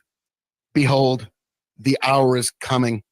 Indeed, it has come, when you will be scattered, each to his own home, and will leave me alone. Yet I am not alone, for the Father is with me. I have said these things to you, that in me you may have peace. In the world you will have tribulation, but take heart, I have overcome the world. Thus ends the reading of God's holy word. Good morning. A reading from the Gospel of John, chapter 17. When Jesus had spoken these words, he lifted up his eyes to heaven and said, Father, the hour has come. Glorify your Son, that the Son may glorify you, since you have given him authority over all flesh, to give eternal life to all whom you have given him. And this is eternal life, that they know you, the only true God, and Jesus Christ, whom you have sent. I glorified you on earth, having accomplished the work that you gave me to do. And now, Father, glorify me in your own presence with the glory that I had with you before the world existed. I have manifested your name to the people whom you gave me out of the world. Yours they were, and you gave them to me, and they have kept your word. Now they know that everything that you have given me is from you. For I have given them the words that you gave me, and they have received them, and have come to know in truth that I came from you, and they have believed that you sent me. I am praying for them. I am not praying for the world, but for those whom you have given me, for they are yours. All mine are yours, and yours are mine, and I am glorified in them. And I am no longer in the world, but they are in the world, and I am coming to you. Holy Father, keep them in your name, which you have given me, that they may be one, even as we are one. While I was with them, I kept them in your name, which you have given me. I have guarded them, and not one of them has been lost except the son of destruction, that the scripture might be fulfilled. But now I am coming to you, and these things I speak in the world, that they may have my joy fulfilled in themselves. I have given them your word, and the world has hated them because they are not of the world, just as I am Not of the world. I do not ask that you take them out of the world, but that you keep them from the evil one. They are not of the world, just as I am not of the world. Sanctify them in the truth. Your word is truth. As you have sent me into the world, so I have sent them into the world. And for their sake I consecrate myself, that they also may be sanctified in truth. Father, I desire that they also, whom you have given me, may be with me where I am, to see my glory that you have given me, because they loved me before the foundation of the world. O righteous Father, even though the world does not know you, I know you, and these know that you have sent me. I made known to them your name, and I will continue to make it known, that the love with which you have loved me may be in them, and I in them. Thus ends the reading of God's holy word. Good morning. A reading from the Gospel of John, chapter 18. When Jesus had spoke these words, he went out with his disciples across the brook Kidron, where there was a garden, which he and his disciples entered. Now Judas, who betrayed him, also knew the place, for Jesus often met there with his disciples. So Judas, having procured a band of soldiers and some officers from the chief priests and the Pharisees, went there with lanterns and torches and weapons. Then Jesus, knowing all that would happen to him, came forward and said to them, "Whom do you seek?" They answered him, "Jesus of Nazareth." Jesus said to them, "I am he." Judas, who betrayed him, was standing with them. When Jesus said to them, "I am he," they drew back and fell to the ground. So he asked them again, "Whom do you seek?" And they said, "Jesus of Nazareth." Jesus answered, "I told you that I am he. So if you seek me, let these men go." This was to fulfill the word that he had spoken. "Of those whom you gave me, I have lost not one." Then Simon Peter, having drawn a sword, drew it and struck the high priest's servant and cut off his right ear. The servant's name was Malchus. So Jesus said to Peter, "Put your sword into its sheath. Shall I not drink the cup that the Father has given me?" So the band of soldiers and their captain and the officers of the Jews arrested Jesus and bound him. First, they led him to Annas, for he was the father-in-law of Caiaphas, who was the high priest that year. It was Caiaphas who had advised the Jews that it would be expedient that one man should die for the people. Simon Peter followed Jesus, and so did another disciple. Since that disciple was known to the high priest, he entered with Jesus into the courtyard of the high priest. But Peter stood outside at the door. So the other disciple, who was known to the high priest, went out and spoke to the servant girl who kept watch at the door and brought Peter in. The servant girl at the door said to Peter, Are you also not one of this man's disciples, are you?" He said, "I am not." Now the servants and officers had made a charcoal fire because it was cold, and they were standing and warming themselves. Peter also was with them, standing and warming himself. The high priest then questioned Jesus about his disciples and his teaching. Jesus answered him, "I have spoken openly to the world. I have always taught in the synagogues and in the temple, where all Jews come together. I have said nothing in secret. Why do you ask me? Ask those who have heard me what I said to them. They know what I said." When he had said these things, one of the officers standing by struck Jesus with his hand, saying, "Is that how you answer the high priest?" Jesus answered him, if what I said is wrong, bear witness about the wrong. But if what I said is right, why do you strike me? Annas then sent him bound to Caiaphas, the high priest. Now Simon Peter was standing and warming himself. So they said to him, you also are not one of his disciples, are you? He denied it and said, I am not. One of the servants of the high priest, a relative of the man whose ear Peter had cut off, asked, did I not see you at the garden with him? Peter again denied it. And at once a rooster crowed. Then they led Jesus from the house of Caiaphas to the governor's headquarters. It was early morning. They themselves did not enter the governor's headquarters so that they would not be defiled, but could eat the Passover.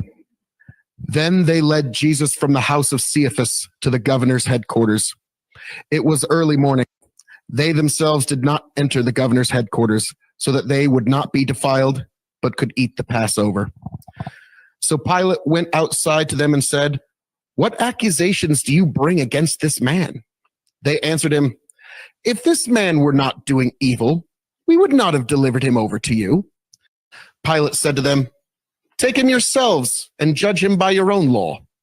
The Jews said to him, it is not lawful for us to put anyone to death. This was to fulfill the word that Jesus had spoken, to show by what kind of death he was going to die. So Pilate entered his headquarters again and called Jesus and said to him, are you the king of the Jews?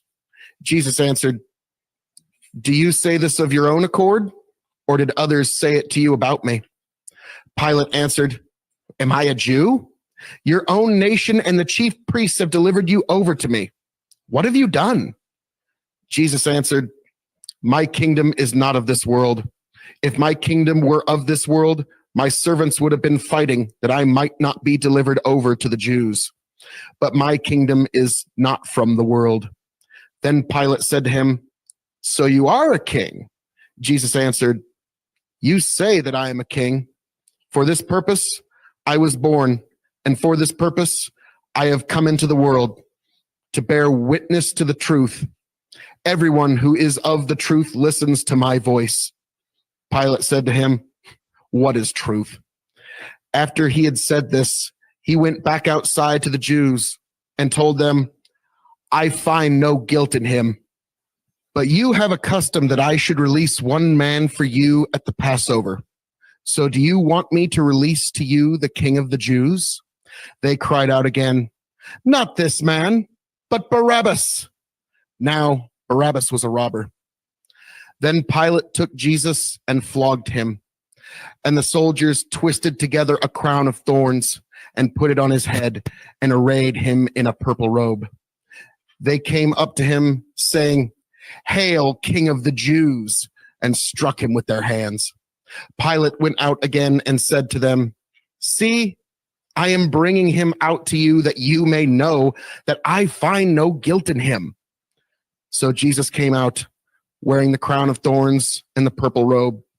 Pilate said to them, behold the man. When the chief priests and the officers saw him, they cried out, crucify him, crucify him. Pilate said to them, take him yourselves and crucify him, for I find no guilt in him. The Jews answered him, we have a law, and according to that law, he ought to die because he made himself the Son of God.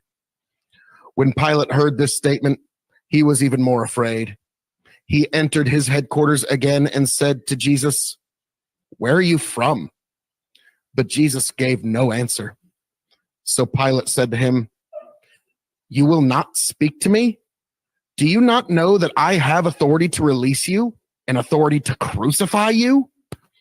Jesus answered him, you would have no authority over me at all unless it had been given to you from above. Therefore, he who delivered me over to you has the greater sin. From then on, Pilate sought to release him, but the Jews cried out, if you release this man, you are not Caesar's friend. Everyone who makes himself a king opposes Caesar. So when Pilate heard these words, he brought Jesus out and sat down on the judgment seat at a place called the Stone Pavement, and in Aramaic, Gabbatha. Now it was the day of preparation of the Passover. It was about the 6th hour. He said to the Jews, "Behold your king." They cried out, "Away with him! Away with him! Crucify him!" Pilate said to them, "Shall I crucify your king?" The chief priest answered, "We have no king but Caesar." So he delivered him over to them to be crucified. So they took Jesus.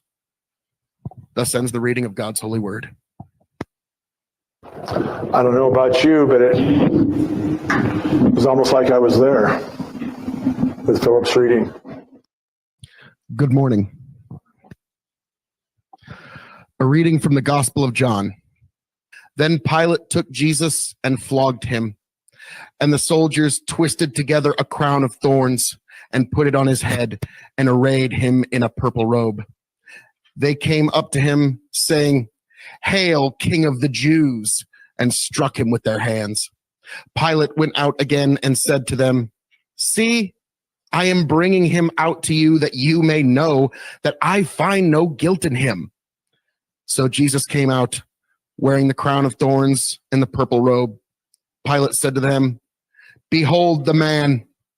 When the chief priests and the officers saw him, they cried out, "Crucify him! Crucify him!" Pilate said to them, "Take him yourselves and crucify him, for I find no guilt in him." The Jews answered him, "We have a law, and according to that law, he ought to die because he made himself the Son of God." When Pilate heard this statement, he was even more afraid. He entered his headquarters again and said to Jesus, "Where are you from?" But Jesus gave no answer. So Pilate said to him, "You will not speak to me? Do you not know that I have authority to release you and authority to crucify you?" Jesus answered him, "You would have no authority over me at all unless it had been given to you from above. Therefore, he who delivered me over to you has the greater sin." From then on, Pilate sought to release him, but the Jews cried out, "If you release this man, you are not Caesar's friend. Everyone who makes himself a king opposes Caesar." So when Pilate heard these words, he brought Jesus out and sat down on the judgment seat at a place called the Stone Pavement, and in Aramaic, Gabbatha. Now it was the day of preparation of the Passover. It was about the 6th hour. He said to the Jews, "Behold your king." They cried out, "Away with him! Away with him! Crucify him!" Pilate said to them, "Shall I crucify your king?" The chief priest answered, "We have no king but Caesar."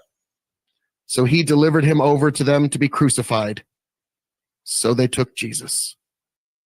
And he went out, bearing his own cross, to the place called the Place of the Skull, which in Aramaic is called Golgotha. There they crucified him, and with him 2 others, one on each side, and Jesus between them. Pilate also wrote an inscription and put it on the cross. It read, "Jesus of Nazareth, the King of the Jews." Many of the Jews read this inscription, for the place where Jesus was crucified was near the city, and it was written in Aramaic, in Latin, and in Greek. So the chief priests of the Jews said to Pilate, "Do not write, 'The King of the Jews,' but rather, 'This man said, I am the King of the Jews.'" Pilate answered, "What I have written, I have written." When the soldiers had crucified Jesus, they took his garments and divided them into 4 parts, 1 part for each soldier, also his tunic. But the tunic was seamless, woven in one piece from top to bottom. So they said to one another, "Let us not tear it, but cast lots for it to see whose it shall be." This was to fulfill the scripture which says, "They divided my garments among them, and for my clothing they cast lots." So the soldiers did these things, but standing by the cross of Jesus were his mother and his mother's sister, Mary the wife of Clopas, and Mary Magdalene. When Jesus saw his mother and the disciple whom he loved standing nearby, he said to his mother, "Woman, behold, your son." Then he said to the disciple, "Behold, your mother." And from that hour, the disciple took her to his own home. After this, Jesus, knowing that all was now finished, said, to fulfill the scripture, "I thirst." A jar full of sour wine stood there. So they put a sponge full of the sour wine on a hyssop branch and held it to his mouth. When Jesus had received the sour wine, he said, "It is finished," and bowed his head and gave up his spirit. Since it was the day of preparation, and so that the bodies would not remain on the cross on the Sabbath, for that Sabbath was a high day, the Jews asked Pilate that their legs might be broken and that they might be taken away. So the soldiers came and broke the legs of the first and of the other who had been crucified with him. But when it came to Jesus and saw that he was already dead, they did not break his legs. But one of the soldiers pierced his side with a spear, and at once there came out blood and water. He who saw it has borne witness. His testimony is true, and he knows that he is telling the truth, that you also may believe. For these things took place that the scripture might be fulfilled. Not one of his bones will be broken. And again, another scripture says, they will look on him whom they have pierced. After these things, Joseph of Arimathea, who was a disciple of Jesus, but secretly for fear of the Jews, asked Pilate that he might take away the body of Jesus, and Pilate gave him permission. So he came and took the body away. Nicodemus also, who earlier had come to Jesus by night, came bringing a mixture of myrrh and aloes, about 75 pounds in weight. So they took the body of Jesus and bound it in the linen cloths with the spices, as is the burial custom of the Jews. Now in the place where he was crucified, there was a garden, and in the garden a new tomb in which no one had yet been laid. So because of the Jewish day of preparation, since the tomb was so close at hand, they laid Jesus there. Thus ends the reading of God's holy word.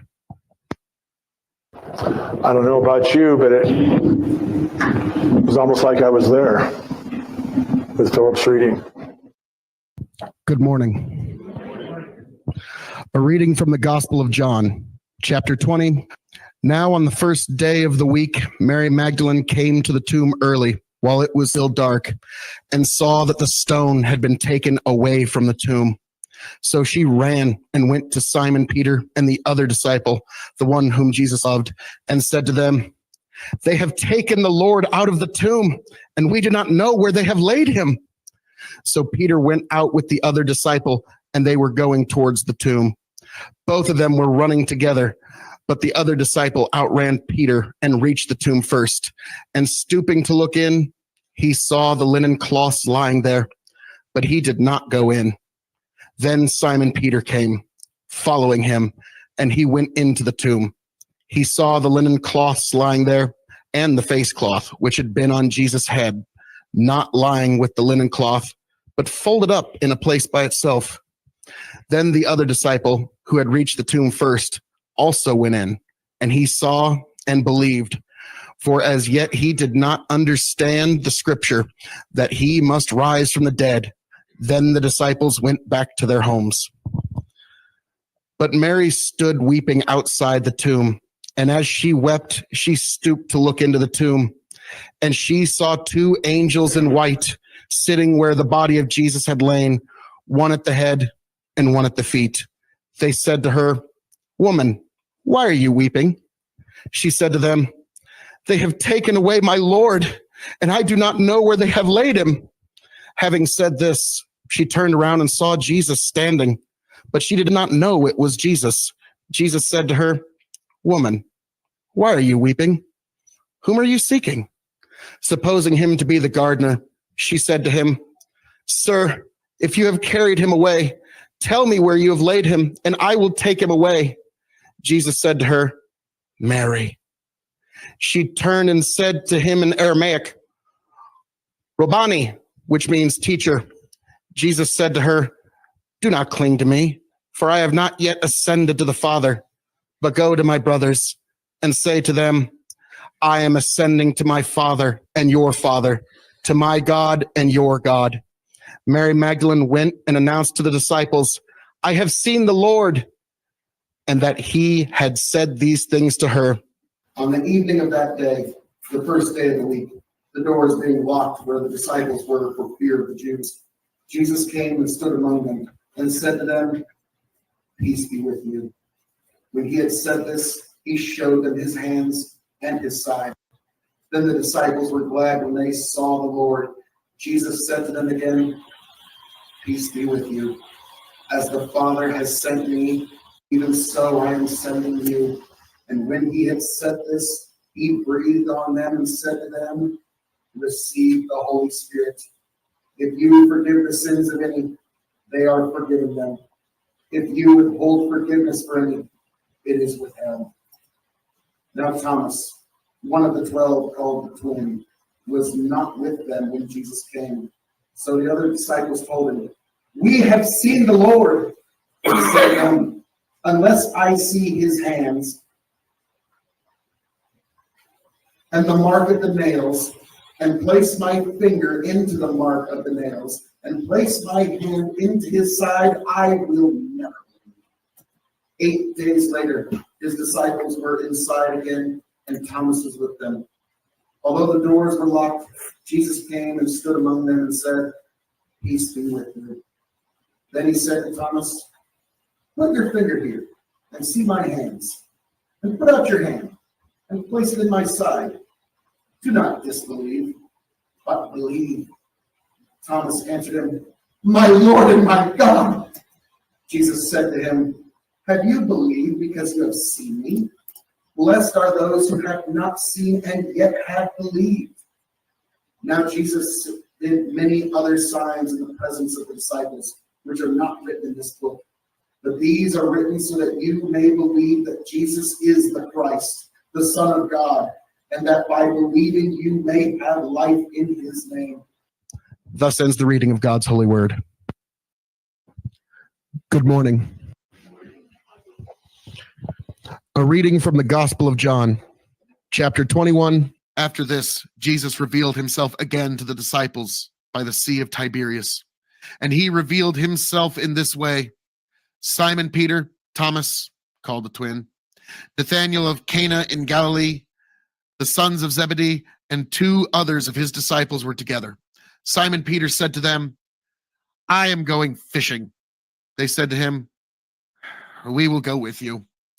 They went out and got into the boat, but that night they caught nothing. Just as day was breaking, Jesus stood on the shore. Yet the disciples did not know that it was Jesus. Jesus said to them, Children, do you have any fish? They answered him, No. He said to them, Cast the net on the right side of the boat, and you will find some. So they cast it. And now they were not able to haul it in because of the quantity of fish. That disciple, whom Jesus loved, therefore said to Peter, It is the Lord! When Simon Peter heard that it was the Lord, he put on his outer garment, for he was stripped for work, and threw himself into the sea. The other disciples came in the boat, dragging the net full of fish, for they were not far from the land, but about 100 yards off. When they got out on land, they saw a charcoal fire in place, with fish laid out on it and bread. Jesus said to them, Bring some of the fish that you have caught. So Simon Peter went aboard and hauled the net ashore full of large fish, 153 of them. And although there were so many, the net was not torn. Jesus said to them, Come and have breakfast. Now, none of the disciples dared ask him, Who are you? They knew it was the Lord. Jesus came and took the bread and gave it to them, and so with the fish. This was now the third time that Jesus was revealed to the disciples after he was raised from the dead. When they had finished breakfast, Jesus said to Simon Peter, Simon, son of John, do you love me more than these? He said to him, Yes, Lord, you know that I love you. He said to him, Feed my lambs. He said to him a second time, Simon, son of John, do you love me? He said to him, Yes, Lord, you know that I love you. He said to him, Tend my sheep. He said to him the third time, Simon, son of John, do you love me? Peter was grieved because he said to him the third time, Do you love me? And he said to him, Lord, you know everything. You know that I love you. Jesus said to him, Feed my sheep. Truly, truly, I say to you, when you were young, you used to dress yourself and walk wherever you wanted. But when you are old, you will stretch out your hands and another will dress you and carry you where you do not want to go. This he said to show by what kind of death he was to glorify God. And after saying this, he said to him, Follow me. Peter turned and saw the disciple whom Jesus loved following them, the one who also had leaned back against him during the supper and had said, Lord, who is it that is going to betray you?